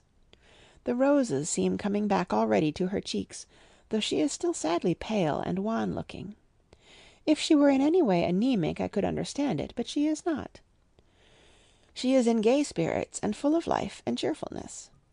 All the morbid reticence seems to have passed from her, and she has just reminded me, as if I needed any reminding, of that night, and that it was here, on this very seat, I found her asleep. As she told me, she tapped playfully with the heel of her boot on the stone slab, and said, "My poor little feet didn't make much noise then. I dare say poor old Mr. Swales would have told me that it was because I didn't want to wake up Geordie." As she was in such a communicative humour, I asked her if she had dreamed at all that night. Before she answered, that sweet puckered look came into her forehead, which Arthur—I call him Arthur from her habit—says he loves, and indeed I don't wonder that he does. Then she went on in a half-dreaming kind of way, as if trying to recall it to herself. I didn't quite dream, But it all seemed to be real. I only wanted to be here in this spot. I don't know why, for I was afraid of something. I don't know what. I remember, though I suppose I was asleep, passing through the streets and over the bridge. A fish leaped as I went by, and I leaned over to look at it, and I heard a lot of dogs howling. The whole town seemed as if it must be full of dogs, all howling at once, as I went up the steps. Then I had a vague memory of something long and dark with red eyes, just as we saw in the sunset, and something very sweet and very bitter all around me at once, and then I seemed sinking into deep green water, and there was a singing in my ears, as I have heard there is to drowning men, and then everything seemed passing away from me. My soul seemed to go out from my body and float about the air. I seem to remember that once the West Lighthouse was right under me, and then there was a sort of agonizing feeling, as if I were in an earthquake, and I came back and found you shaking my body. I saw you do it before I felt you. Then she began to laugh. It seemed a little uncanny to me, and I listened to her breathlessly. I did not quite like it, and thought it better not to keep her mind on the subject, so we drifted on to other subjects, and Lucy was like her old self again. When we got home, the fresh breeze had braced her up, and her pale cheeks were really more rosy. Her mother rejoiced when she saw her, and we all spent a very happy evening together. 19th of August. Joy, joy, joy, although not all joy. At last, news of Jonathan. The dear fellow has been ill. That is why he did not write. I am not afraid to think it or say it, now that I know. Mr. Hawkins sent me on the letter, and wrote himself, oh so kindly. I am to leave in the morning, and go over to Jonathan, and to help to nurse him if necessary, and to bring him home. Mr. Hawkins says it would not be a bad thing if we were to be married out there. I have cried over the good sister's letter till I can feel it wet against my bosom where it lies. It is of Jonathan, and must be next my heart, for he is in my heart. My journey is all mapped out, and my luggage ready. I am only taking one change of dress. Lucy will bring my trunk to London, and keep it till I send for it may be that... I must write no more. I must keep it to say to Jonathan, my husband. The letter that he has seen and touched must comfort me till we meet. Letter. Sister Agatha, Hospital of St. Joseph and St. Mary, Budapest, to Miss Wilhelmina Murray. 12th of August. Dear Madam, I write by desire of Mr. Jonathan Harker, who is himself not strong enough to write, though progressing well, thanks to God and St. Joseph and St. Mary. He has been under our care for nearly 6 weeks, suffering from a violent brain fever. He wishes me to convey his love, and to say that by this post I write for him to Mr. Peter Hawkins, Exeter, to say, with his dutiful respects, that he is sorry for his delay, and that all of his work is completed. He will require some few weeks' rest in our sanatorium in the hills, but will then return. He wishes me to say that he has not sufficient money with him, and that he would like to pay for his staying here, so that others who need shall not be wanting for help. Believe me, yours, with sympathy and all blessings, Sister Agatha. P.S. My patient being asleep, I open this to let you know something more. He has told me all about you, and that you are shortly to be his wife. All blessings to you both.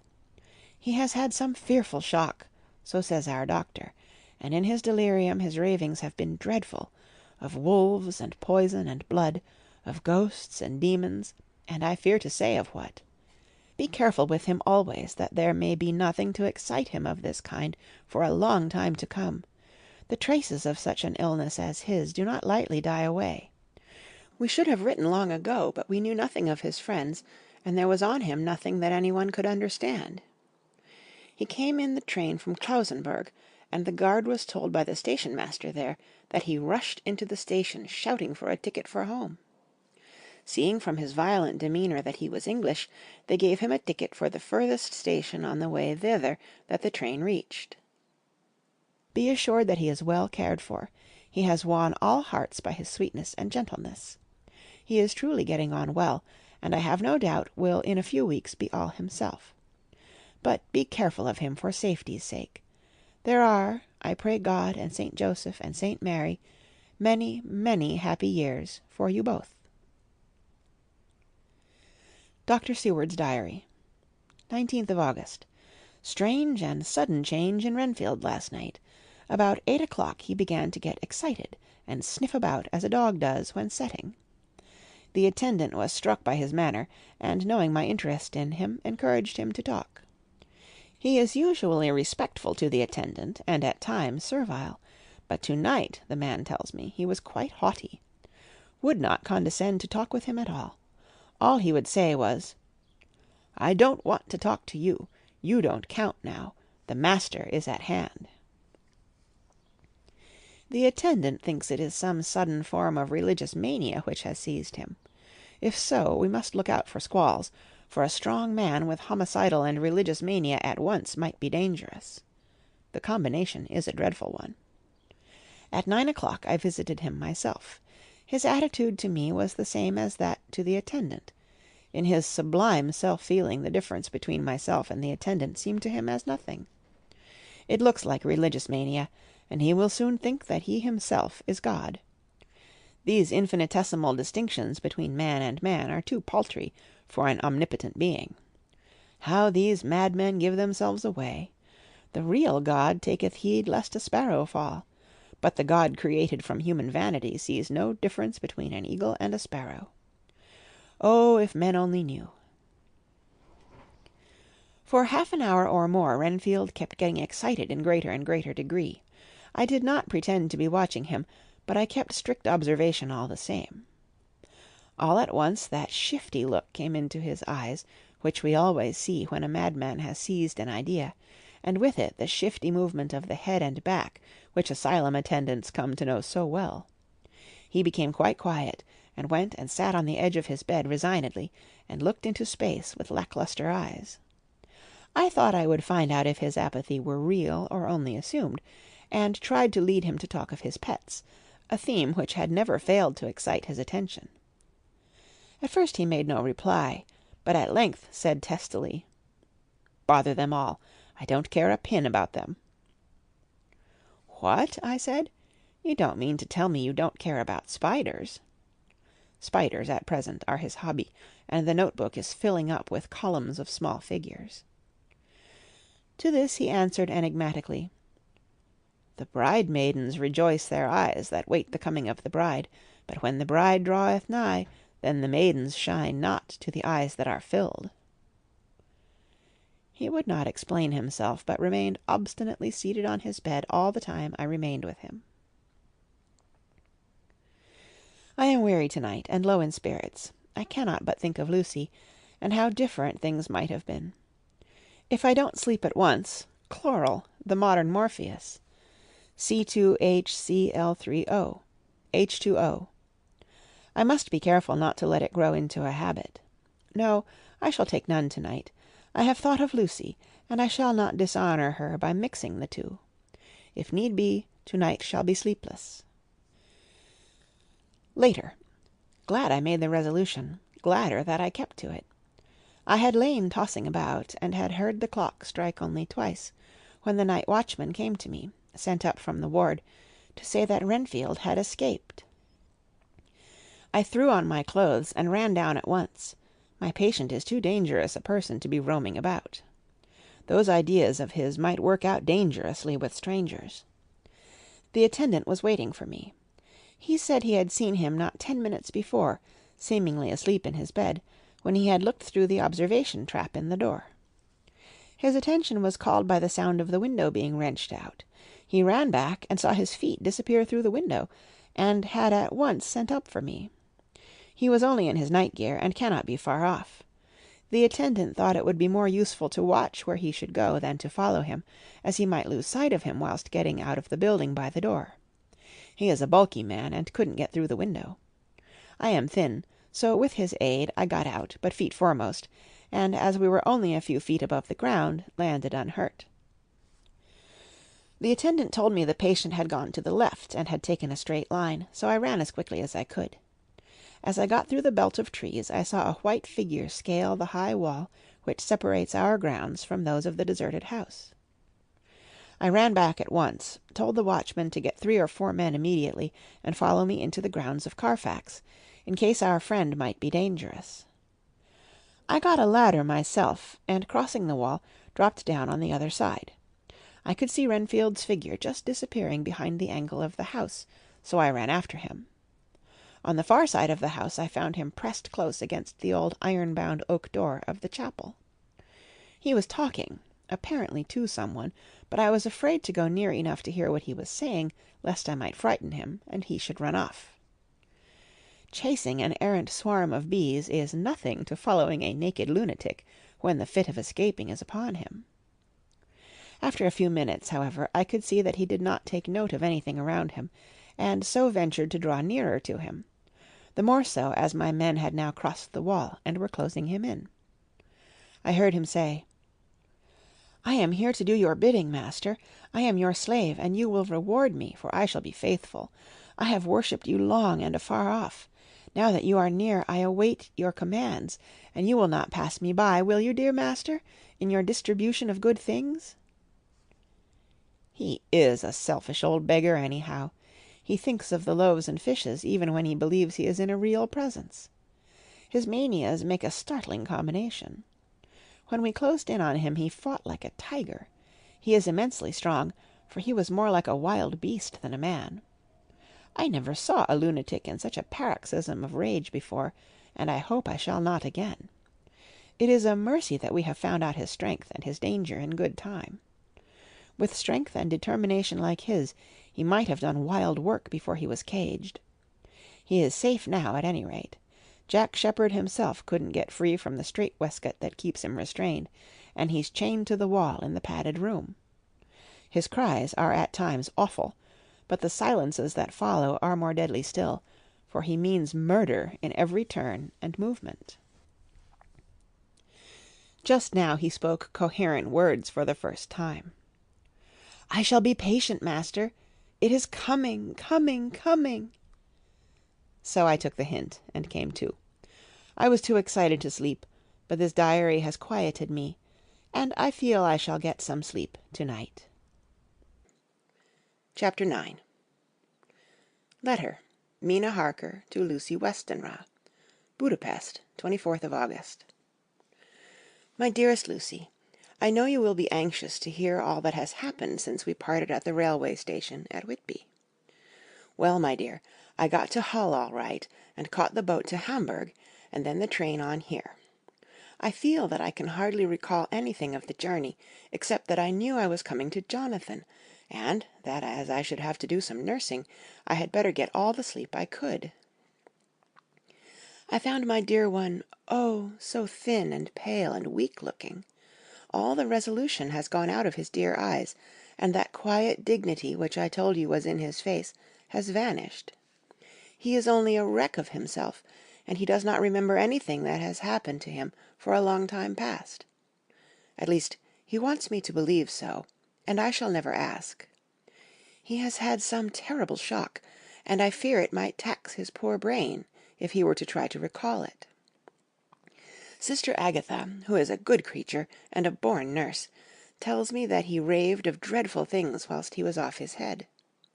I wanted her to tell me what they were, but she would only cross herself, and say she would never tell, that the ravings of the sick were the secrets of God, and that if a nurse through her vocation should hear them, she should respect her trust. She is a sweet, good soul, and the next day, when she saw I was troubled, she opened up the subject again, and, after saying that she could never mention what my poor dear raved about, added, "I can tell you this much, my dear, that it was not about anything which he has done wrong himself, and you, as his wife-to-be, have no cause to be concerned. He has not forgotten you or what he owes to you. His fear was of great and terrible things, which no mortal can treat of." I do believe the dear soul thought I might be jealous, lest my poor dear should have fallen in love with any other girl. The idea of my being jealous about Jonathan! And yet, my dear, let me whisper, I felt a thrill of joy through me when I knew that no other woman was a cause of trouble. I am now sitting by his bedside, where I can see his face while he sleeps. He is waking. When he woke, he asked me for his coat, as he wanted to get something from the pocket. I asked Sister Agatha, and she brought all his things. I saw that amongst them was his notebook, and was going to ask him to let me look at it, for I knew then that I might find some clue to his trouble. But I suppose he must have seen my wish in my eyes, for he sent me over to the window, saying he wanted to be quite alone for a moment. Then he called me back, and when I came he had his hand over the notebook, and he said to me very solemnly, "Wilhelmina." I knew then that he was in deadly earnest, for he has never called me by that name since he asked me to marry him. "You know, dear, my ideas of the trust between husband and wife. There should be no secret, no concealment. I have had a great shock, and when I try to think of what it is, I feel my head spin round. And I do not know if it was all real or the dreaming of a madman. You know I have had brain fever, and that is to be mad. The secret is here, and I do not want to know it.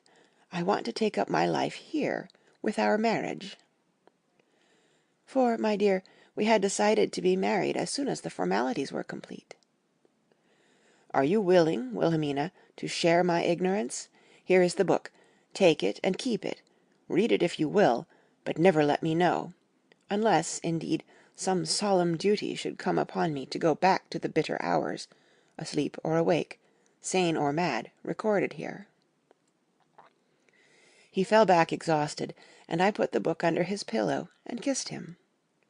I have asked Sister Agatha to beg the Superior to let our wedding be this afternoon, and am waiting her reply. She has come and told me that the chaplain of the English Mission Church has been sent for.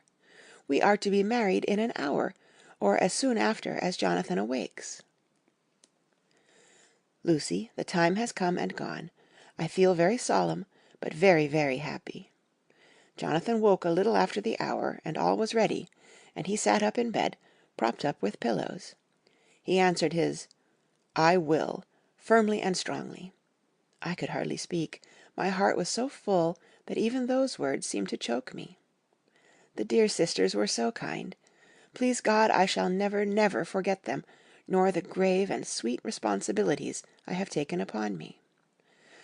I must tell you of my wedding present. When the chaplain and the sisters had left me alone with my husband— oh, Lucy, it is the first time I have written the words, my husband— left me alone with my husband, I took the book from under his pillow and wrapped it up in white paper and tied it with a little bit of pale blue ribbon which was round my neck, and sealed it over the knot with sealing wax, and for my seal I used my wedding ring. Then I kissed it and showed it to my husband, and told him that I would keep it so, and then it would be an outward and visible sign for us all our lives that we trusted each other, that I would never open it unless it were for his own dear sake, or for the sake of some stern duty. Then he took my hand in his, and, oh, Lucy, it was the first time he took his wife's hand, and said that it was the dearest thing in all the wide world, and that he would go through all the past again to win it, if need be. The poor dear meant to have said a part of the past, but he cannot think of time yet, and I shall not wonder if at first he mixes up not only the month, but the year. Well, my dear, what could I say? I could only tell him that I was the happiest woman in all the wide world, and that I had nothing to give him except myself, my life, and my trust, and that with these went my love and duty for all the days of my life. And, my dear, when he kissed me and drew me to him with his poor weak hands, it was like a very solemn pledge between us. Lucy, dear, do you know why I tell you all this? It is not only because it is all sweet to me, but because you have been, and are, very dear to me. It was my privilege to be your friend and guide when you came from the schoolroom to prepare for the world of life. I want you to see now, and with the eyes of a very happy wife, whither duty has led me, so that in your own married life you too may be all happy as I am. My dear, please Almighty God, your life may be all it promises. A long day of sunshine, with no harsh wind, no forgetting duty, no distrust. I must not wish you no pain, for that can never be, but I do hope you will be always as happy as I am now. Good-bye, my dear. I shall post this at once, and perhaps write you very soon again. I must stop, for Jonathan is waking. I must attend to my husband. Your ever-loving Mina Harker. Letter, Lucy Westenra to Mina Harker. Whitby, 30th of August. My dearest Mina, oceans of love and millions of kisses, and may you soon be in your own home with your husband. I wish you could be coming home soon enough to stay with us here. The strong air would soon restore Jonathan. It has quite restored me. I have an appetite like a cormorant, am full of life, and sleep well. You will be glad to know that I have quite given up walking in my sleep. I think I have not stirred out of my bed for a week, that is when once I got into it at night. Arthur says I am getting fat. By the way, I forgot to tell you that Arthur is here. We have such walks and drives and rides and rowing and tennis and fishing together, and I love him more than ever. He tells me that he loves me more, but I doubt that, for at first he told me that he couldn't love me more than he did then. But this is nonsense.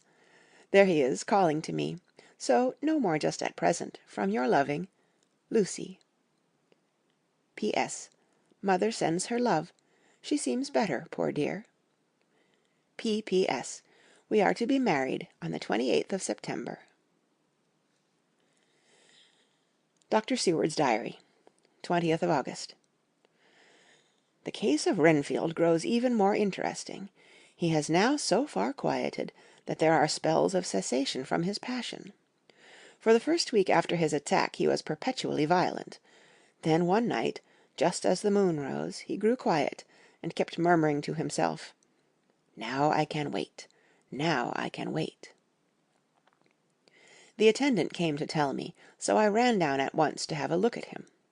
He was still in the strait-waistcoat and in the padded room, but the suffused look had gone from his face, and his eyes had something of their old pleading, I might almost say cringing, softness. I was satisfied with his present condition, and directed him to be relieved. The attendants hesitated, but finally carried out my wishes without protest. It was a strange thing that the patient had humour enough to see their distrust, for, coming close to me, he said in a whisper, all the while looking furtively at them, "They think I could hurt you. Fancy me hurting you, the fools!" It was soothing, somehow, to the feelings, to find myself dissociated even in the mind of this poor madman from the others, but all the same I do not follow his thought. Am I to take it that I have anything in common with him, so that we are, as it were, to stand together? Or has he to gain from me some good so stupendous that my well-being is needful to him? I must find out later on. To-night he will not speak. Even the offer of a kitten, or even a full-grown cat, will not tempt him. He will only say, "I don't take any stock in cats. I have more to think of now, and I can wait. I can wait." After a while I left him. The attendant tells me that he was quiet until just before dawn, and that then he began to get uneasy, and at length violent, until at last he fell into a paroxysm which exhausted him so that he swooned into a sort of coma. 3 nights has the same thing happened, violent all day, then quiet from moonrise to sunrise. I wish I could get some clue to the cause. It would almost seem as if there was some influence which came and went. Happy thought. We shall to-night play sane wits against mad ones. He escaped before without our help. To-night he shall escape with it. We shall give him a chance, and have the men ready to follow in case they are required. 23rd of August. The unexpected always happens. How well Disraeli knew life. Our bird, when he found the cage open, would not fly, so all our subtle arrangements were for naught. At any rate, we have proved one thing, that the spells of quietness last a reasonable time. We shall in future be able to ease his bonds for a few hours each day. I have given orders to the night attendant merely to shut him in the padded room, when once he is quiet, until an hour before sunrise. The poor soul's body will enjoy the relief, even if his mind cannot appreciate it. Hark! The unexpected again! I am called. The patient has once more escaped.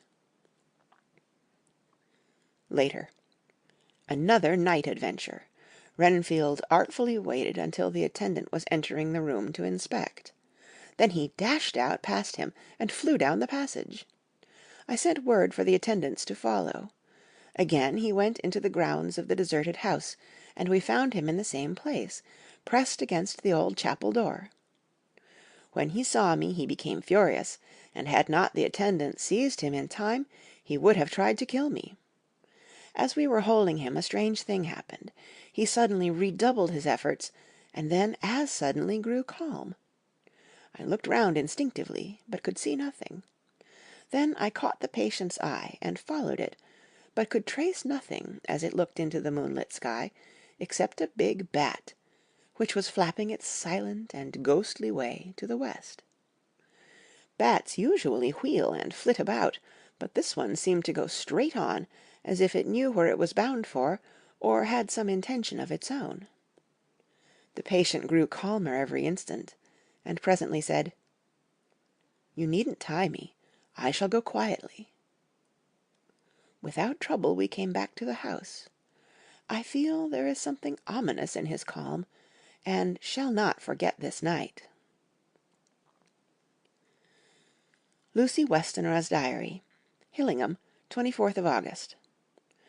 I must imitate Mina and keep writing things down. Then we can have long talks when we do meet. I wonder when it will be. I wish she were with me again, for I feel so unhappy. Last night I seemed to be dreaming again, just as I was at Whitby. Perhaps it is the change of air, or getting home again. It is all dark and horrid to me, for I can remember nothing, but I am full of vague fear, and I feel so weak and worn out. When Arthur came to lunch, he looked quite grieved when he saw me, and I hadn't the spirit to try to be cheerful. I wonder if I could sleep in Mother's room tonight. I shall make an excuse and try. 25th of August. Another bad night. Mother did not seem to take to my proposal. She seems not too well herself, and doubtless she fears to worry me. I tried to keep awake, and succeeded for a while, but when the clock struck 12 it waked me from a doze, so I must have been falling asleep. There was a sort of scratching or flapping at the window, but I did not mind it, and as I remember no more, I suppose I must then have fallen asleep. More bad dreams. I wish I could remember them. This morning I am horribly weak. My face is ghastly pale, and my throat pains me. It must be something wrong with my lungs, for I don't seem ever to get air enough. I shall try to cheer up when Arthur comes, or else I know he will be miserable to see me so. Letter. Arthur Holmwood to Dr. Seward. Albemarle Hotel, 31st of August. My dear Jack, I want you to do me a favor. Lucy is ill. That is, she has no special disease, but she looks awful, and is getting worse every day. I have asked her if there is any cause. I do not dare to ask her mother, for to disturb the poor lady's mind about her daughter in her present state of health would be fatal. Mrs. Westenra has confided to me that her doom is spoken, disease of the heart, though poor Lucy does not know it yet. I am sure that there is something preying on my dear girl's mind. I am almost distracted when I think of her. To look at her gives me a pang. I told her I should ask you to see her, and though she demurred at first, I know why, old fellow, she finally consented. It will be a painful task for you, I know, old friend, but it is for her sake, and I must not hesitate to ask, or you to act. You are to come to lunch at Hillingham tomorrow, 2 o'clock, so as not to arouse any suspicion in Mrs. Westenra, and after lunch Lucy will take an opportunity of being alone with you. I shall come in for tea, and we can go away together. I am filled with anxiety, and want to consult with you alone as soon as I can after you have seen her. Do not fail. Arthur. Telegram. Arthur Holmwood to Seward, 1st of September. Am summoned to see my father, who is worse. Am writing. Write me fully by to-night's post to ring. Wire me if necessary. Letter from Dr. Seward to Arthur Holmwood, 2nd of September. My dear old fellow, with regard to Miss Westenra's health, I hasten to let you know at once that in my opinion there is not any functional disturbance or any malady that I know of. At the same time, I am not by any means satisfied with her appearance. She is woefully different from what she was when I saw her last. Of course you must bear in mind that I did not have full opportunity of examination, such as I should wish. Our very friendship makes a little difficulty which not even medical science or custom can bridge over. I had better tell you exactly what happened, leaving you to draw, in a measure, your own conclusions. I shall then say what I have done and propose doing. I found Miss Westenra in seemingly gay spirits. Her mother was present, and in a few seconds I made up my mind that she was trying all she knew to mislead her mother and prevent her from being anxious. I have no doubt she guesses, if she does not know, what need of caution there is. We lunched alone, and as we all exerted ourselves to be cheerful, we got, as some kind of reward for our labours, some real cheerfulness amongst us. Then Mrs. Westenra went to lie down, and Lucy was left with me. We went into her boudoir, and till we got there her gaiety remained, for the servants were coming and going. As soon as the door was closed, however, the mask fell from her face, and she sank down into a chair with a great sigh, and hid her eyes with her hand. When I saw that her high spirits had failed, I at once took advantage of her reaction to make a diagnosis. She said to me very sweetly, "I cannot tell you how I loathe talking about myself." I reminded her that a doctor's confidence was sacred, but that you were grievously anxious about her. She caught on to my meaning at once, and settled that matter in a word. "Tell Arthur everything you choose. I do not care for myself, but all for him. So I am quite free." I could easily see that she is somewhat bloodless, but I could not see the usual anemic signs, and by a chance I was actually able to test the quality of her blood, for in opening a window which was stiff, a cord gave way, and she cut her hand slightly with broken glass. It was a slight matter in itself, but it gave me an evident chance, and I secured a few drops of the blood, and have analyzed them. The qualitative analysis gives a quite normal condition, and shows, I should infer, in itself a vigorous state of health. In other physical matters I was quite satisfied that there is no need for anxiety, but as there must be a cause somewhere, I have come to the conclusion that it must be something mental. She complains of difficulty in breathing satisfactorily at times, and of heavy, lethargic sleep, with dreams that frighten her, but regarding which she can remember nothing. She says that as a child she used to walk in her sleep, and that when in Whitby the habit came back, and that once she walked out in the night and went to East Cliff, where Miss Murray found her, but she assures me that of late the habit has not returned. I am in doubt, and so have done the best thing I know of. I have written to my old friend and master, Professor Van Helsing, of Amsterdam, who knows as much about obscure diseases as anyone in the world. I have asked him to come over, and as you told me that all things were to be at your charge, I have mentioned to him who you are, and your relations to Miss Westenra. This, my dear fellow, is in obedience to your wishes, for I am only too proud and happy to do anything I can for her. Van Helsing would, I know, do anything for me for a personal reason, so no matter on what ground he comes, we must accept his wishes. He is a seemingly arbitrary man, but this is because he knows what he is talking about better than anyone else. He is a philosopher and a metaphysician, and one of the most advanced scientists of his day, and he has, I believe, an absolutely open mind.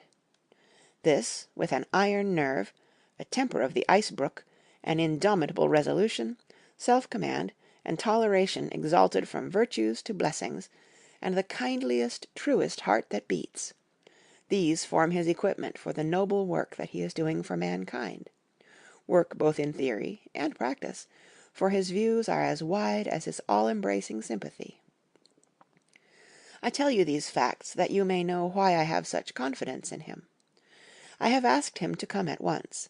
I shall see Miss Westenra tomorrow again. She is to meet me at the Stores, so that I may not alarm her mother by too early a repetition of my call.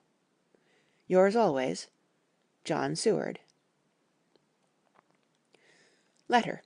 Abraham Van Helsing, M.D., D.Ph., D.Lit., etc., etc., to Dr. Seward.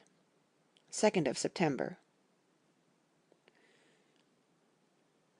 My good friend, when I have received your letter, I am already coming to you. By good fortune, I can leave just at once, without wrong to any of those who have trusted me. Were fortune other, then it were bad for those who have trusted, for I come to my friend when he call me to aid those he holds dear. Tell your friend that when the time you suck from my wound so swiftly the poison of the gangrene from that knife that our other friend, too nervous, let slip, you did more for him when he wants my aids, and you call for them, than all his great fortune could do. It is to you that I come. Have then rooms for me at the Great Eastern Hotel, so that I may be near to hand, and please it so arrange that we may see the young lady not too late on tomorrow, for it is likely that I may have to return here that night. But if need be, I shall come again in 3 days, and stay longer if it must. Till then, good-bye, my friend John. Van Helsing. Letter. Dr. Seward to Hon. Arthur Holmwood. 3rd of September. My dear Art, Van Helsing has come and gone. He came on with me to Hillingham, and found that, by Lucy's discretion, her mother was lunching out, so that we were alone with her. Van Helsing made a very careful examination of the patient. He is to report to me, and I shall advise you, for of course I was not present all the time. He is, I fear, much concerned, but says he must think. When I told him of our friendship, and how you trust to me in the matter, he said, "You must tell him all you think. Tell him what I think, if you can guess it, if you will. Nay, I am not jesting. This is no jest, but life and death, perhaps more." I asked what he meant by that, for he was very serious. This was when we had come back to town, and he was having a cup of tea before starting on his return to Amsterdam. He would not give me any further clue. You must not be angry with me, Art, because his very reticence means that all his brains are working for her good. He will speak plainly enough when the time comes, be sure. So I told him I would simply write an account of our visit, just as if I were doing a descriptive special article for the Daily Telegraph. He seemed not to notice, but remarked that the smuts in London were not quite so bad as they used to be when he was a student here. I am to get his report tomorrow, if he can possibly make it. In any case, I am to have a letter. Well, as to the visit, Lucy was more cheerful than on the day I first saw her, and certainly looked better. She had lost something of the ghastly look that so upset you, and her breathing was normal. She was very sweet to the Professor, as she always is, and tried to make him feel at ease, though I could see that the poor girl was making a hard struggle for it. I believe Van Helsing saw it too, for I saw the quick look under his bushy brows that I knew of old. Then he began to chat of all things except ourselves and diseases, and with such an infinite geniality that I could see poor Lucy's pretence of animation merge into reality. Then, without any seeming change, he brought the conversation gently round to his visit, and suavely said, "My dear young miss, I have the so great pleasure because you are so much beloved. That is much, my dear, ever were there that which I do not see. They told me you were down in the spirit, and that you were of a ghastly pale. To them I say, Poof!" And he snapped his fingers at me, and went on. "But you and I shall show them how wrong they are. How can he," and he pointed at me with the same look and gesture as that with which once he pointed me out to his class, on, or rather after, a particular occasion which he never fails to remind me of, know anything of young ladies. He has his madams to play with, and to bring them back to happiness, and to those that love them. It is much to do, and oh, there are rewards, in that we can bestow such happiness. But the young ladies, he has no wife nor daughter, and the young do not tell themselves to the young, but to the old, like me, who have known so many sorrows and the causes of them. So, my dear, we will send him away to smoke the cigarette in the garden, whilst you and I have a little talk all to ourselves." I took the hint and strolled about, and presently the Professor came to the window and called me in. He looked grave, but said, "I have made careful examination, but there is no functional cause. With you I agree that there has been much blood lost. It has been, but is not. But the conditions of her are in no way anemic. I have asked her to send me her maid, that I may ask just one or two questions, that so I may not chance to miss nothing. I know well what she will say, and yet there is cause. There is always cause for everything. I must go back home and think. You must send to me the telegram every day, and if there be cause I shall come again. The disease, for not to be all well is a disease, interest me, and the sweet young dear, she interest me too. She charm me, and for her, if not for you or disease, I come." As I tell you, he would not say a word more, even when we were alone. And so now, Art, you know all I know. I shall keep stern watch. I trust your poor father is rallying. It must be a terrible thing to you, my dear old fellow, to be placed in such a position between two people who are both so dear to you. I know your idea of duty to your father, and you are right to stick to it. But if need be, I shall send you word to come at once to Lucy. So do not be over-anxious, unless you hear from me. Dr. Seward's Diary, 4th of September. Zoophagous patient still keeps up our interest in him. He had only one outburst, and that was yesterday at an unusual time. Just before the stroke of noon he began to grow restless. The attendant knew the symptoms, and at once summoned aid. Fortunately the men came at a run, and we were just in time, for at the stroke of noon he became so violent that it took all their strength to hold him. In about 5 minutes, however, he began to get more and more quiet, and finally sank into a sort of melancholy, in which state he has remained up to now. The attendant tells me that his screams whilst in the paroxysm were really appalling. I found my hands full when I got in, attending to some of the other patients who were frightened by him. Indeed, I can quite understand the effect, for the sounds disturbed even me, though I was some distance away. It is now after the dinner hour of the asylum, and as yet my patient sits in a corner brooding, with a dull, sullen, woebegone look in his face, which seems rather to indicate than to show something directly. I cannot quite understand it. Later, another change in my patient. At 5 o'clock I looked in on him, and found him seemingly as happy and contented as he used to be. He was catching flies and eating them, and was keeping note of his capture by making nail marks on the edge of the door between the ridges of padding. When he saw me, he came over and apologized for his bad conduct, and asked me in a very humble, cringing way to be led back to his own room and to have his notebook again. I thought it well to humor him, so he is back in his room with the window open. He has the sugar of his tea spread out on the window-sill, and is reaping quite a harvest of flies. He is not now eating them, but putting them into a box, as of old, and is already examining the corners of his room to find a spider. I tried to get him to talk about the past few days, for any clue to his thoughts would be of immense help to me, but he would not rise. For a moment or two he looked very sad, and said, in a sort of far-away voice, as though saying it rather to himself than to me, "All over, all over. He has deserted me. No hope for me now, unless I do it myself." Then suddenly turning to me in a resolute way, he said, "Doctor, won't you be very good to me, and let me have a little more sugar? I think it would be good for me." "And the flies," I said. "Yes, the flies like it too, and I like the flies. Therefore I like it. And there are people who know so little as to think that madmen do not argue. I procured him a double supply, and left him as happy a man as, I suppose, any in the world. I wish I could fathom his mind. Midnight. Another change in him.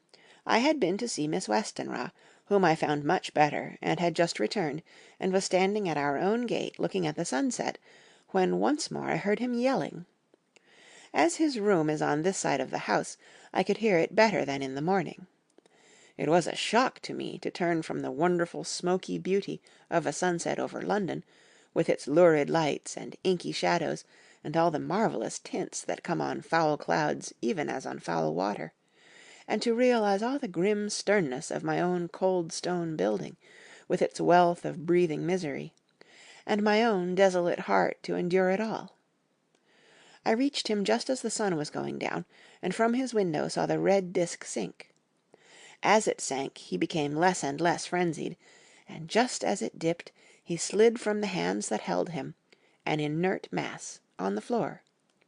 It is wonderful, however, what intellectual recuperative power lunatics have, for within a few minutes he stood up quite calmly and looked around him. I signalled to the attendants not to hold him, for I was anxious to see what he would do.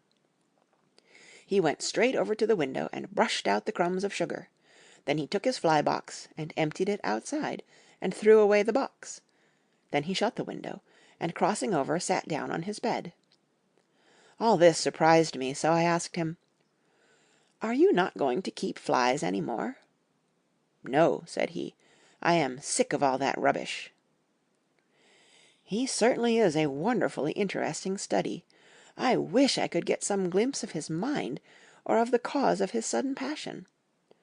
Stop, there may be a clue after all.